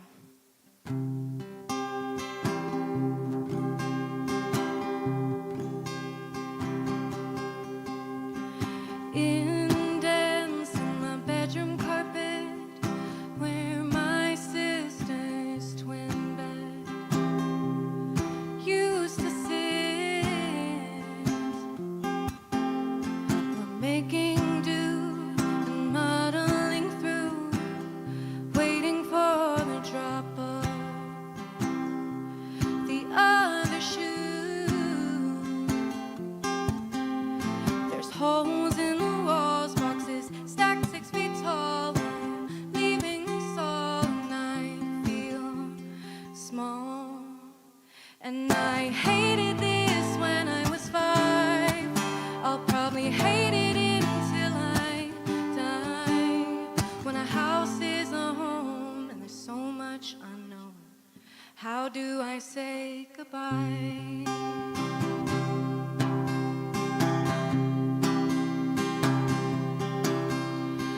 This is where my dog grew old and died, where it really felt like I could cry. We didn't plan to be the corner house on that street, but it grew on me. There's holes in the walls, boxes stacked 6 feet tall. We're leaving this all, and I feel small. And I hated this when I was 5. I'll probably hate it until I die. When a house is a home and there's so much unknown, how do I say goodbye? Oh, oh,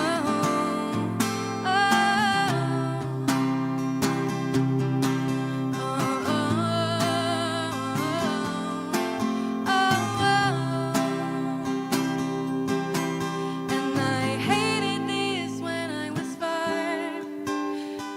Hate it until I die. When a house is a home and there's so much unknown, how do I say goodbye?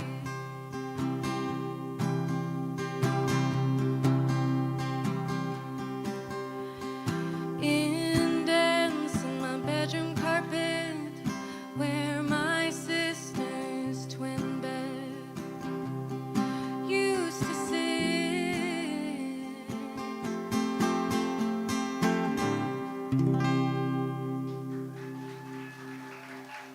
Thank you guys so much.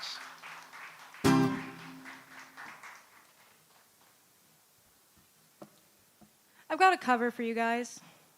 I think we're allowed a couple of covers in here. I think this is the right crowd for it. You guys seem like you know good music. So if you know it, feel free to sing along.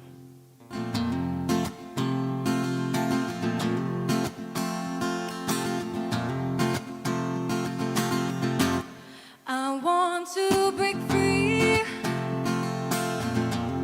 I want to break free. I want to break free from your lies. You're so self-satisfied. I don't need you. I've got to break free.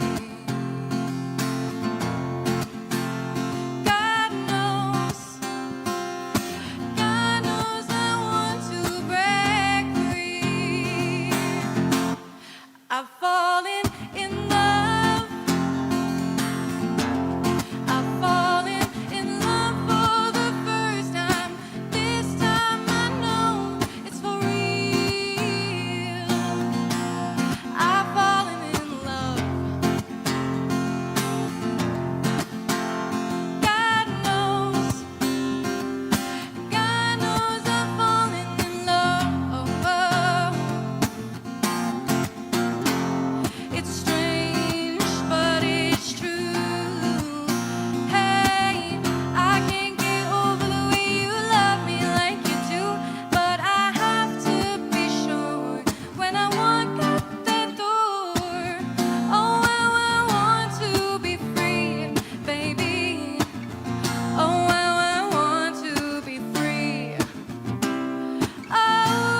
I knew you guys looked like Queen listeners. And that's the truth. All right, so before I was just tuning, now I have to like tune my guitar differently because I love making things complicated for myself on stage. But I can tell you guys that when I started tuning my guitar differently, it opened up a whole new world of writing for me. It started with learning a Bon Iver song, which is very near and dear to my heart. But then I very quickly found out that Joni Mitchell writes a lot of her music in this tuning. And I take a lot of inspiration from her. So I can't get away from this tuning. It haunts me in a good way. I used to have 2 guitars, and then I haven't got the other one fixed. 2 guitars was so much easier. I just switch over, but now I get to talk to you guys, which is fun. Doesn't that sound so pretty? It opens up a whole new world for me, and I'm going to share with you guys a couple of my originals that, I don't know, they feel very much like me when I'm writing them. So this first one is called Sweet Bitterness. I wrote this in the midst of the pandemic, and my thought ahead of time was that I just really missed the feeling of being a kid, and the next day would be a field trip, and it was just the most exciting thing.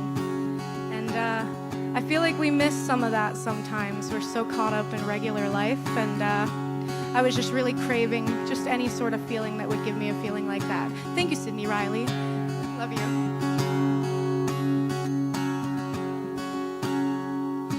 There is a fire waiting for a spark, but I don't know when it'll catch.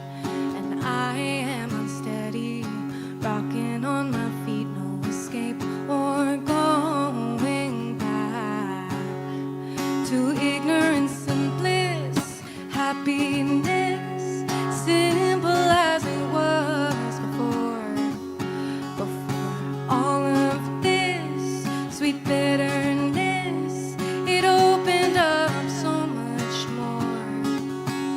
I would like to look at life with other eyes, so that I might find new highs that I used to throw aside.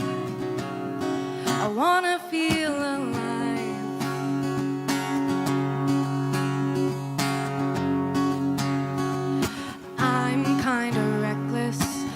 So very anxious, and it's my fatal flaw. Perfection's what I crave, regardless of my skill. It ends up draining me of all the ignorance and bliss.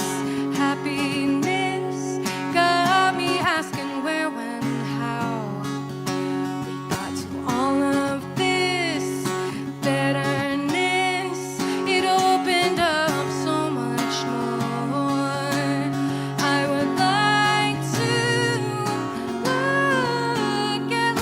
Oh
really appreciate it.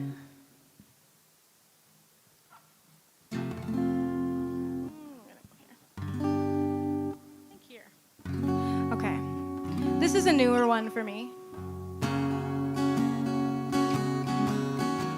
It's a little bit sad. I was a little bit sad when I wrote it. Like the other song that I played, I don't quite have a name for it, but I think I'm going to stick with Nothing Revealed.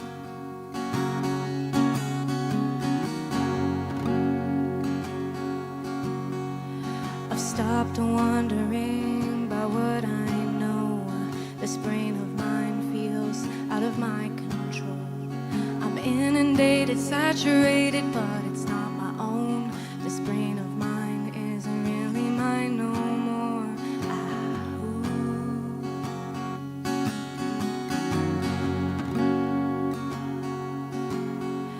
I've stopped writing down about how I feel, convinced this heart of mine that nothing was real. I played the role, I stole the show, guess that was the deal. This heart of mine, I've locked it tight and now it's totally sealed. Ooh, nothing's revealed. I gotta start listening to me again. I've become so quiet. The thoughts inside have all but died. Can't even chase the silence, chase the silence.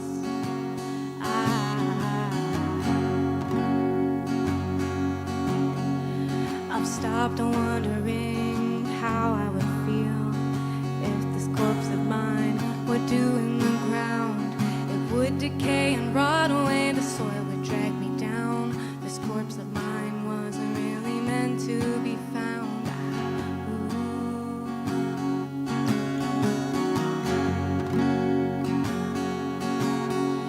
I've stopped looking for a way to survive. The soul of mine couldn't really put up a fight. I've searched the stars and gone too far, and now I've lost my light. Wish I may, wish I might find my soul tonight. Just want control of my life.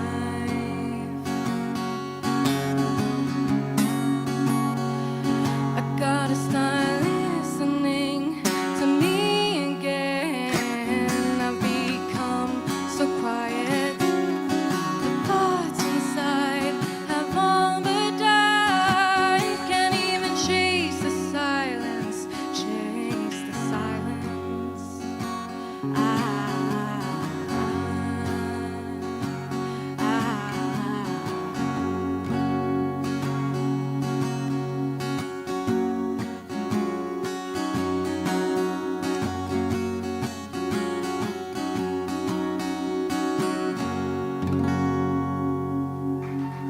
Thanks, guys.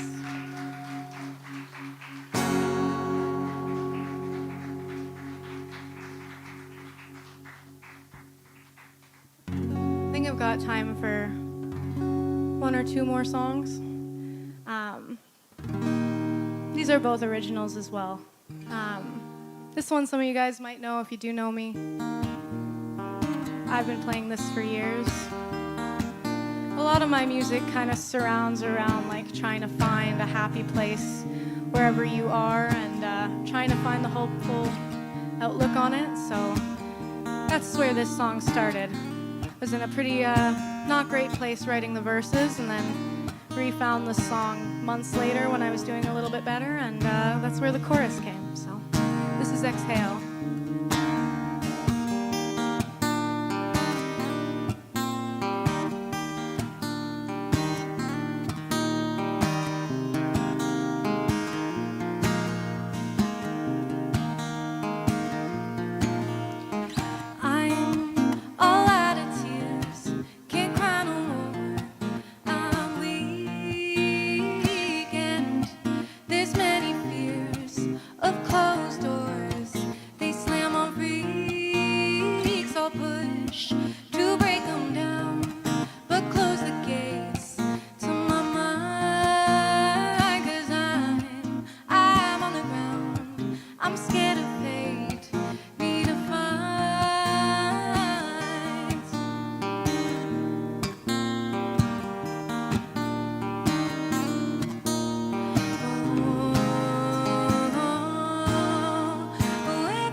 stay on time. This is my last song of the day. I know, I don't want to leave you guys. You guys have been really great. Gussapolooza has been great. I wish I got to spend more time here. I was working this weekend, but otherwise I'm with you in body, mind, spirit. And I thank you guys for being here with me today. This is a song called Bloom. It's very, very near and dear to my heart. If I talk about it too much, I'll cry, which I'm not gonna do.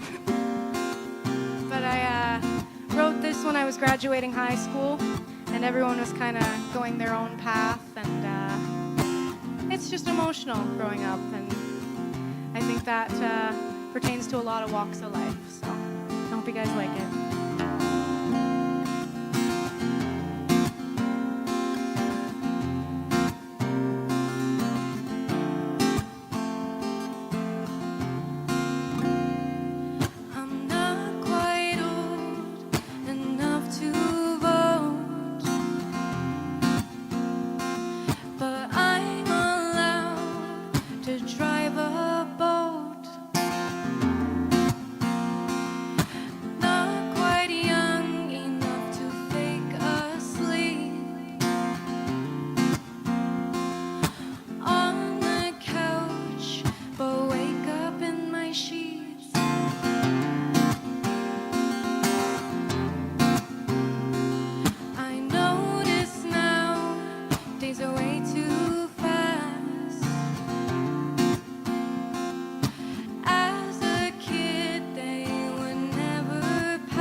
For me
Thank you guys. Thank you so much for having me.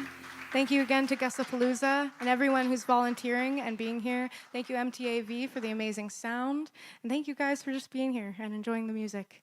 I hope you have a great rest of your weekend. Thank you guys.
Gussapolooza 2024. How's everybody doing here?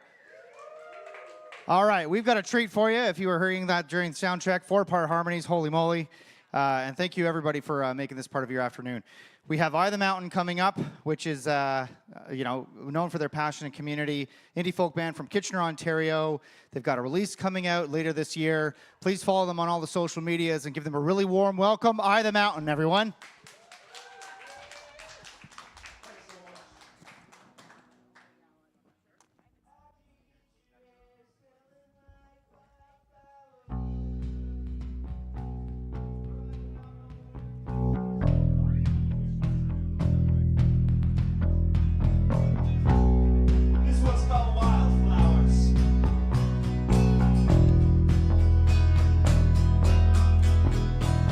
Well, honestly, I climb the highest of mountains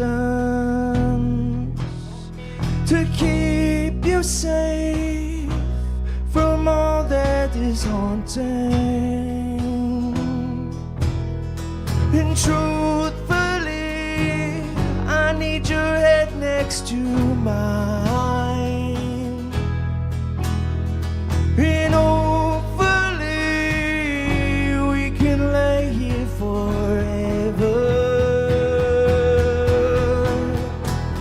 I wanna lift you up and give you everything. How'd you get your hair smelling like wildflowers? I wanna lift you up and give you everything. How'd you get your hair smelling like wildflowers?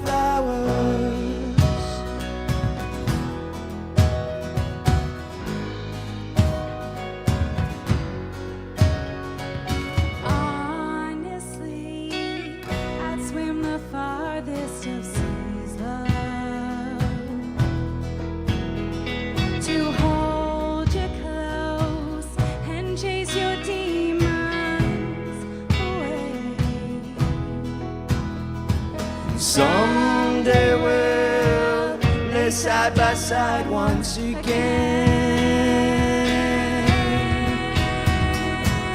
I wanna lift you up and give you everything.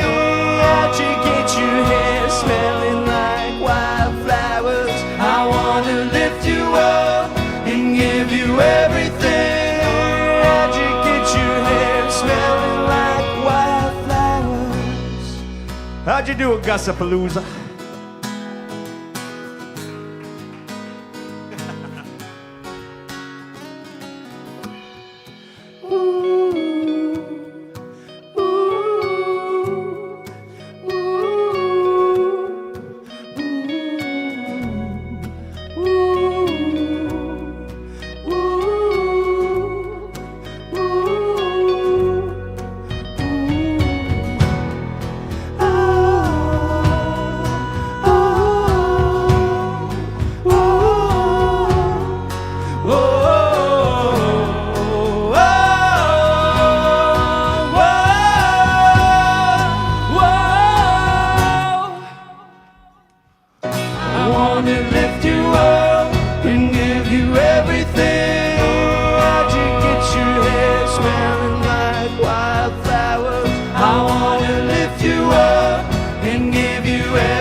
All right, once again, we are Eye the Mountain, and at an Eye the Mountain show, we've got 3 rules for you. Rule number 1 is we love a good sing-along. Rule number 2, we got a little dance floor. Depends how much you've been drinking, but you know, we're into it. Rule number 3, it's been happening all weekends here at Gussapolooza. Leaving the bullshit at the door, having a good time, we're a community. Can we do that, Gussapolooza? Oh, baby. This one's called Walls. We're gonna give it A good old try here, rule number 1, a sing-along, it goes like this. La da da da da da da da. That's all you. La da da da da da da da. Hey, la da da da da da da da. La da da da da da da da. I fell in love when I saw your face, dear. You broke my heart after 8 long years. Now I go to my own dark places. Gone for months, gone for weeks, gone for days. And took a road trip just to find myself. You couldn't find me, I found someone else. Nothing seems to change, so I keep building these walls. Da da da da da da da. And I really wanna let you in. Da da da da da da da. To find out why I built these walls, cast your check. I knew I should keep. Spend it all on you within 1 week. Now I go to my own dark places that I made just to keep myself safe. Took a road trip just to find myself. You couldn't find me, I found someone else. Nothing seems to change, so I keep building these walls. Da da da da da da da. And I really wanna let you in. I gotta find out who I am. And you left me in the darkness just to find out that I love building these walls. Gussapolooza! We are so happy to be here today. If you're just joining us, we are I the Mountain, and this is our first time to Cookstown as a band. I don't know why we didn't come here before. The vibes are feeling good. So thank you so much for spending your afternoon with us. Truly such an honor to be asked to be included in this incredible festival. The acts that we heard up on the stage before us, Angelica Appleman, Miranda Mueller, holy, woo, sounding good. So we are so excited to be here for the next little bit. Singing some songs, getting you singing with us, helping everyone feel good. So we are gonna put rule number 1 back into effect. Singing nice and loud, we can fill this barn. Here we go. La da da da da da da da. All right, I'm throwing it your way. La da da da da da da. Well, I keep building these walls. I really wanna let you in. Da da da da da da. I gotta find out who I am. Da da da da da da da. Da da da da da da. Building these walls. Thank you so much. This next one's a brand new one. It's called Primrose. We hope you like it, and if you don't, I'm sorry. Good morning, Primrose. Your eyes look tired and your cheeks are cold. God, you're looking so old. Where you been hiding now? You've been in hiding. You gave your slip and you've been gone for weeks. And I've been losing sleep. Where you been hiding now? Well, my darling, wake up. You were my true love. You've been slipping through the half-light, begging to feel right. Whoa, oh, oh, there's a shadow in your eyes. Does it feel like, are you losing control?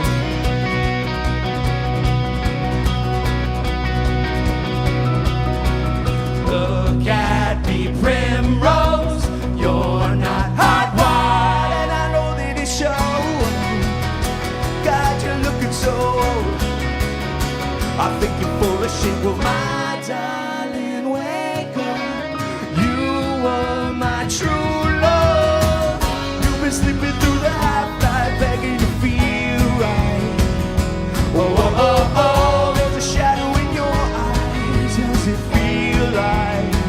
Are you losing control? You've been slipping through the half-life, begging to feel right. You think that I don't know? There's a shadow in your eyes. Does it feel like? Are you losing control? All right, Gussapolooza, that's you. Losing control. Hell yeah. Darling, wake Are you losing control?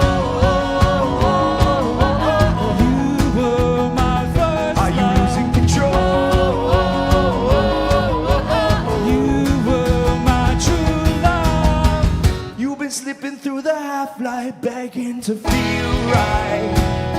Oh, oh, oh, there's a shadow in your eyes. Does it feel like? Sing with us one more time. Are you losing control? You've been slipping through the half-light, begging to feel right. You think that I don't know? There's a shadow in your eyes. Does it feel like? Are you losing control?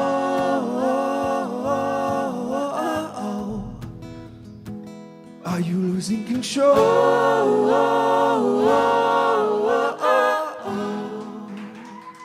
Thank you so much. 1, 2, Damn, you sound good, Gussapolooza. All right, this next one was written by our very own Mr. Matthew Rappold over here. Give it up for Mr. Matthew Rappold. Now, this one is interesting because it is called Jillian, but Mr. Matthew Rappold here is married to Allison. So I think he's got maybe a little side action going on. All right? To stop telling that story. Oh, I don't know. Little side piece. This one's called Jillian. I think it's gold. Goes like this.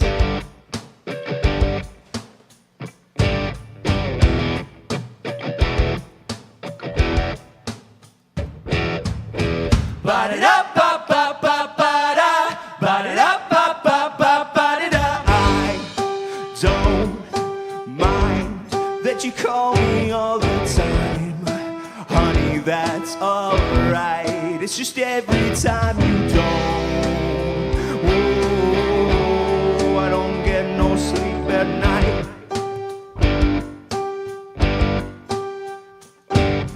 I don't care that I see that pretty face every place I stare. It's just every time I don't. Oh, I don't get no sleep at night.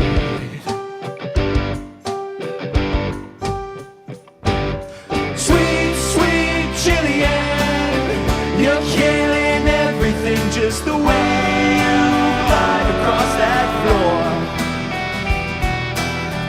You blow me over, got me running for cover every time you knocking at my door. And bless these tired eyes, I'll never get no sleep at night. All right, we're at a festival, get those hands up. Here we go. I'm not sure how you make me feel so goddamn insecure. It's like I'm hiding from myself. You pretend that you don't know. You keep me up at night. Yeah. Keep that going out there. Sweet, sweet Jillian, you're killing everything just the way you glide across that floor. Yeah. You blow me over, got me running for cover every time you knocking at my door. And bless these tired eyes, I'll never get no sleep at night. All right, I'm gonna sing something, you sing it right back. Here we go. Ba-di-da-ba-ba-ba-ba-da. Ba-da-da-ba-ba-ba-ba-da. Ba-di-da-ba-ba-ba-ba-da. Ba-da-da-ba-ba-ba-ba-da.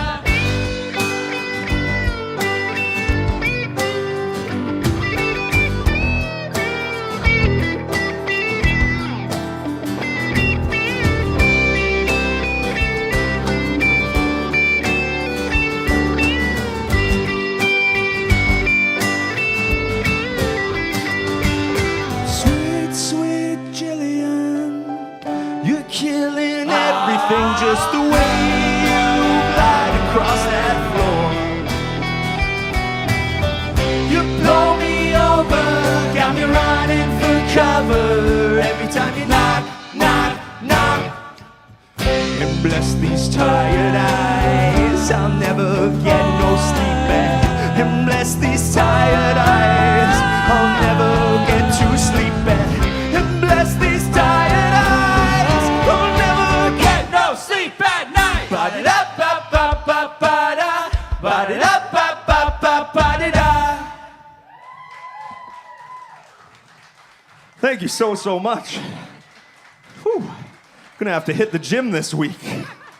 This is the gym right now. This is the gym. This is the sauna. This is the after workout sauna. You are my gym, Gussapolooza. 1, 2, 3. This is a brand new tune. We just released it. It's called Carry On. It's about getting through the shit.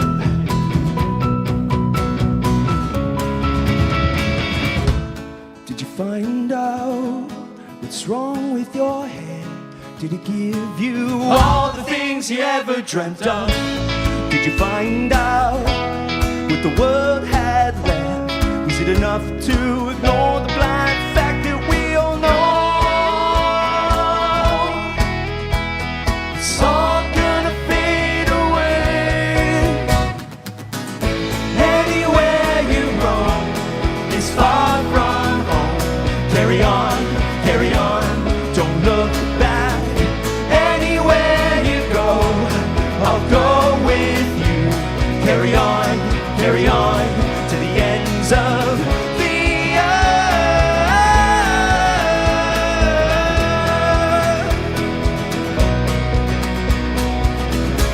Did you free fall?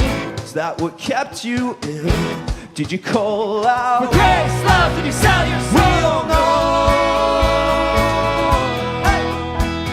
it's all gonna fade away. Anywhere you roam is far from home.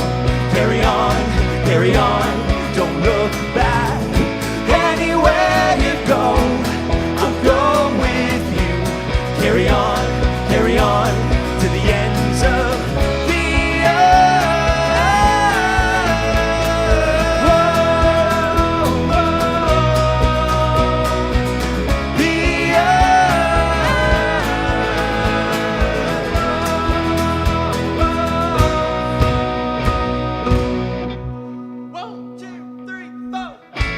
All right, rule number 2, little dance party.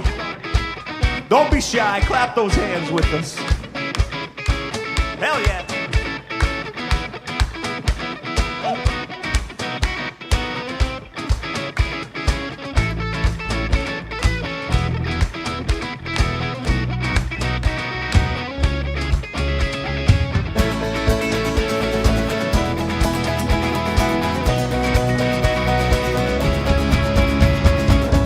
Anywhere you roam is far from home.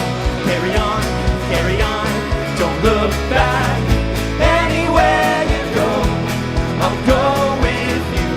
Carry on, to the ends of the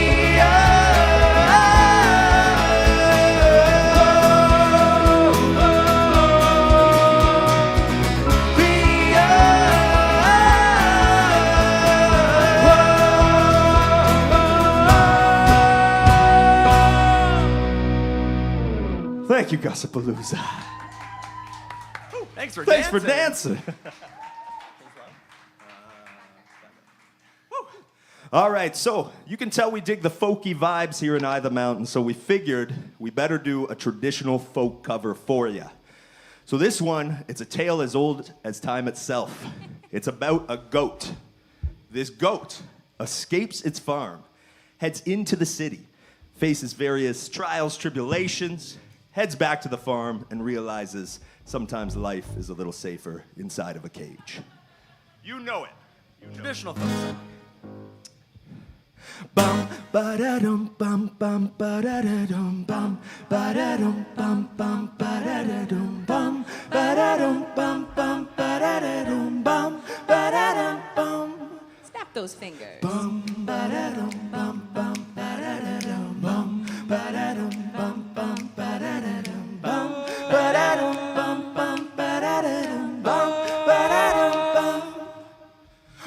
white shirt, now red, my bloody nose sleeping. You're on your tippy toes, creeping around like no one knows. Think you're so criminal.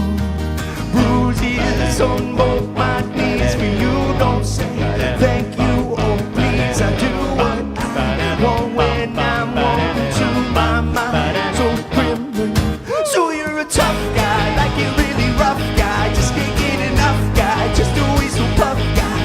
On that bad time, make your mama sad time, make your girlfriend mad time, I seduce your dad time. I'm a bad guy, duh.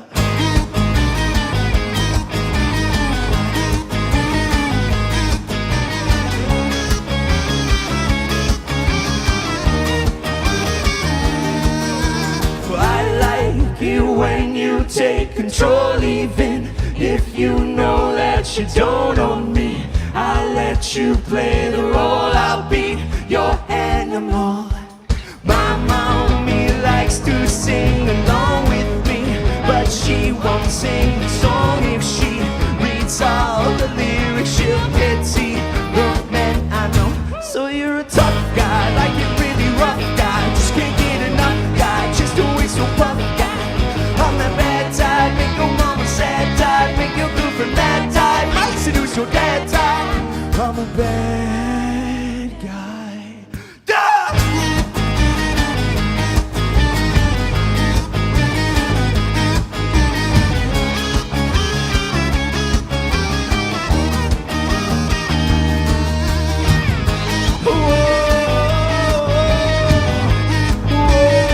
I'm only good at being bad.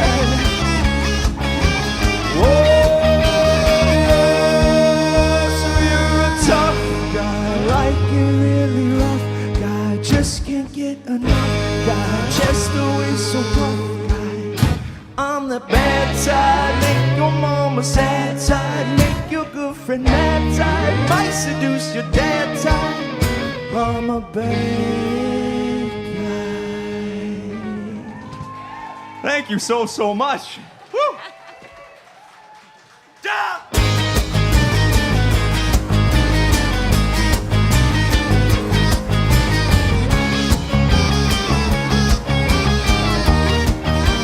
Oh, I'm a bad guy. Thank you. I saw it. Yeah. You got it? All right. Hey. Stop throwing stuff. Thank you, up here. thank you. Settle Getting down. passionate up here. Love me a little Billy. Well, the next song we're gonna sing is one of our most recent releases, a song we put out in the world in April. And it's one of the most personal songs we've released to date, probably one of the hardest releases. I wrote this song last year about a friend of mine that passed away very, very suddenly, my best friend Weston. And he left a really, really big hole in the world. He made everyone around him feel loved and included and accepted for exactly who they were. He loved to go on adventures with his husband, Jordan. And when we wrote this song, it sort of felt like one final adventure they might have taken together before he passed away. So this song is for my friend Weston. It's called Kings of Love.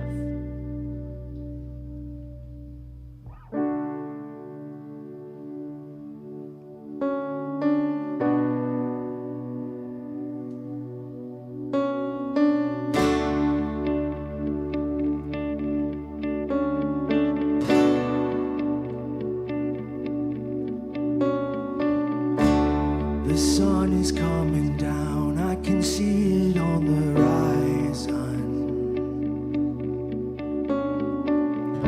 Come and meet me in the dark. I don't wanna see you crying. Oh, how we're moving in the wrong direction, but now we're looking at the same reflection. I wanna hold you standing in the rain with a smile on your face, just you and I.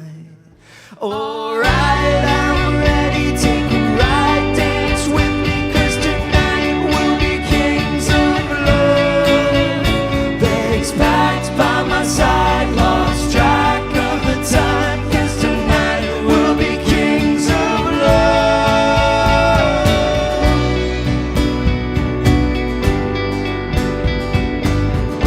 Confidence is wearing thin, taste of sea salt in each line. We write our stories in the wind as we walk across the shoreline. Oh, how we're moving in the wrong direction, but we're still looking at the same reflection. I wanna hold you, standing in the rain with a smile on your face, just you and I. Alright, I'm ready, take a ride, dance with me, 'cause tonight we'll be kings of love. Bags packed by my side, lost track of the time, 'cause tonight we'll be kings of love.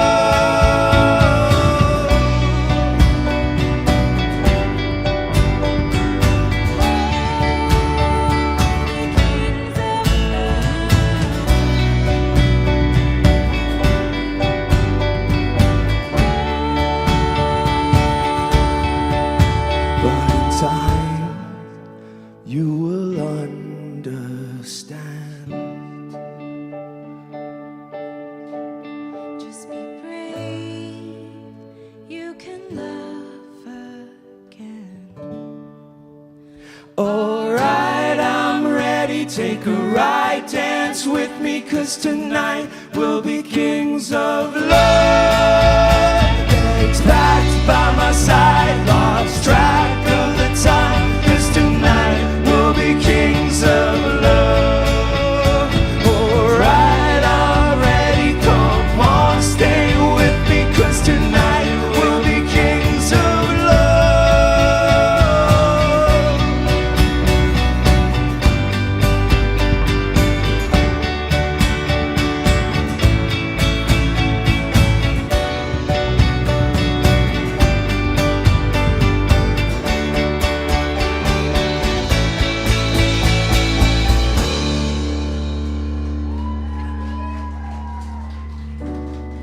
Thank you for listening.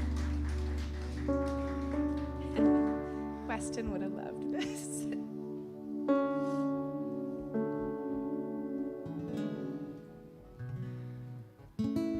Thanks so much, folks. This next one is called Coal Mine.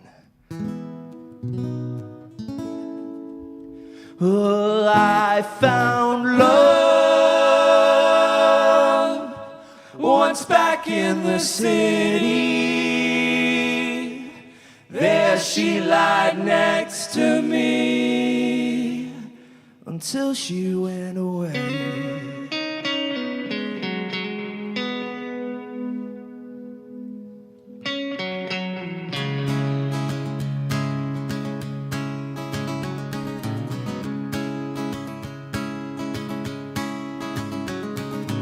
Oh, the blue skies over coal mines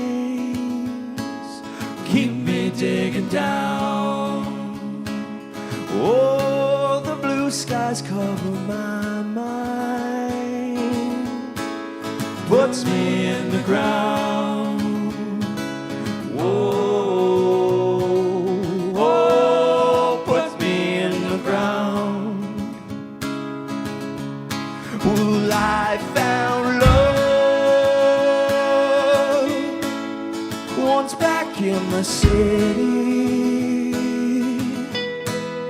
There she lied next to me till she went away.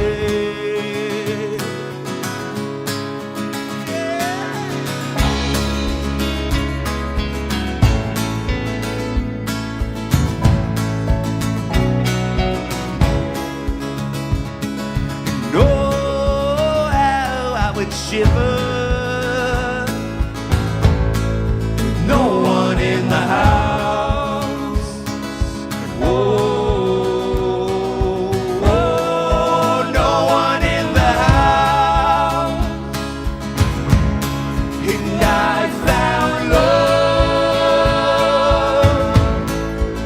once back in the city. There she lied next to me till she went away, and I found God just waiting by the window, waiting on his light to come take me away.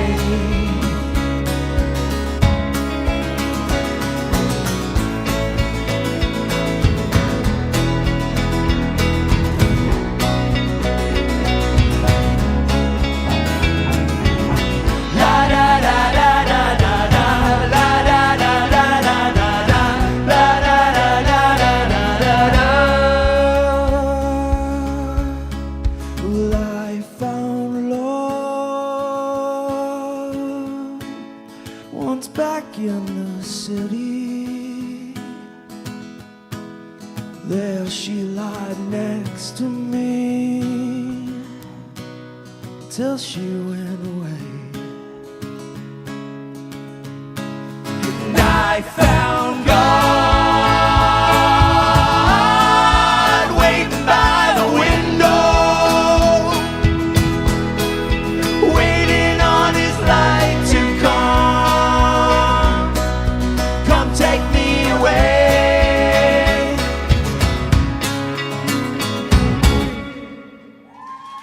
Thank you so much, Gussapolooza. All right, we're throwing it back to rule number 2 here. That's a little dancing, and we're about to get a little wild. 1, 2, 3, 4.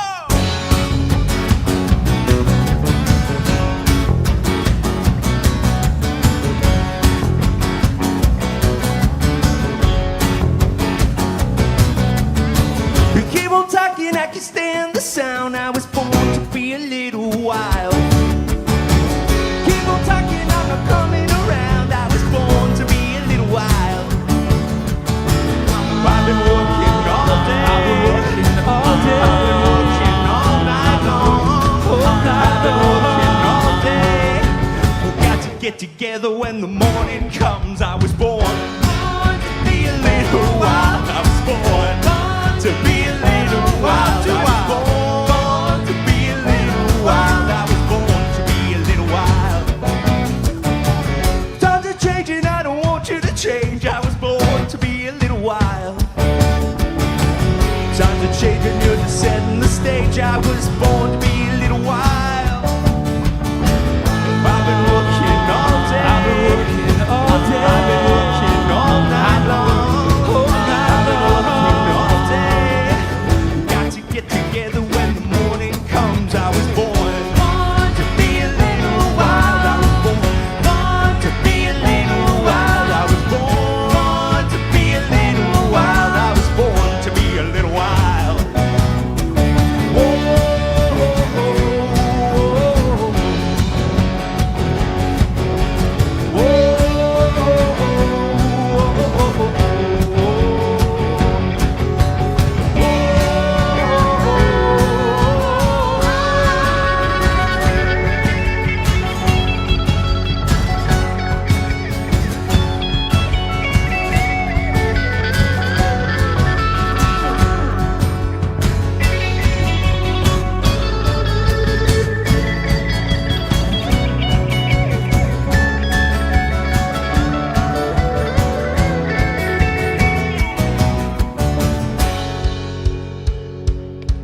got to find my glasses.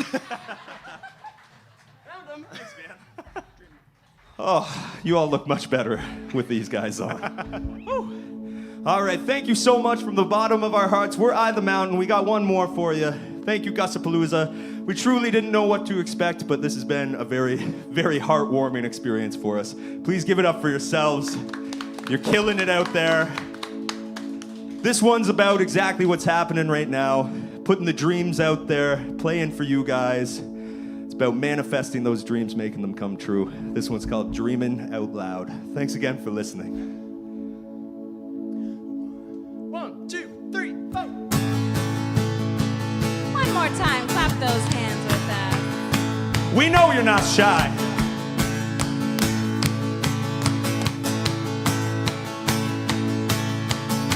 Take your time, come and meet me by the hillside. 'Cause oh, my days I keep dreaming of you. Keep that going out there for us. Follow the signs, come and meet me in the moonlight. 'Cause oh, my life I keep dreaming of you. Yeah. And I can't keep on second guessing myself. And I can't keep on living like I'm someone else.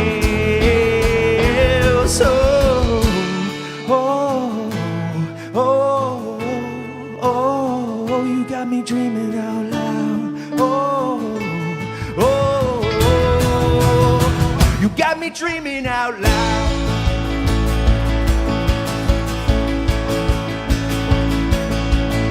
Take your time, come and meet me by the seaside. 'Cause oh, my life I keep dreaming of you. Full of the signs, come and meet me in the sunshine. So my days I keep dreaming of you. And I can't keep on second guessing myself. And I can't keep on living like I'm someone else.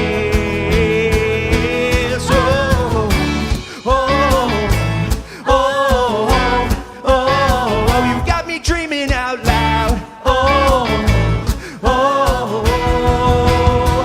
Got me dreaming out loud. All right, folks. We got our friend joining us on bass guitar. Give it up for Mr. Evan Conrad. And on the electric guitar, we've got the master Rory McLaughlin. And on keys and vocals, Miss Allison Dijak. And we can't forget our little drummer boy, Mr. Matthew Rapples. And I'm Matt Lamers. Thank you so much for hanging. We got one final sing-along for you. It's nice and easy. And you've got beautiful voices, so it shouldn't be too hard. Here we go. I will be there when the sun goes down. I will be there when the sun comes out. I will be there when the sun goes down. I will be there when the sun comes out. I will be there when the sun goes down. I will be there when the sun comes out. I will be there when the sun goes down. I will be there when the sun comes. Take your time, take your time, oh take your time, take your time, oh take your time, take your time with me.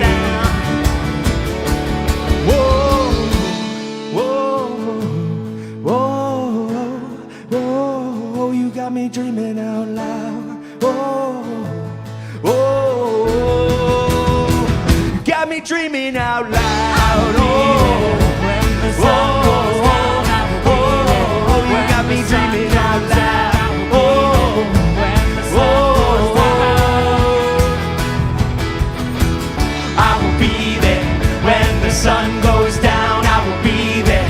When the sun out loud, I will be there. When the sun goes down, you've got me dreaming out loud.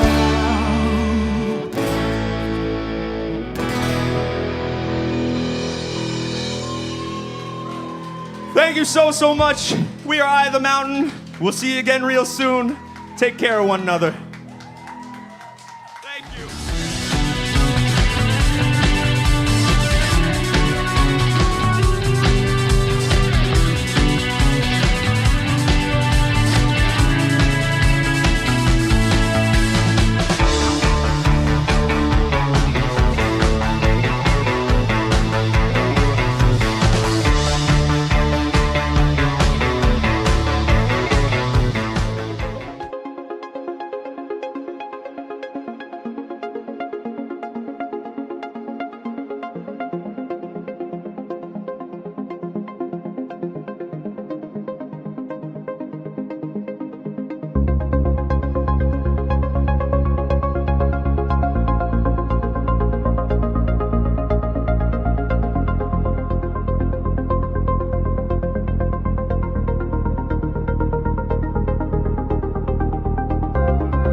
Gussapolooza 2024 here at the MTAV Barn Stage. How's everybody doing?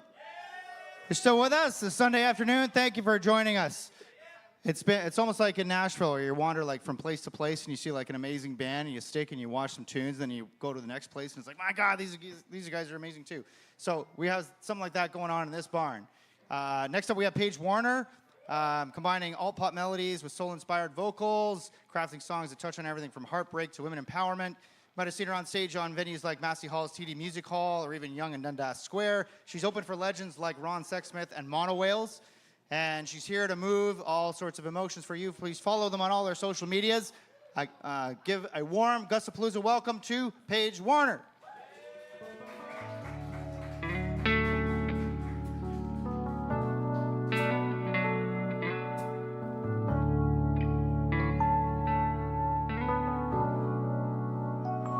Wasn't a secret what I care at all. Never thought I'd fall. Trusted my default. I'd call you, text you midnight when we wanted to feel something. Was it really something? Why is your presence so inviting?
Thank you so much. Well, we're really happy to be here at Gussapolooza. We're from Owen Sound. My name is Paige Warner, and these are a bunch of my friends. I'm really happy to be touring around the province with them. So this next song is one that I released in June, and it's about a term that I heard a lot of women called growing up, and I hated it. So I wrote this song called Damaged Goods to retake that term back. Here we go.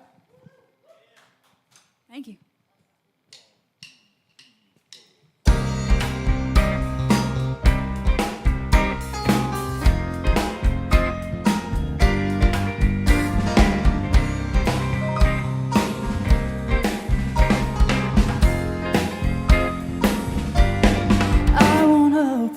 apologize for testing out these other guys.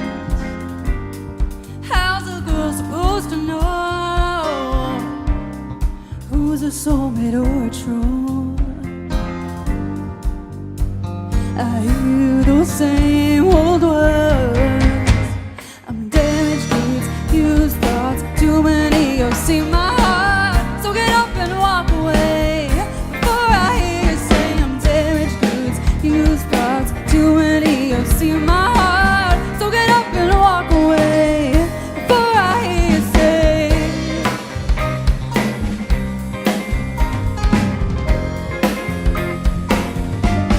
It's just a silly number, wouldn't change it 'cause I want it. A deal breaker or just a game, wouldn't take it for another day. I hear those same old words. I'm damaged goods, used thoughts, too many. You'll see my heart, so get up and walk away before I hear you say I'm damaged goods, used thoughts, too many. You'll see my heart, so get up and walk away. A coat of many colors, yeah. Experienced many others. I took the good and took the bad and pieced my life together. So better thank the gods you got a girl like no other. I'm not damaged goods, used parts, too many. You've seen my heart, so get up and walk away before I hear you say I'm damaged goods, used parts, too many. You've seen my heart, so get up and walk away before I hear you say I'm damaged goods, used parts, too many. You've seen my heart, so get up and walk away before I hear you say I'm damaged goods, used parts, too many. You've seen my heart, so get up and walk away.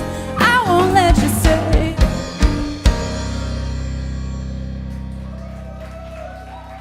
Thank you so much. Well, this next one is called Stockholm Syndrome, and it has a little clap along part if you're feeling it. I know Eye the Mountain. Give it up for Eye the Mountain if you were here earlier. We love them. We're big fans of them, so we're really happy to be playing right next to them here at Gussapolooza. But yeah, if you're warmed up for that, we're gonna do a little clapping section if you're here for it. Here we go. Don't be fooled, it's not a happy song.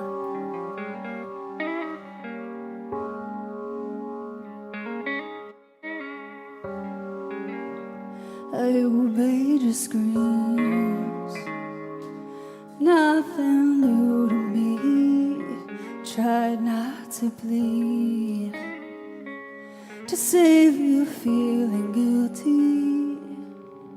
I wanted more, but your smooth intoxication made this poison taste of love, made me believe my altar's at your feet. Stockholm Syndrome, it's all part of that. Stockholm Syndrome, it's all part of that. Stockholm Syndrome, the devil's made a purpose for my love. You played the hero, a villain you said you did not know. And baby, I sugarcoated you low. When I tried to leave, you said the perfect thing, then I'll drown on my reality. Still tried to go, but your eyes had a hold on my soul.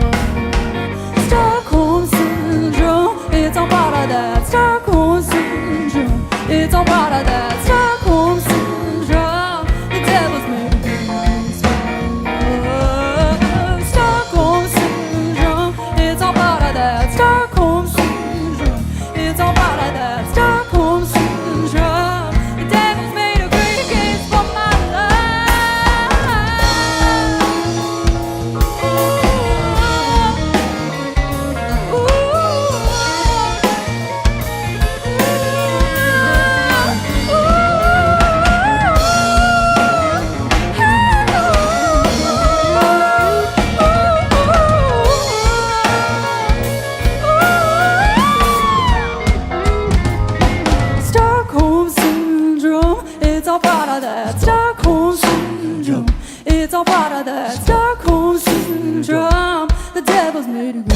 ask for my love. Stockholm syndrome, it's all part of that. Stockholm syndrome, it's all part of that. Stockholm syndrome, the devil's made a case for my love.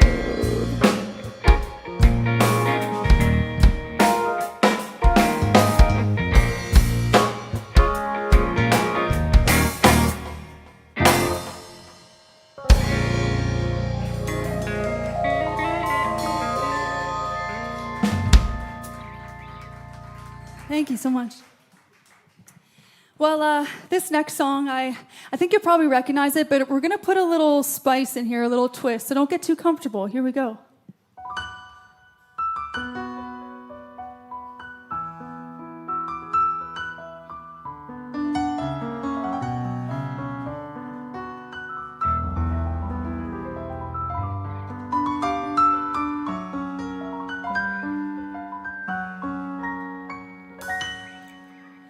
Summertime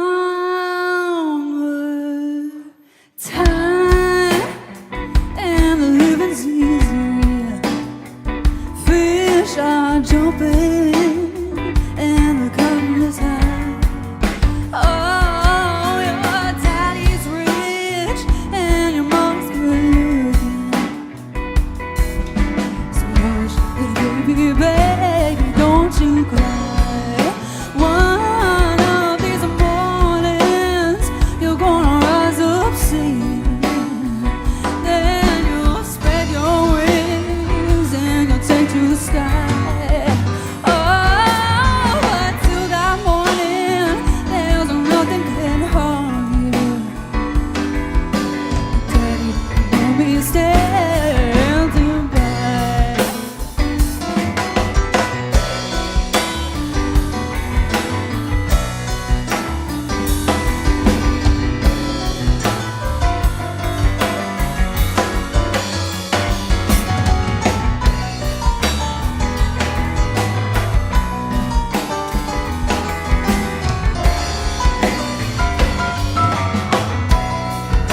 One of these mornings, you're gonna rise up singing.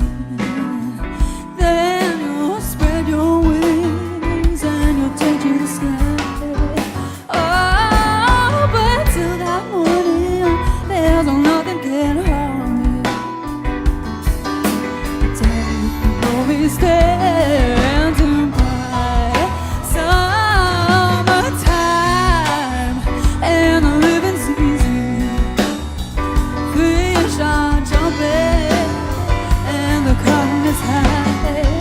Oh, daddy's rich and your mom's good looking. So hush, baby, baby, don't you cry.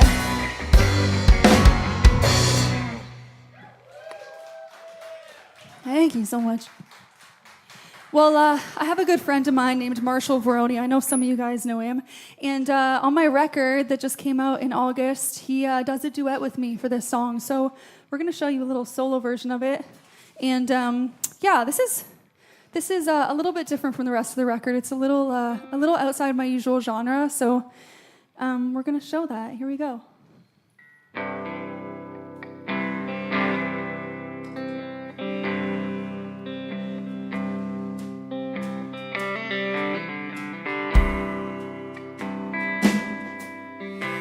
Love the one drops in the night. They might have seemed alright. I spent so many years thinking that my tears could bargain the reaper's play. I'm so blue from sadness. I'm breathing, not gasping for air. I'm so blue from silence. I'm breathing, not gasping for air.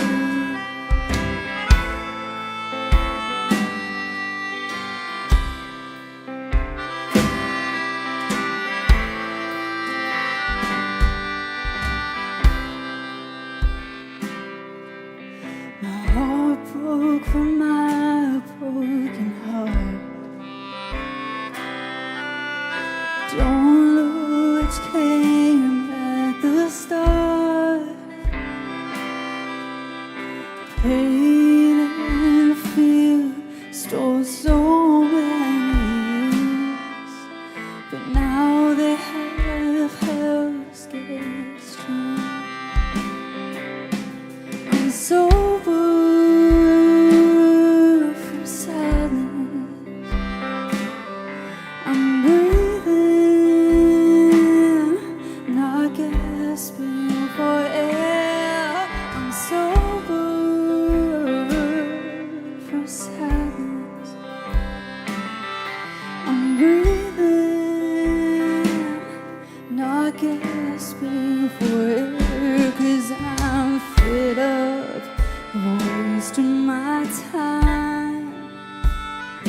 I only got this one life. I'm gonna point out all the rainbows and see all of the signs. I'm done in the passenger side. I'm sober from sadness. I'm breathing, not gasping for air. I'm sober from sadness. I'm breathing, not gasping for air. Thank you so much. Well, this next tune, I have a music video for it coming out on Wednesday. So it's kind of fun. It's also a little outside the box for me, this video. So if you feel like checking it out, you can find it on my socials and stuff soon. This is called Bitter. I wanted to feel okay after a breakup, so I wrote this song to convince myself that it was fun being broken up with. Here we go.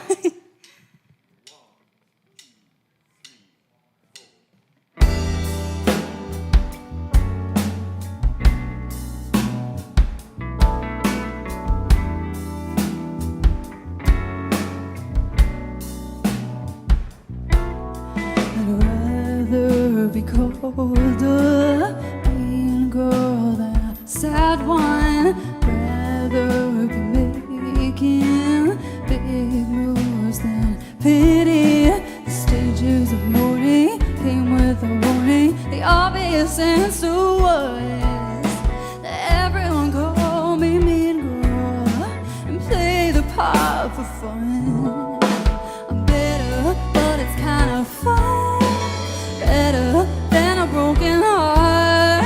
I'm bitter, but it's kind of fun. I'll start the rumor, call it a backburn. I'll face the fire, fueled by your words. My tombstone may say many a thing, but broken we got one. Everyone calls me mean girl, might as well give them calls. I'm better, but it's kind of fun. Better than a broken heart. I'm better, but it's kind of fun. Ooh, I'm better, but it's kind of fun. Better than a broken heart. I'm better, but it's kind of fun.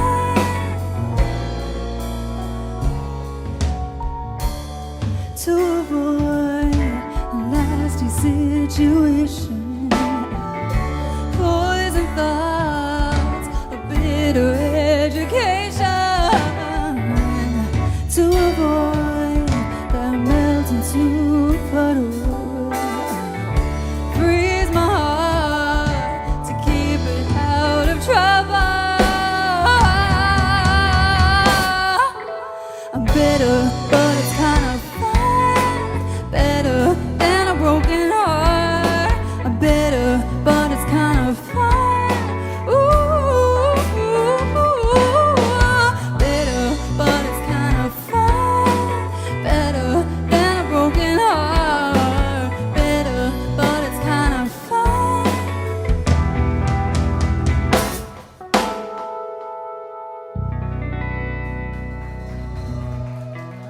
Thank you.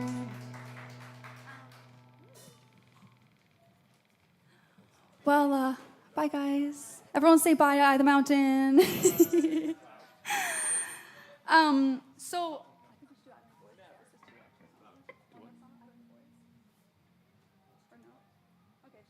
So this next song is kind of fresh. This was on the record, and we haven't played it live for a long time. It's called Clouds, and it's really just one of those songs where you're pondering like the meaning of everything. I know that's a big concept for a lot of us, but here we go. I tried to put it into a song.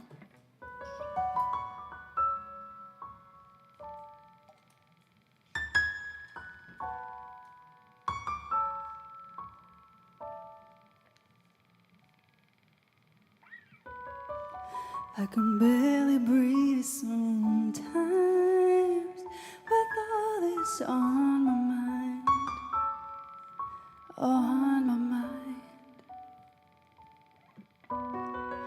Am I meant to feel this high? These thoughts I can't deny, can't deny. What do the clouds say when we're fast asleep to the tall stories about you and me?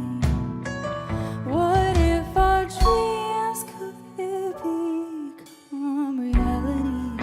Not just make believe or real life fantasy.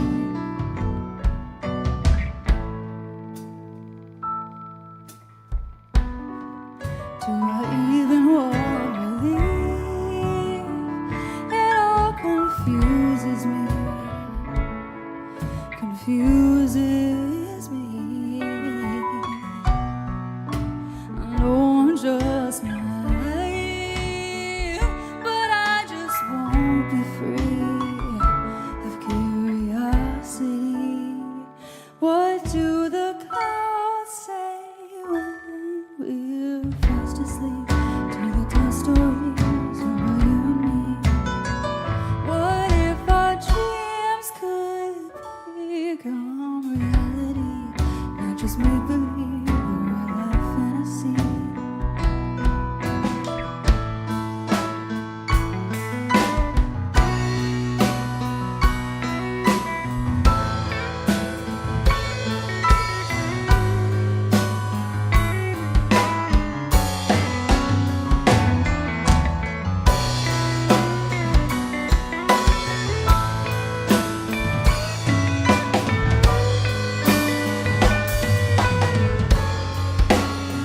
These dreams keep driving me insane, wearing out my brain, just need clarity in space, solid ground to walk away, guiding constellations change, in forms that make their way, but hard to not stay, floating in infatuation.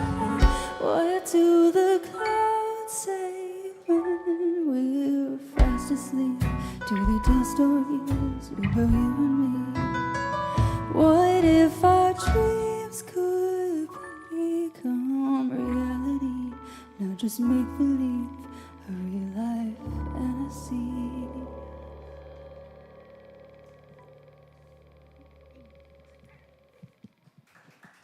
Thank you. Well, a while ago, oh God, years now, I was in the studio and I was showing a bunch of songs to a producer I was working with, and he was like, do you have anything maybe like more outside the box thematically? And a couple days before that, I had written a song called I Don't Need Boys in my bedroom, and it wasn't really supposed to see the light of day, but here we are. It's available everywhere if you want to find it, and we're going to play it for you.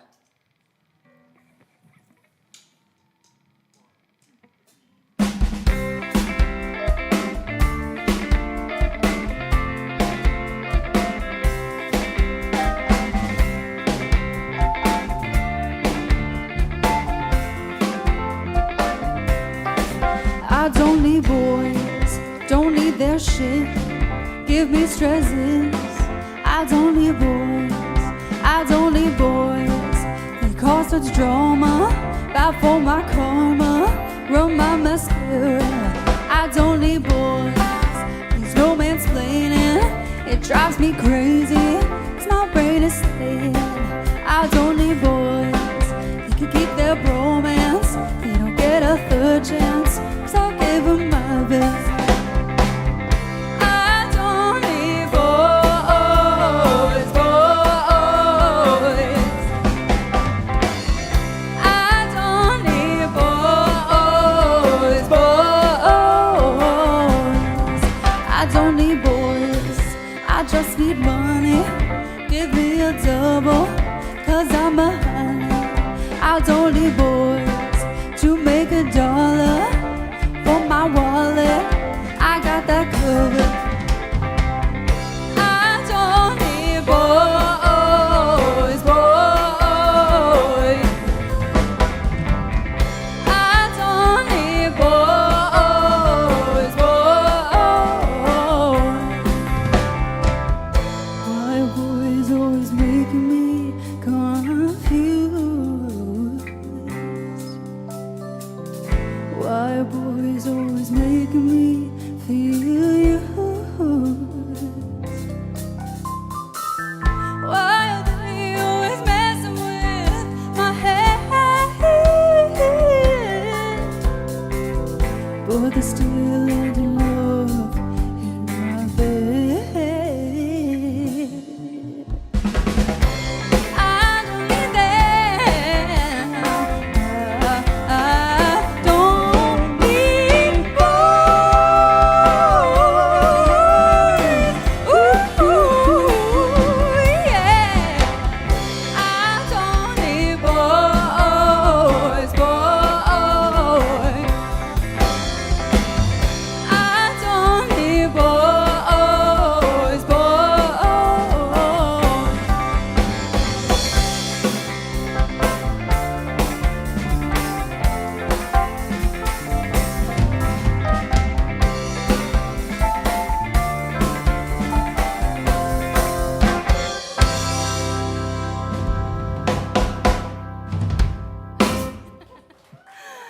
Thank you.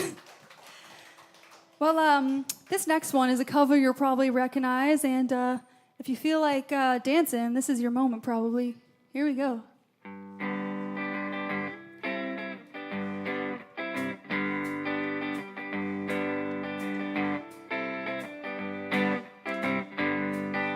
Busted flat in the rouge, waiting for a train, and I was feeling near as faded as my jeans. Bobby thumbed the diesel down just before it rained, and rode us all the way to New Orleans. I pulled my harpoon out, my dirty red bandana. I was playing soft while Bobby sang the blues. Windshield wipers slapping time. I was holding Bobby's hand in mine. We sing every song I ever knew. Freedom's just another word for nothing left to lose. Nothing, ain't nothing, honey, ain't free. Feeling good was easy, Lord, when he sang the blues. Feeling good was good enough for me. Good enough for me and my Bobby.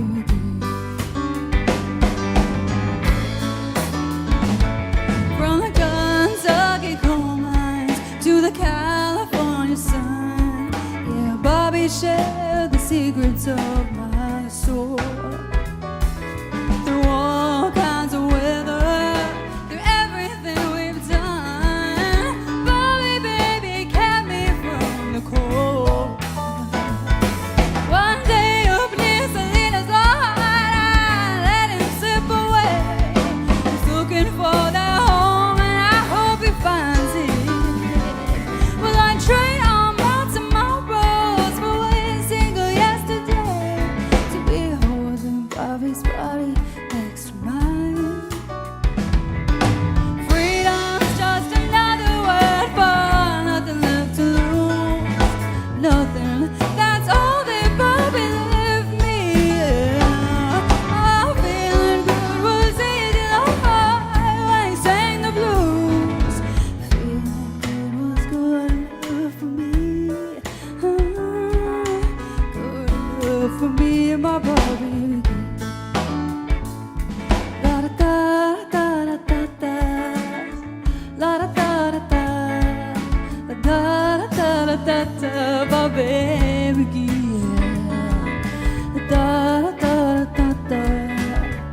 da da da da da da da da da Bobby McGee.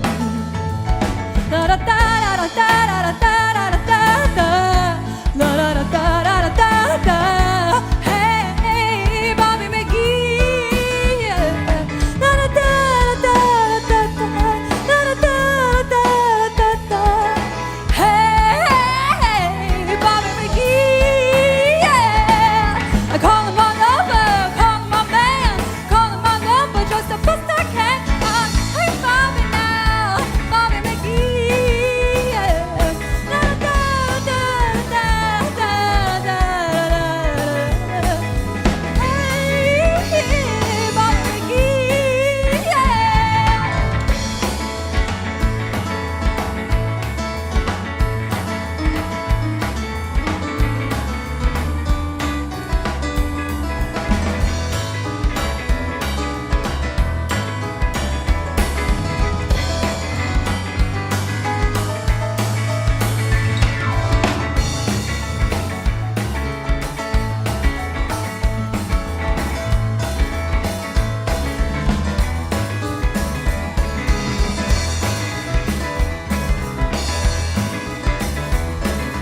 Hey, Bobby McGee.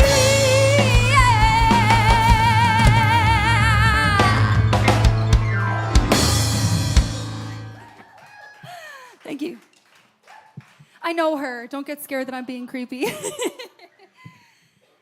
Well, I'd like to introduce my band to you on that fun note.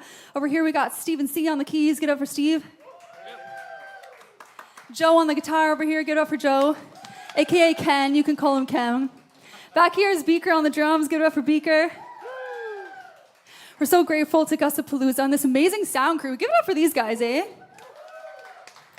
We were blown away by the sound in here. Just listening earlier during Eye of the Mountain, we were like, whoa, this is great. So, yeah, we're really happy to be here. If you want to find me online, you can find me everywhere at Page Warner Music or pagewarner.ca. We got a few more tunes for you still, but we're going to bring it down a little. If you like some, heartfelt ballads, here we go.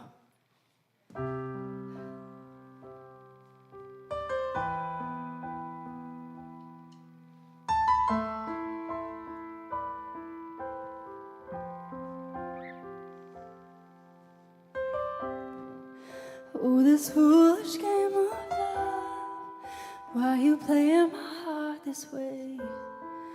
I can't find the words to say how I'm feeling, I'm not okay. I can't stand the creaking boards in this empty house no more, in this home that's not my own, in this house I'm here alone.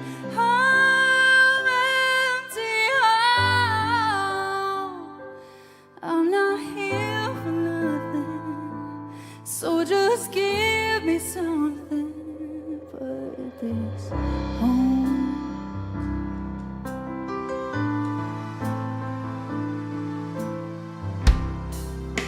The bed reminds me of the day we fell in love. The couch was where we sat with our nervous smiles and laughs.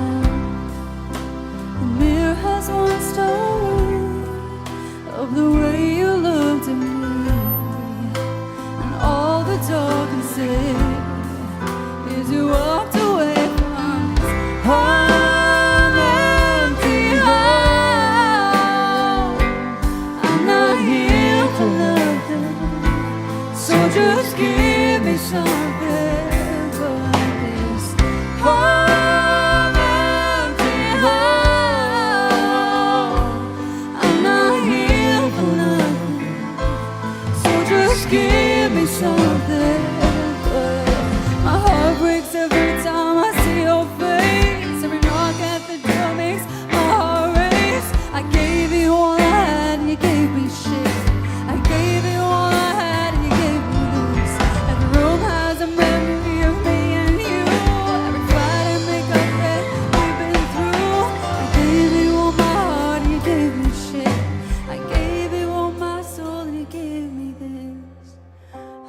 something. Oh.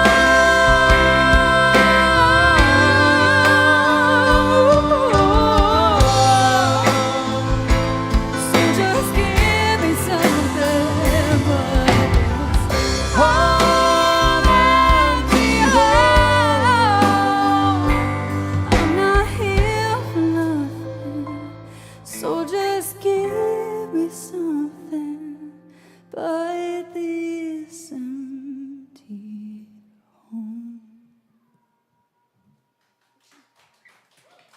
Thank you so much.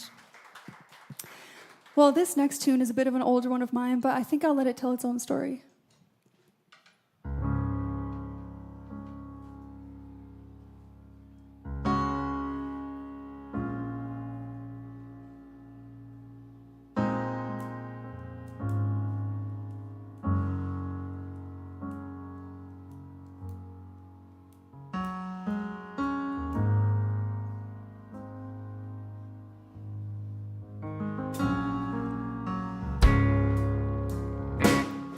You abuse me. You hurt me. You bruised me. I thought that was love from the outside. I was alright. Who would have known? You were my burning home. Now I'm sipping on this liquor, trying to feel something, trying to be something. But this way just drags me down.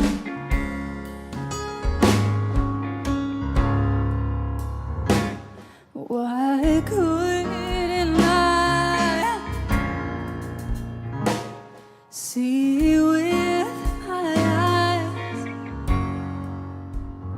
the way you control? I should have known. Now I'm sipping on this liquor,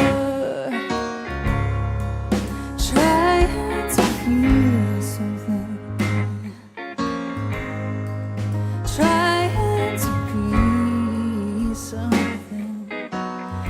But this way just drags me down. So young and naive, you do this to me.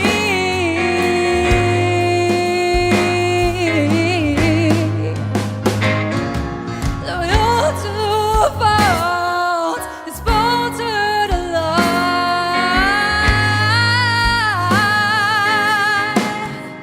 But now I'm sipping on this liquor,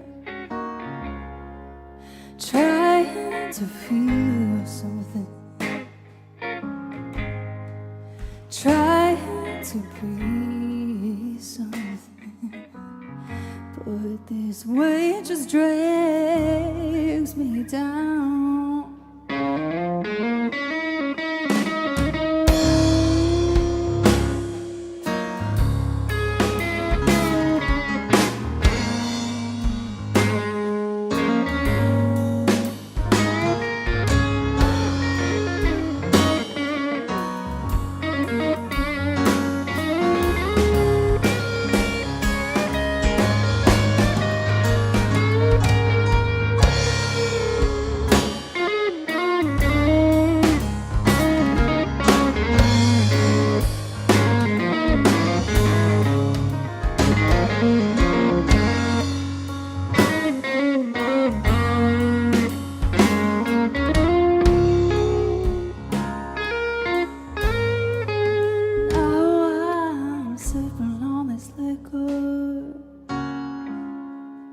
trying to feel something.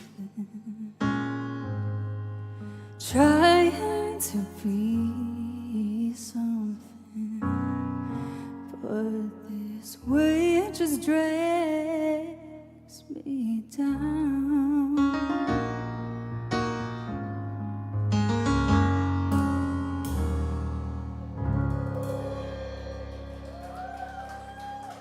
Thank you so much.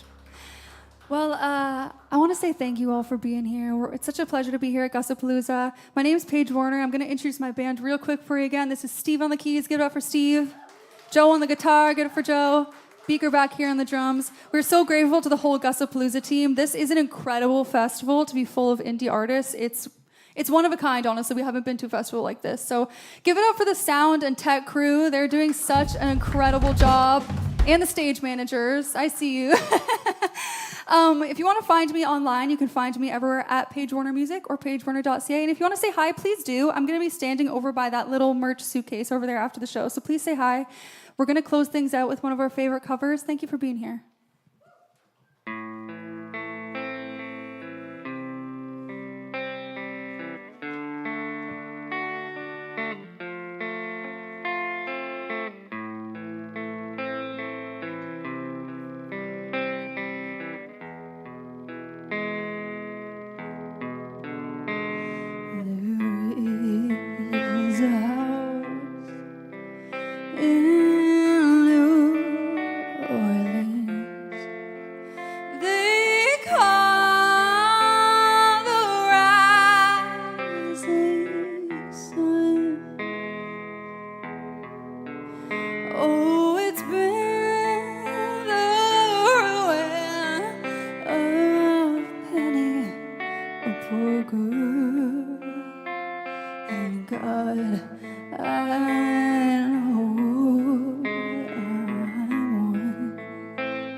That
gonna spend the rest of my life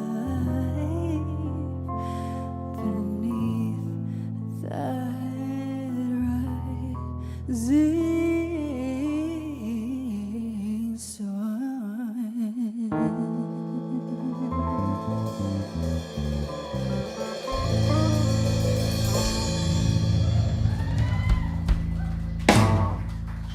Thank you so much, Gussapolooza. We love you. Please come say hi after.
Sound check was any indication, I think we're in for a huge treat right here with the Jammers Waffle House. They've been playing shows all over the place. They got a new EP coming out really soon.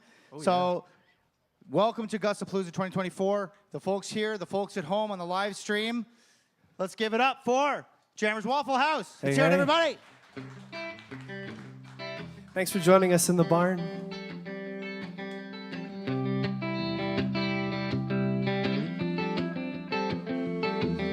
Maybe in the next life, grow up with a pile of dough, and I'll spend all my money, and I'll live my body and be dead before I'm 34.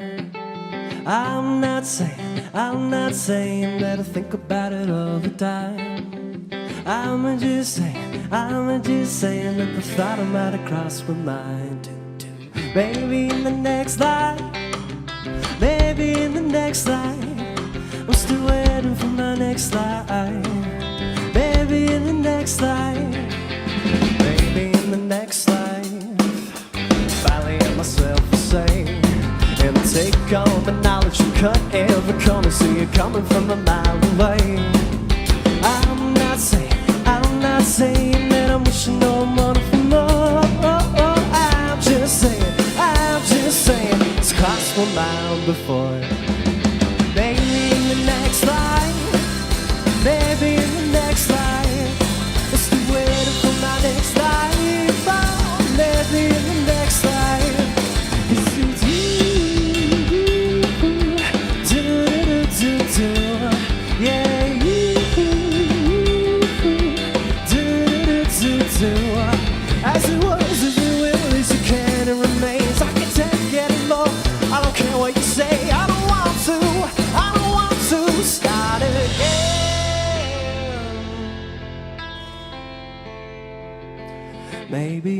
next life. See the lovely face again, and we'll take all the love and put it all together and be happy ever after again. I'm not saying that I'm wishing that love was through. I'm just saying that I'll always fall in love with you. Maybe in the next life, maybe in the next life, I'm still waiting for my next life. Oh, maybe in the next life, 'cause it's you, do, yeah, you, do, yeah, you, do, yeah, you, do.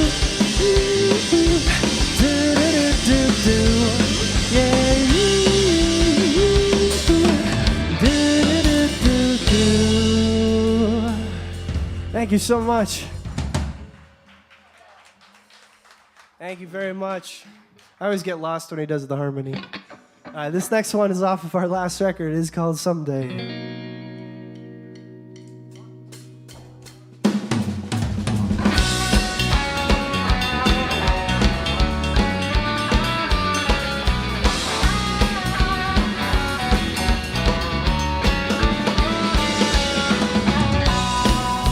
Often stop to wonder if I should even bother. It seems we've gotten further,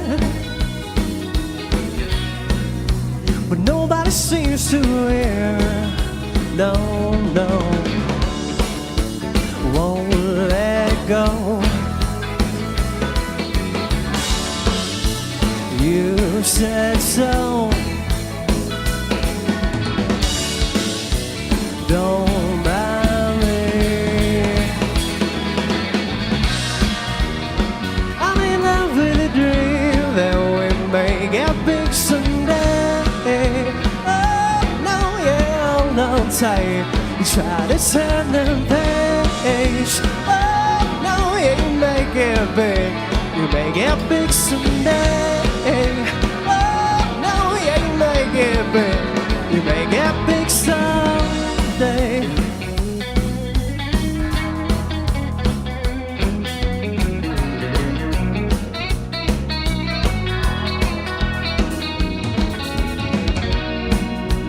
Making up that time now. My heart's out in the street. The night is only darker.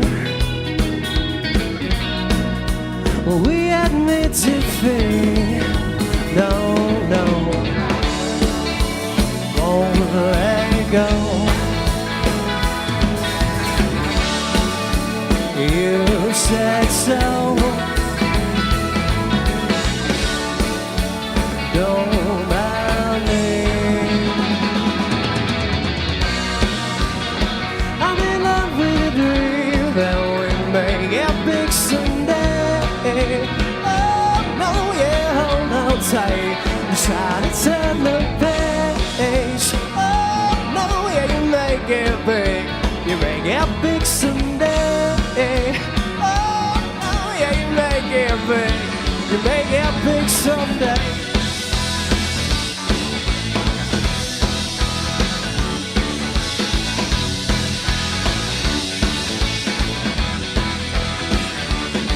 You can run so fast, you can run so far, you can run away from it all. Yeah, I'm in love with a dream that we may get big someday. Oh no, yeah, hold on tight. You try to turn the page. Oh no, yeah, you may get big. You may get big someday. Oh yeah, yeah,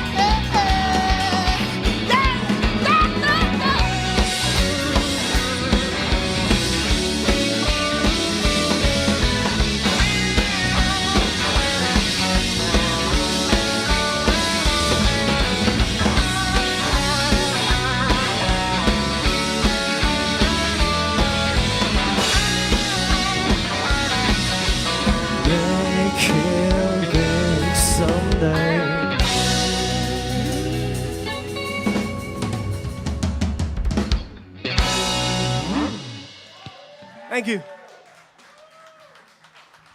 Cheers to Victor at the bar. Thanks for the water. Yeah, Victor!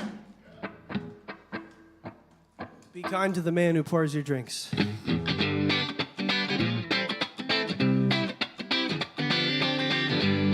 This is a song about a girl named Astrid. You're in my head again this morning. I couldn't get you out of frame. Well, tell me, love, how did our bluebirds fly away? Was something new or something your other boyfriend say? Come on, are you gonna drive the bar? Are you done leading me on? Are you gonna be who you're not supposed to be?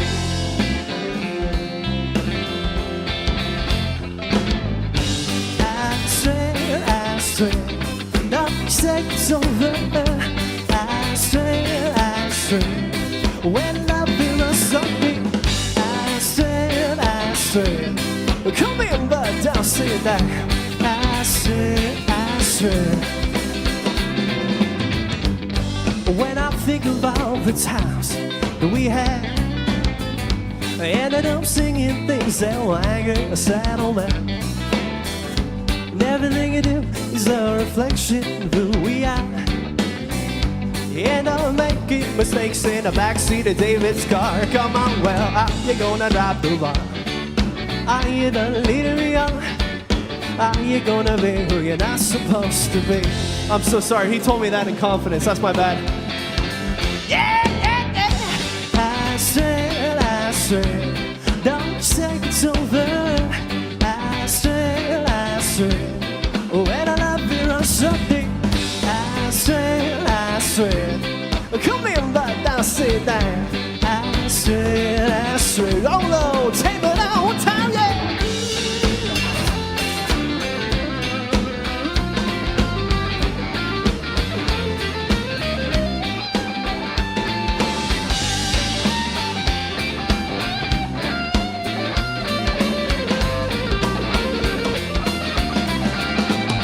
Come on, well, are you gonna drive the bar?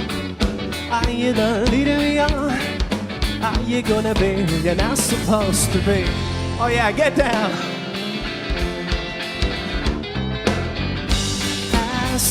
Astrid, don't you say it's over. Astrid, when I love you or something. Astrid, well come in, but don't sit down. Astrid, one more good night. Astrid, don't say it's over. Astrid, when I'm not in something there. Astrid, come in, but don't sit down. Astrid. Thank you very much. Thank you. Man, I love playing in barns. This is awesome. I'll take a quick moment to introduce the band. On lead bass guitar, Mr. Matt Leo. On lead guitar, Mr. James Rotundi. He's all the way from the West Coast, Mr. Matteo Romagnello. Made it here tonight. Are you tired? Okay. And my name is Matt. You guys feeling okay? Woo-wee!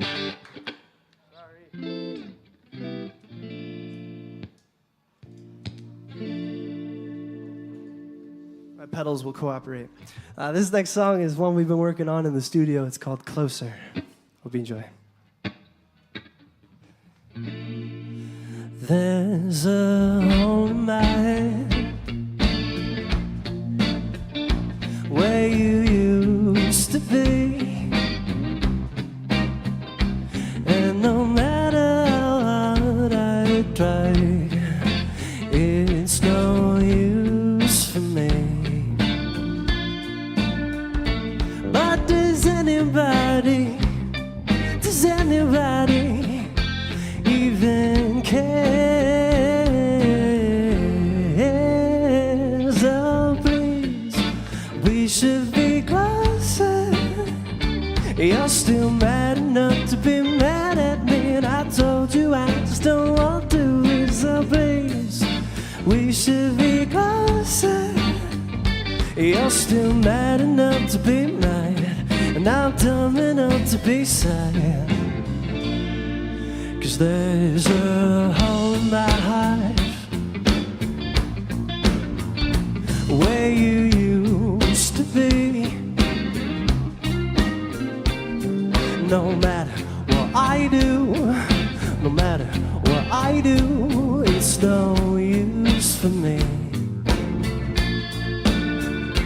But does anybody even care? So please, we should be closer. You're still mad enough to be mad at me, and I told you I just don't want to be. So please, we should be closer. You're still mad enough to be mad, and I'm dumb enough to be sad. So say anything, oh, say anything, say anything at all. So please, we should be closer. You're still mad enough to be mad at me, and I told you I just don't want to be. So please, we should be closer. You're still mad enough to be mad, and I'm dumb enough to be sad. La la la la la la la la la la la.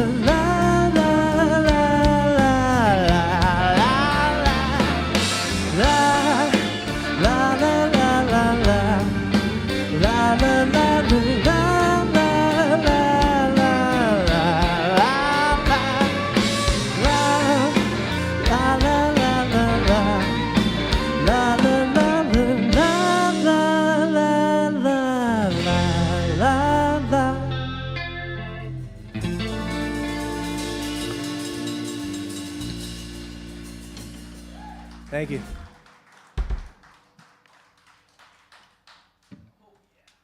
All right. This next one is one of our newer singles that we dropped. It's called Shame.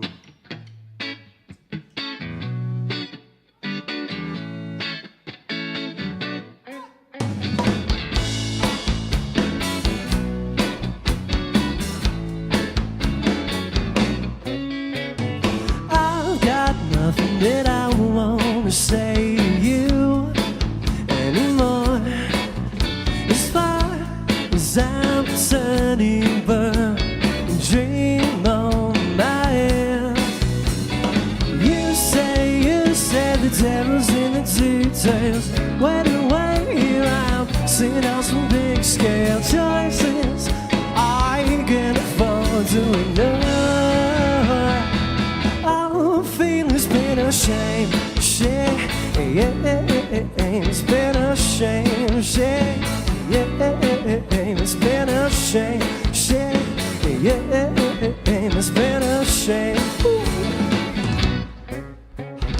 I'm still waiting for you to give it up, 'cause if I'm being honest, still I think I've had enough. I'm sorry, I'm all so sorry that I turned out wrong. I choose wrong. You say the devil's in the details. When you wait here, I'm seeing out some big scale choices I can't afford to ignore. Oh, feeling's been a shame, shame, yeah, it's been a shame, shame, it's been a shame, shame, yeah, it's been a shame. Oh,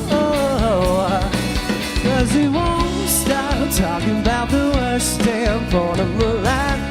Can't take it anymore. I'm walking away, I'm walking away. There's nothing to say. You sing this with me. Doop doop doop doop doop doop doop doop doop doop doop doop doop doop doop Just you guys.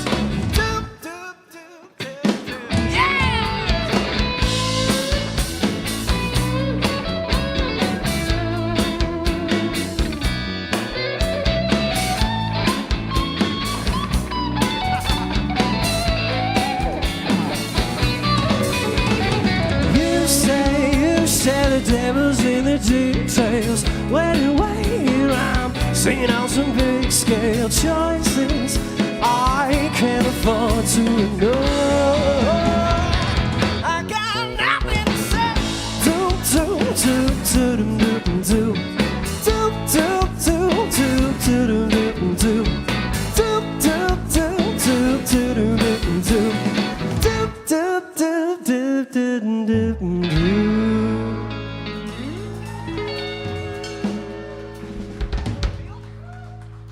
Thank you very much.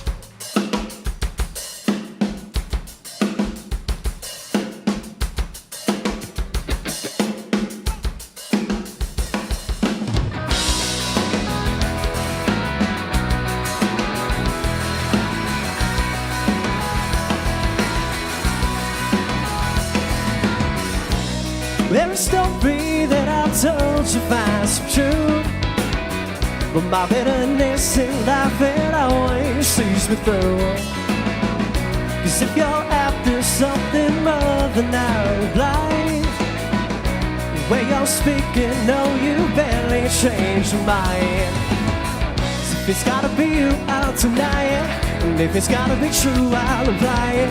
It's calling out of the blue, I don't buy it. It's getting out of another to get back. I don't care if it happens tomorrow, 'cause I'm just here to beg, steal, and borrow. The truth, yeah, the truth. So if I see you and you're dancing on the line, and if I hear you out there trying to sing along, I will lie to you like you lied to me. That's how I feel.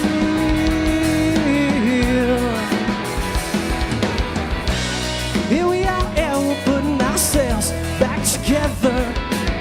I'm trying to let it on my feet, but I've never been that clever. No, no, no. It's gotta be you, I'll deny it.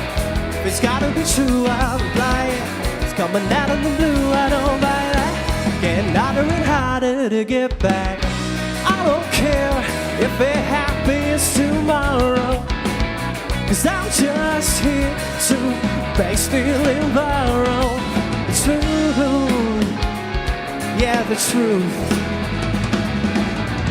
'Cause if I see you and you're dancing on the line, and if I hear you out there trying to sing along, I'll lie to you like you lied to me.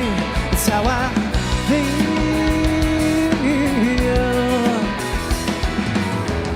If there is one thing that I've learned from taking a fall, it's how to make it last. Come on!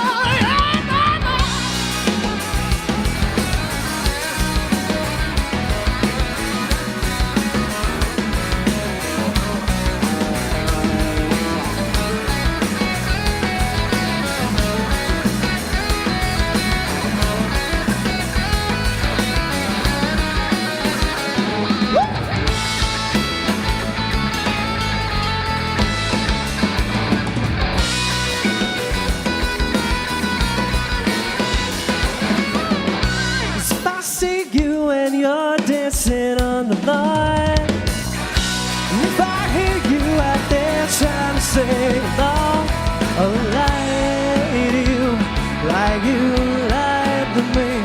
I will lie. It's how I feel.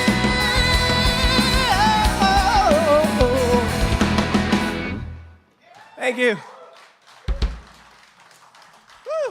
Well, once again, if you're just joining us, we are Jammers Waffles. Welcome to the barn stage. We got all kinds of wildlife in here. Very excited to be playing for you guys here at Gussapolooza. You guys having fun still? All right, we got a couple more for you. This next one is about something that you don't really do a lot these days. It's called I Wrote You a Letter.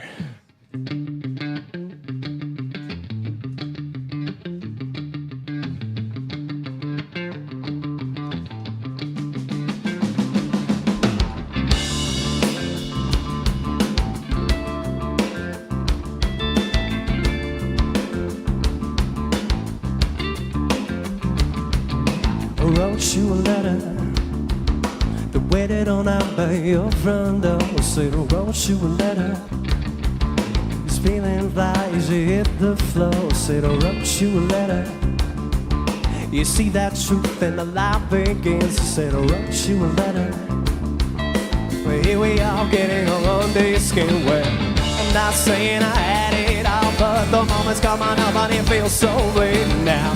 Had a choice, but can't you see the silence of monogamy? You had your voice, but you're not heard. That silence changed, and nothing's learned. The razor blades, the bill pales, we dance beyond that morning window sill.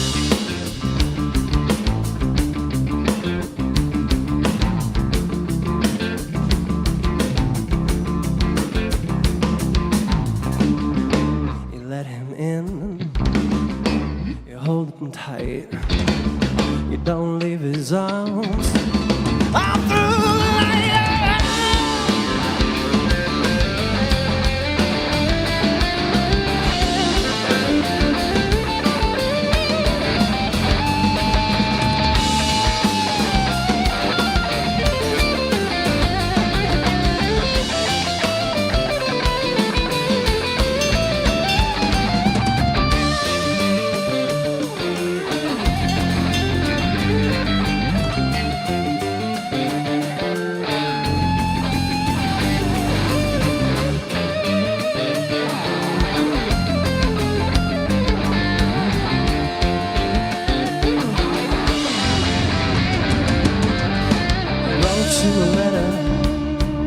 yeah, day by day and night by night. I said I wrote you a letter.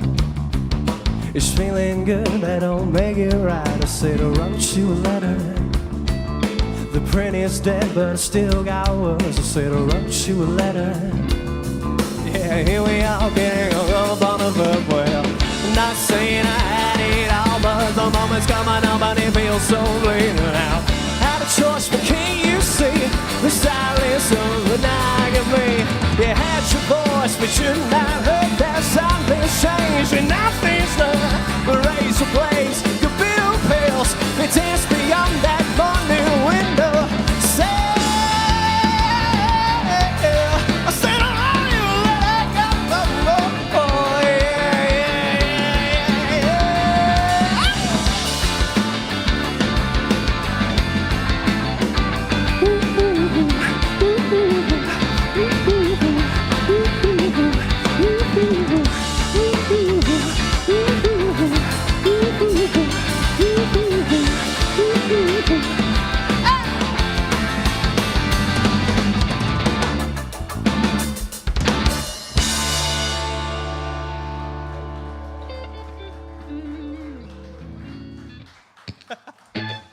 All right. Well, we were talking backstage, and we figured we'd play something that one of our favorite songs to play that's not one of ours. This one goes out to anybody with big hopes of ambitions of conquering the world.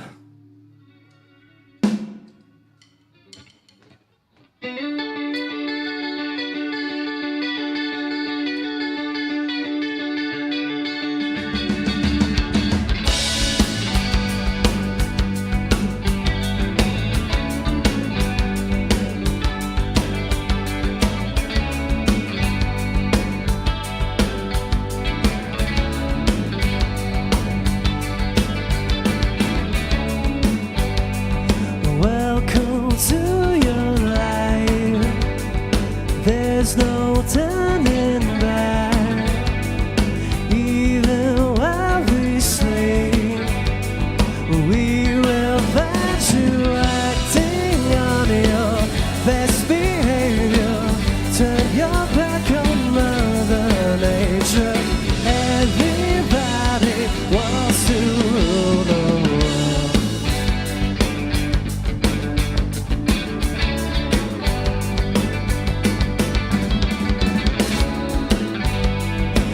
It's my own desire.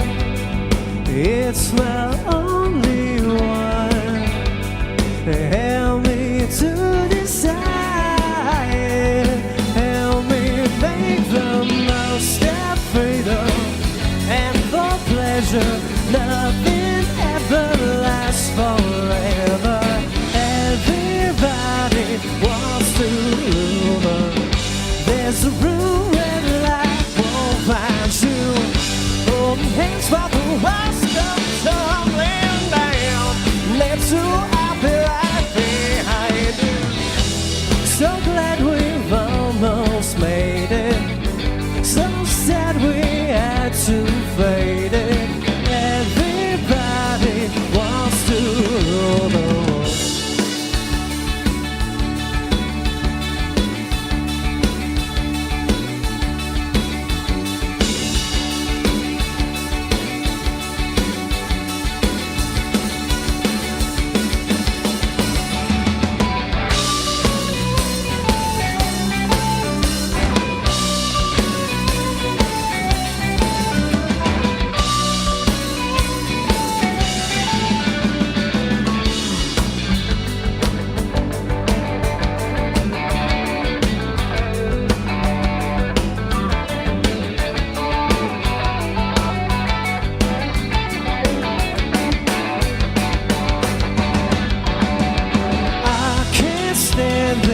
Indecision, married with a lack of vision. Everybody wants to rule the. Say that you'll never need it.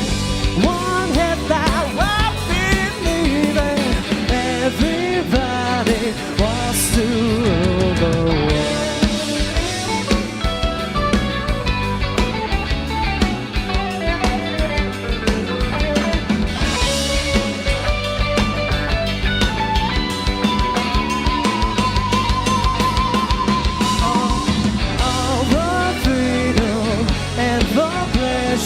Nothing ever lasts forever. Everybody wants to rule the world.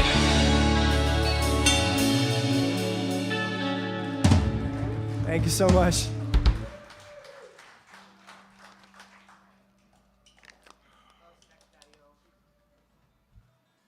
How we doing for time, Mr. Sound People? Okay, we can do one more.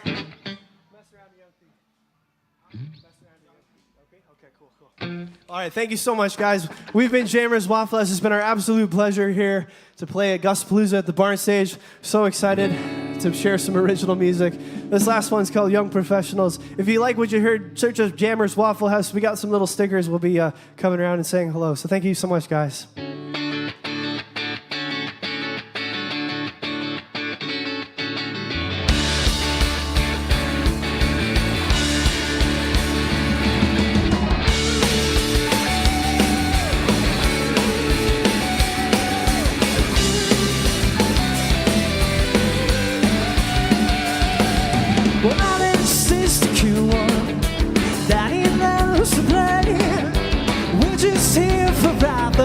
As she dashes away, though it must be different, feeling my soul. I take time for a moment, but my memory's over. You're starting one day. You're starting again.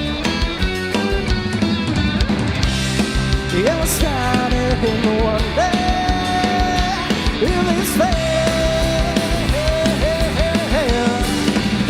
We're so together, woo, so together, woo.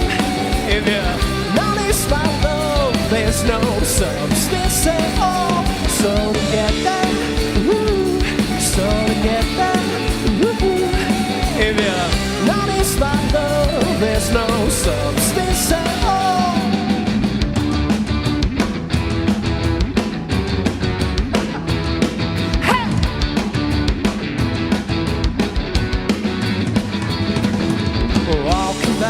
Your house, nearly through the door.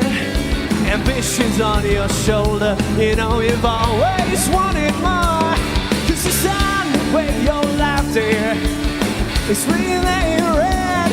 But the words you say go round and round and round inside my head. You're starting to wonder. You're starting to care. You're starting to wonder if it's fair. 'Cause we're so together, ooh, so together, ooh. If you notice my love, there's no substance at all. So together, ooh, so together, ooh. If you notice my love, there's no substance at all.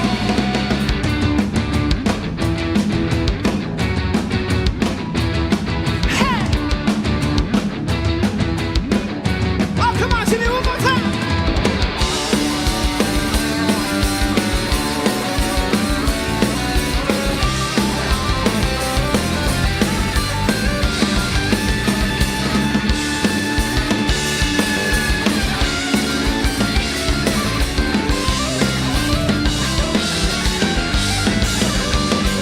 So together, ooh, so together, ooh.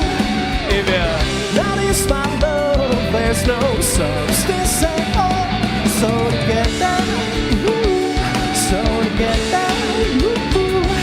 If you notice my love, there's no substance at all.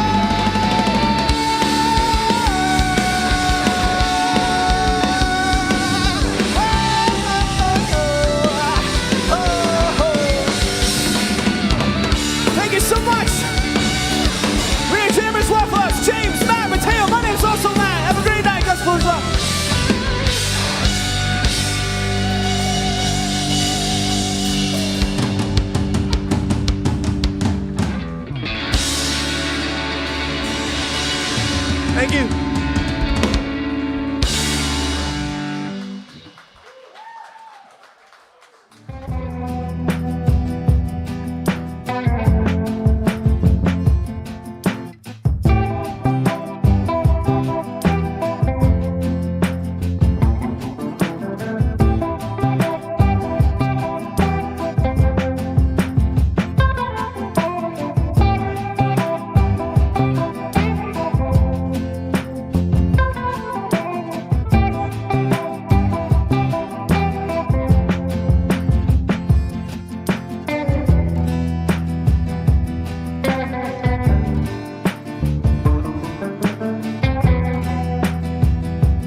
2024.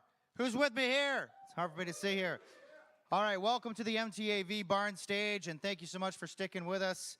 You know, it's a mark of a great festival when you're at a hard decision to make as to what your favorite band is. It's like every single time I'm listening to somebody, I'm like, maybe that's them. It's really hard to decide.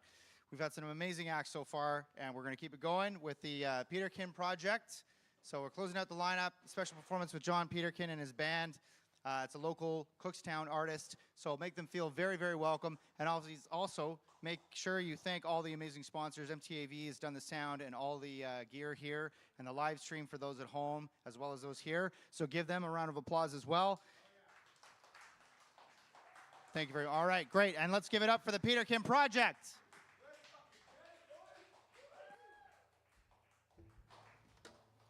All right, Gussapolooza, how we doing? So I'm John. I live here in Cookstown. Just so honored to be part of this festival. It's my third year being part of it as a volunteer, first year playing. So you know what? I just want to thank Russ and Val for the opportunity, because it means a lot to us artists to have this kind of platform to play on.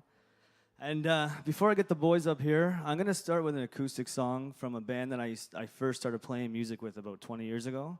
Before I ever played an instrument, I just met some guys when I moved to Barrie. We were at a party and they pulled out some acoustic guitars, and I just picked up a set of bongos and started jamming away, and rest is history. That morphed into a band called Pipe Dream, and we wrote a song called Give a Little Bit of Yourself. And we moved out west, and I had to come back when my dad got sick, and I donated a kidney to him. So 2 years prior to that, we wrote this song, and it was a bit of a foreshadowing because I literally gave a little bit of myself. So I'm going to start with a Pipe Dream song here.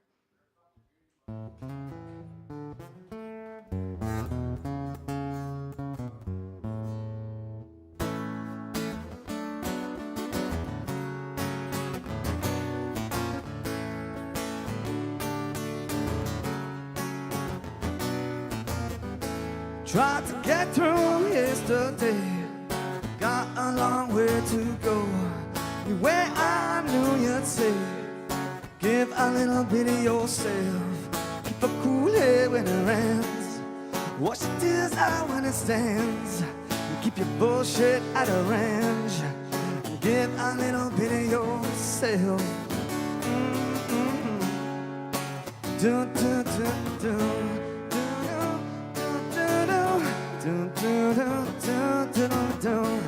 All I wanted was you, but the music got me through. And anyway, that's nothing new. Give a little bit of yourself. Do do do do do do do do do do do do.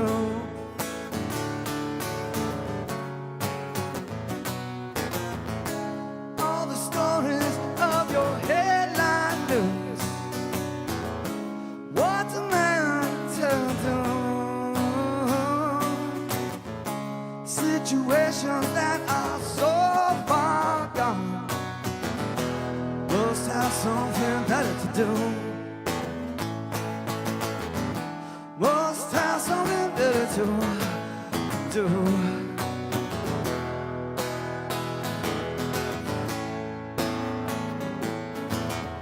Sun shining on the beach, tides moving so slow.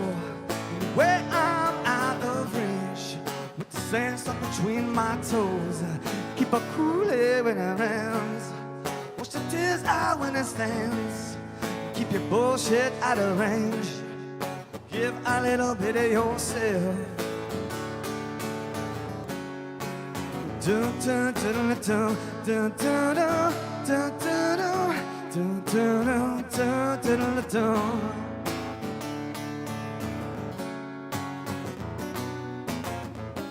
All the stories of your headline news. What a man to do.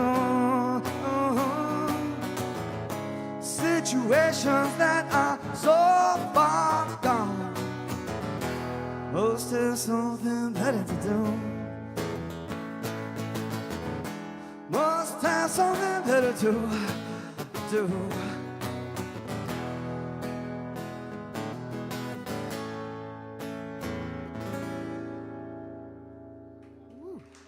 All right, thank you.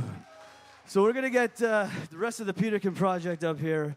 We got Andre on drums. We got Sean on lead guitar. Unfortunately, our bass player couldn't make it today, so we're gonna rock it out as a three-piece.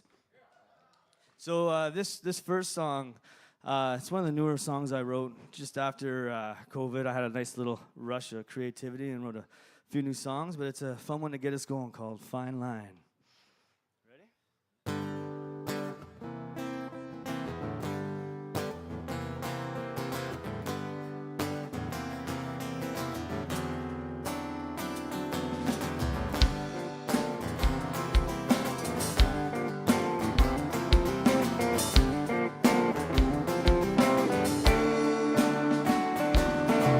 Thanks for asking, doing fine.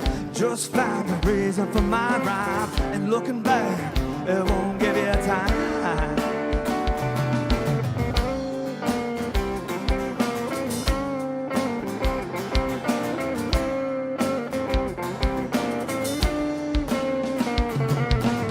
Don't worry, son, you do fine. Just found a reason for my rhyme. And looking back, it won't give you time.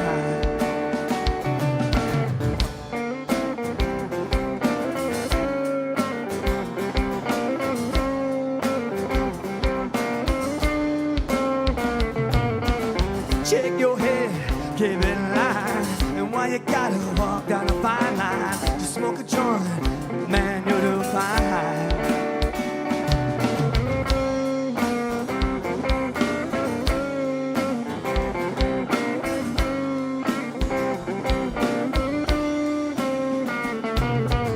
Thanks for asking, still doing fine. I just found a reason for my rhyme. And looking back, it won't give you time. Don't worry, son, you do fine. Just sign it there on the dotted line. That small print, don't pay no mind. Check your head, keep it in line. Oh, why you gotta walk down a fine line? Just smoke a joint, man, you do fine.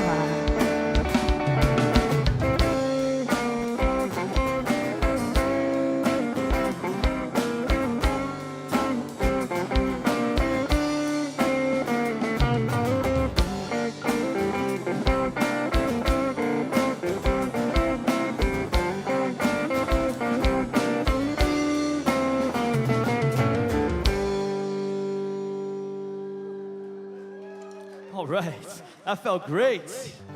So, everybody having a great weekend? I had to keep myself reserved to get through the first 2 days and still have enough energy to do this set. So I'm letting it all out now. So the next song, the three of us plus our bass player went into a studio in 2023, and I called these guys, said, "Hey, I got a couple hours of studio time. You want to come and help me record a tune?" And everybody jumped in, and we recorded this song, Humanity. You can find this across all your streaming platforms.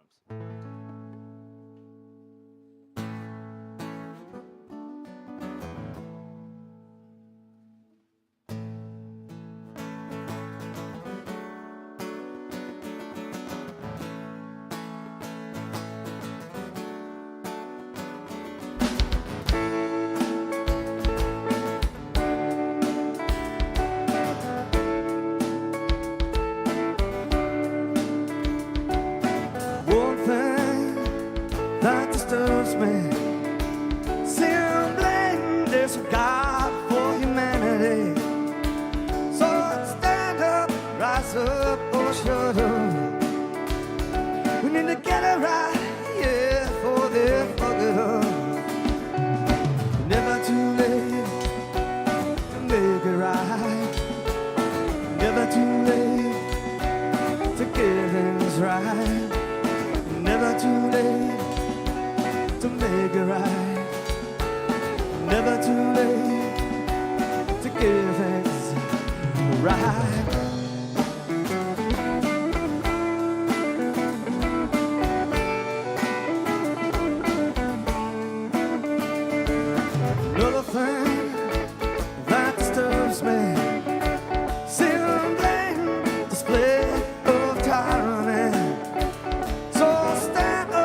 too late to make it right.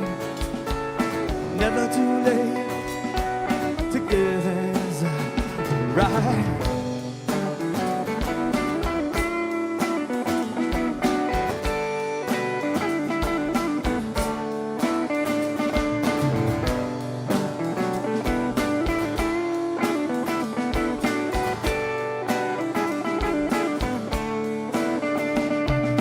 One more thing that disturbs me, seeing bullshit being spread right in front of me.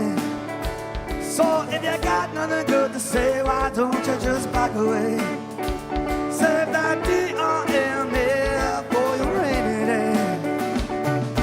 Never too late to make it right. Never too late to get things right.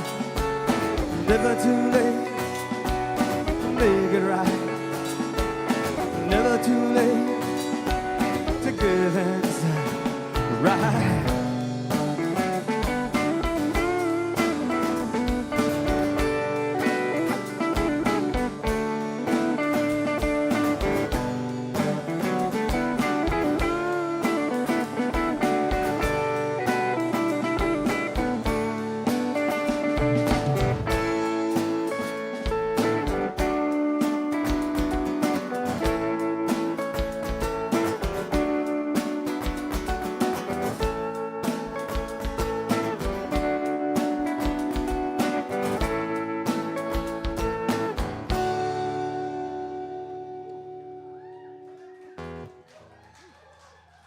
Thank you.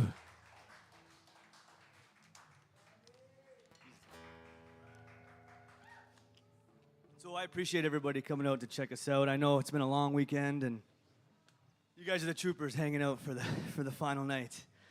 So one of the reasons I started playing music, I was inspired by my cousin out in Prince Edward Island that I watched as a kid play music every time I went out there. And he passed away a few years ago with cancer, and I got a chance to spend some time with him before he passed, and we show him what he did and how he inspired me, and we wrote a song that I'll play in a few, but this was one of his songs that I did my own version of, and it's about a nautical disaster. A friend of his went overboard on a fishing boat, never found again, and this song's about his good friend Blaney. It's called Blaney's Laughing Eyes.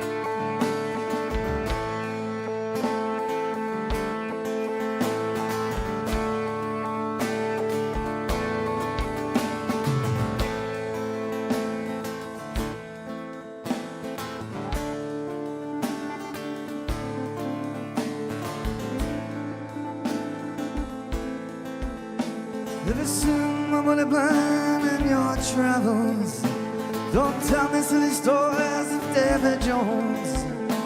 Though we like to joke, get the boss man rattled. Think it's best just tell me where it's oh. Think it's best you just tell me where it's oh. Oh, you're sailing salty seagulls like green for dirty days. Won't you lead me down the beach where my missing buddy lays? And stop the search, I'll remember Blaney's laughing eyes. Yeah, I will, till the day that I die.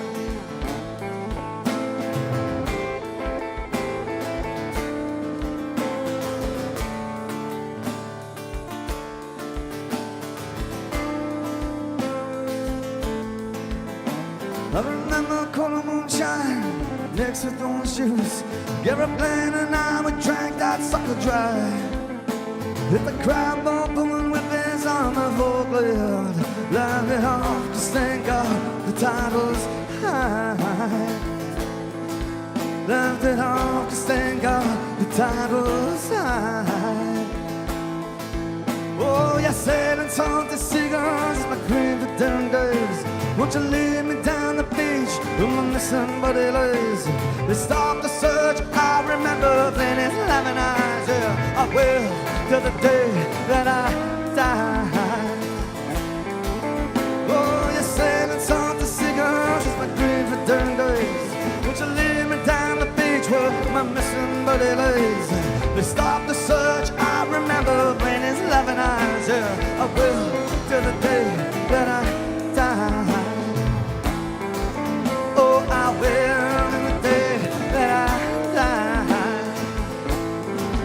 Dum dee dee dum dee, dum dee dee dum dee, dum dee dee dum dee, dee dee dum dee, dum dee dee dum dee, dee dee dum dee. Oh, I will till the day that I die. Oh, I will till the day I die. Whew. Thank you. Yeah, my cousin Mark, he was a pretty inspirational guy, and when he found out, how much he inspired me to play music, and we knew that when I saw him before he passed, that it was probably going to be the last time. All he wanted to do was write music, and all he wished for is he had more time to write more music with us. So we got one good one out. But this one's going out to my wife, because she lost a friend this week to cancer, and it's a tough thing to go through, and our friend Heather battled like a warrior, but this one's for Heather. It's called Power of Life.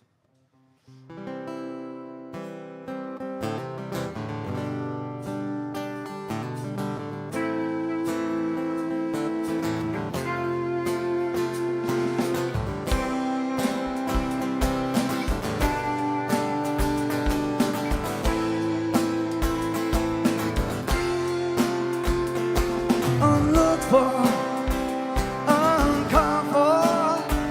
How'd you know to come back in? Unasked for, unexpected. Just what I needed from my friend. Come from the sky, back to my life. Oh, yeah, came blowing in like the wind along the highway of life to pick me up once again. How'd you know? How'd you know? How'd you know the power of life? How'd you know?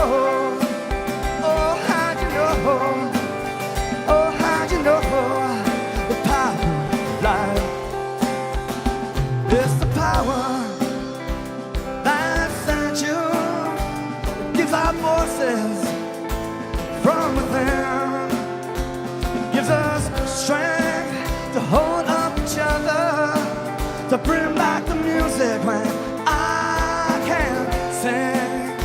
And it's the power almighty. It's the power in the wind. It's the power of friendship and family together again. How'd you know? How'd you know? How'd you know the power of life? How'd you know? How'd you know? How'd you know the power of life?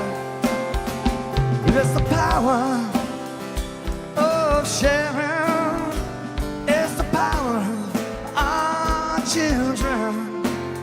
Yeah, you brought love and friendship and music back to me again. You brought love when you empowered. That summer you inspired me to sing. Now it's the power, come full circle. Yeah, and it's the power that's found in everything. Now you know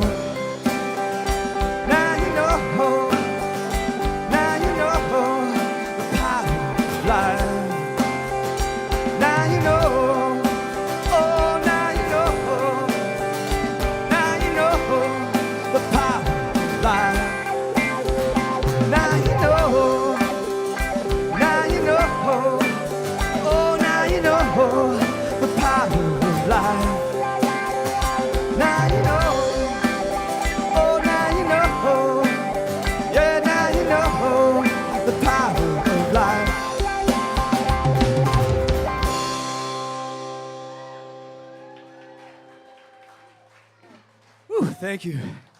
Got through that one, so that's good. That's probably going to be the next song that the boys and I are going to record, and I'm gonna do one more little homage to my cousin. One of my favorite songs that he ever wrote was called "Little Goddess," and it was when he was moved from the small town of Prince Edward Island to big city of Montreal, going to school. Back when the Hip was doing the university circuits, he was walking back through LaFontaine Park after seeing the Hip play, and he met this homeless girl, and couldn't really do much to help her, but it just blew him away, coming from the small town, how there's people that have to go through that. So this one's called Little Goddess.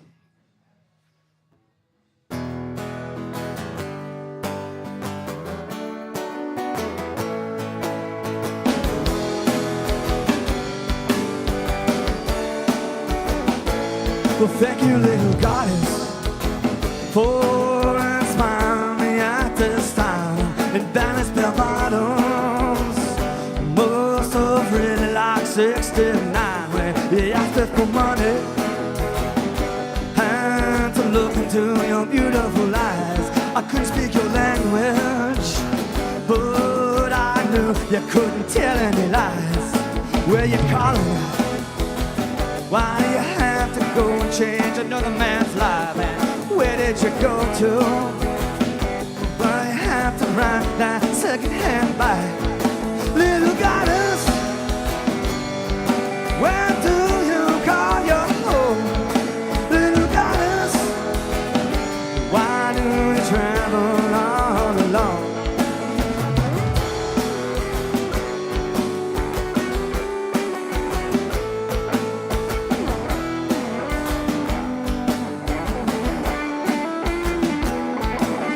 Your playground, do your friends come by after dark? And how do I find you? Do you hang around LaFontaine Park? And where did you go to? Why couldn't give you money for food? But what about your father? Does he know you haven't got any shoes? Little goddess, I want to take you out of the city to a paradise where you belong.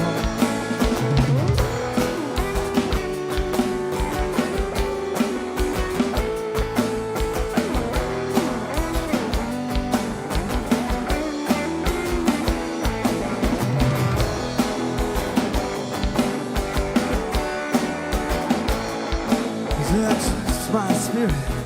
You woke it up from a stagnant dream. Now I'm playing reruns of a 22nd heavenly scene. But I can't help but wonder if you're as perfect as you seem. But I shouldn't question. My goddess, you stepped right out of a dream.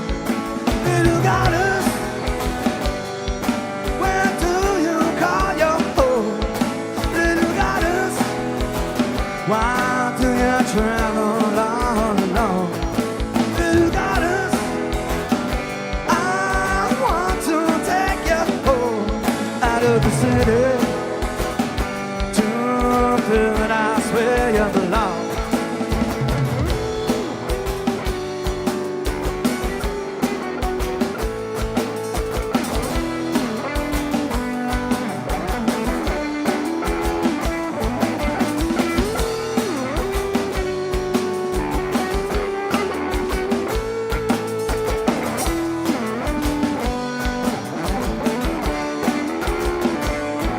Little goddess, yeah, yeah, I want to take you home out of the city to a paradise where you belong.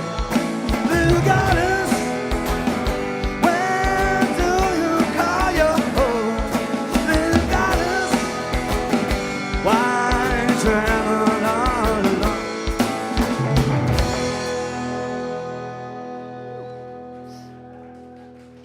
All right. I felt good. Gotta do a quick check because I think I might have banged it out of tune. Right on. So the next song I wrote this one just after moving back from Vancouver Island, after I'd gone out there with the guys from Pipe Dream, came back, did that surgery with my dad, and this is one of the first songs that kind of came out from that. It's called "It Goes to Show."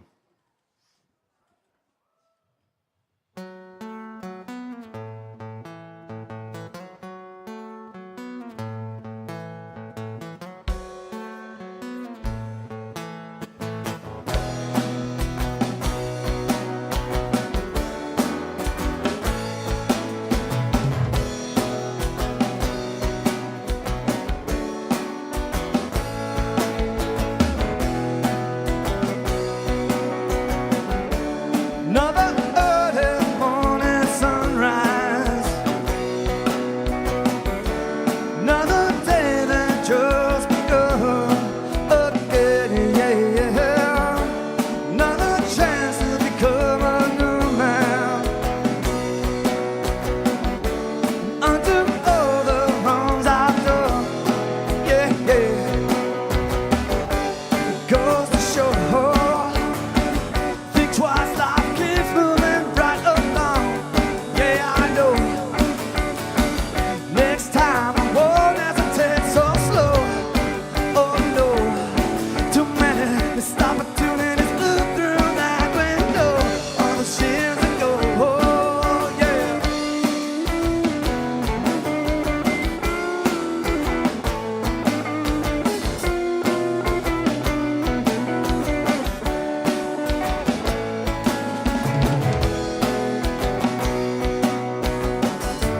Another early morning sunrise. It's got me staring in those western skies once again, yeah. I'll never forget just what they taught me. Trust your soul, man. It never lies, it never lies. Whoa, goes to show. Think twice, life keeps moving right along. Yeah, I know. Next time I won't hesitate so slow. Oh no, too many missed opportunities blew through that window. But the years ago, oh yeah.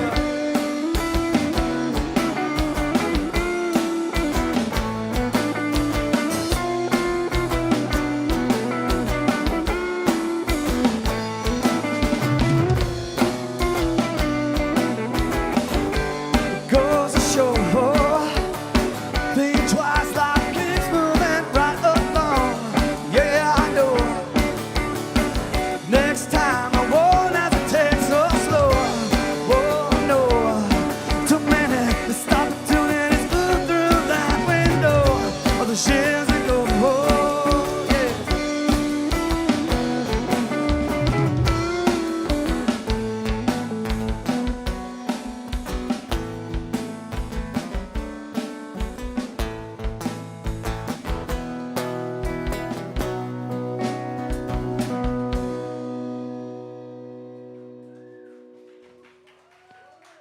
Nice.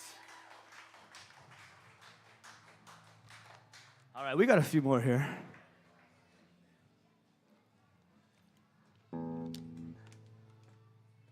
So this next song was a song that Sean and I recorded in 2022. It was the first time I'd ever tried recording an original, and this guy he had told me a story about a girl that's kind of slipped through his fingers, and and I'd always thought about trying to get back to that spot, and just wasn't in the cards. So this one's called "Back to You."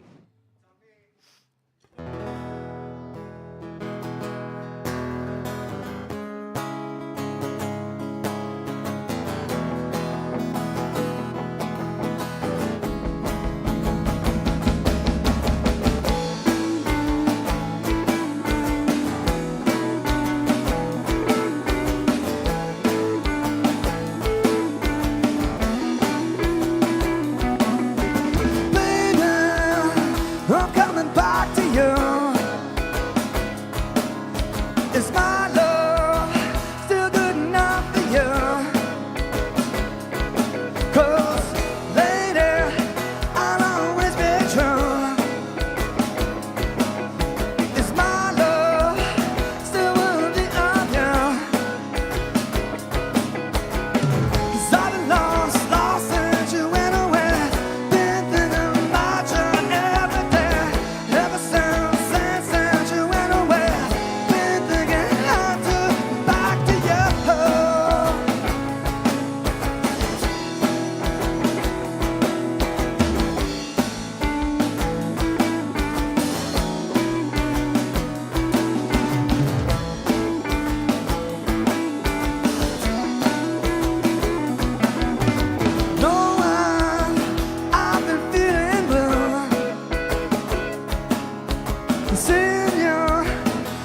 somebody new. You know I'm still in love with you. I'll always be there for you. Saw the lost that you went away. Been thinking about you every day, ever since you went away. Been thinking how to get back to you, back to you.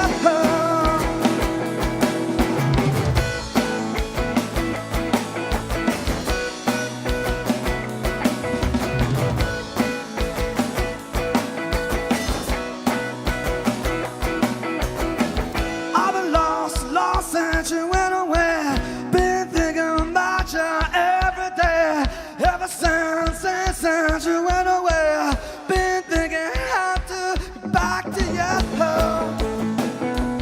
back to you. I've been missing you since you went away. Been thinking about you every day, replaying every word that I said. I wish I could take back this album. I've been missing you since you went away.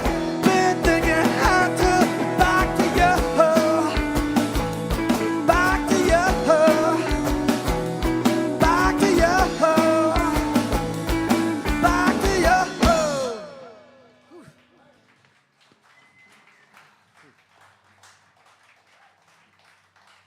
you. Thank you.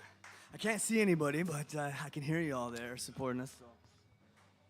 So we got one more, and again, I know it's been said a lot this weekend, but big thanks to Russ and Val. You know, when I first moved back to Barrie in 2018, I walked into 400 Market, saw this like cool indie distributor stage, went up, met Russ, and I'm like, where did this come from, and how do I get on that stage? And that was my first manifestation, was to get to play on that stage. And then, you know, set my sights for Gussapolooza, and last year got to rock out on the Rebel stage. And here I am now, closing out the Barn stage, so hopefully next year we'll be rocking the main stage. So this is, I'm gonna finish it with a cover. This is one of the first songs I ever learned how to play, but I'm gonna do a little Neil Young here.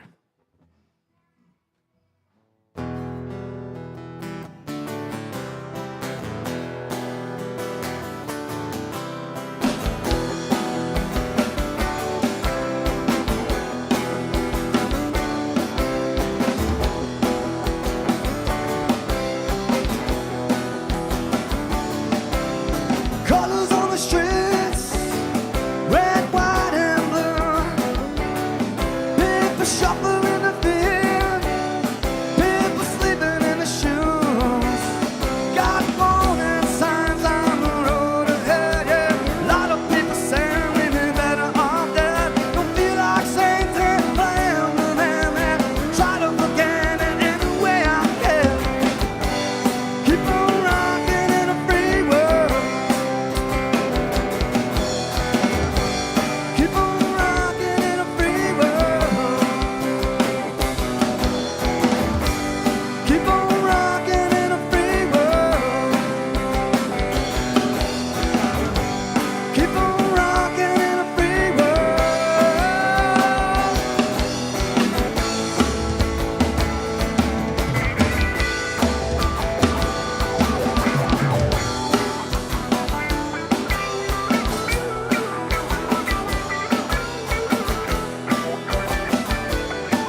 We got the palmer sauce, toilet paper, styrofoam, garbage bullet, ozone land. Got a man on the business that give them a life. Got new to burn and those to try.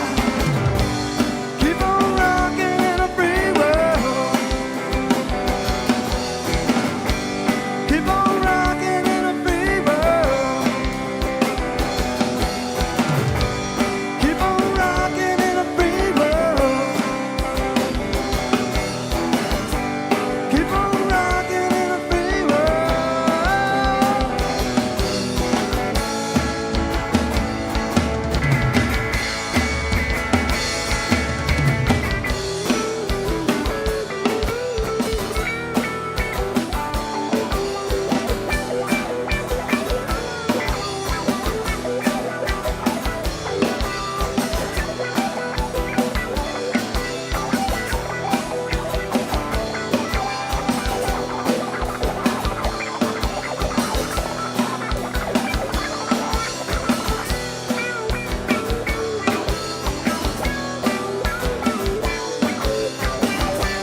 Keep on rocking in a free world.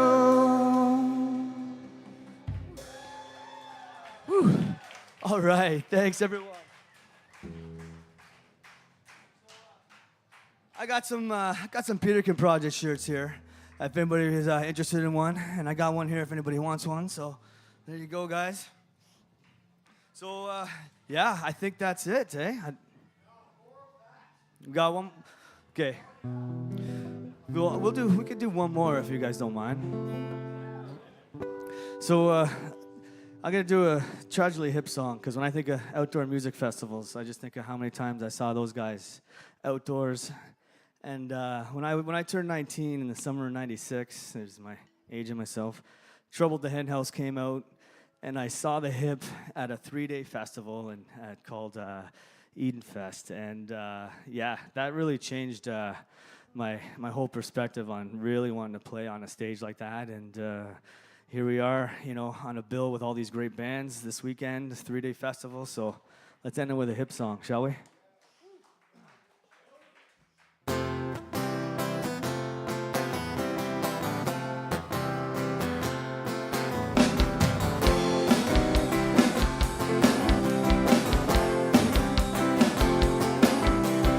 If there's a goal everyone remembers, it was back in old '72. We all resisted and we all pulled the trigger, and all I remember was sitting beside you. Well, you said you didn't give a fuck about hockey. Never saw someone say that before. In my hand, yeah, we walked home the long way. You were loosening my grip on Bobby York. Isn't it amazing what you can accomplish when the new sensation gets in your way? Yeah, those visions whispering over your shoulder. Oh, I said, isn't it amazing? You can do anything. Yeah.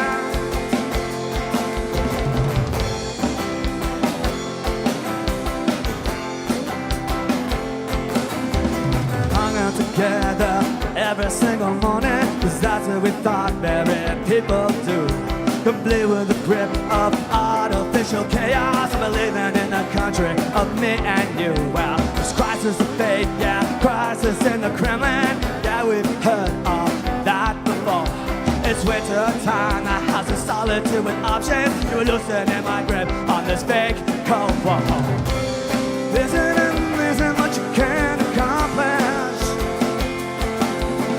when the new sensation gets in your way? Yeah, those visions whispering over your shoulder. Oh, I said, isn't it amazing? You can do anything. Yeah. Next to your command, the National Fitness Program. Cuts on the turnout.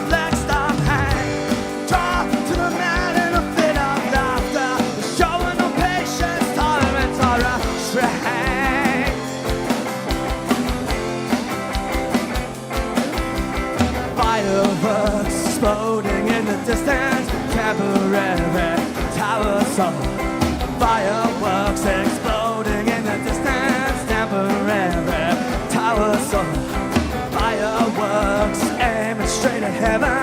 Temporary towers of fireworks aiming straight at heaven. Till there are no stars anymore. Isn't what you can't accomplish when a new sensation gets in your way. Yeah, those visions whispering over your shoulder. Oh, I said, isn't it amazing? You can do anything. Yeah, this one thing never goes away.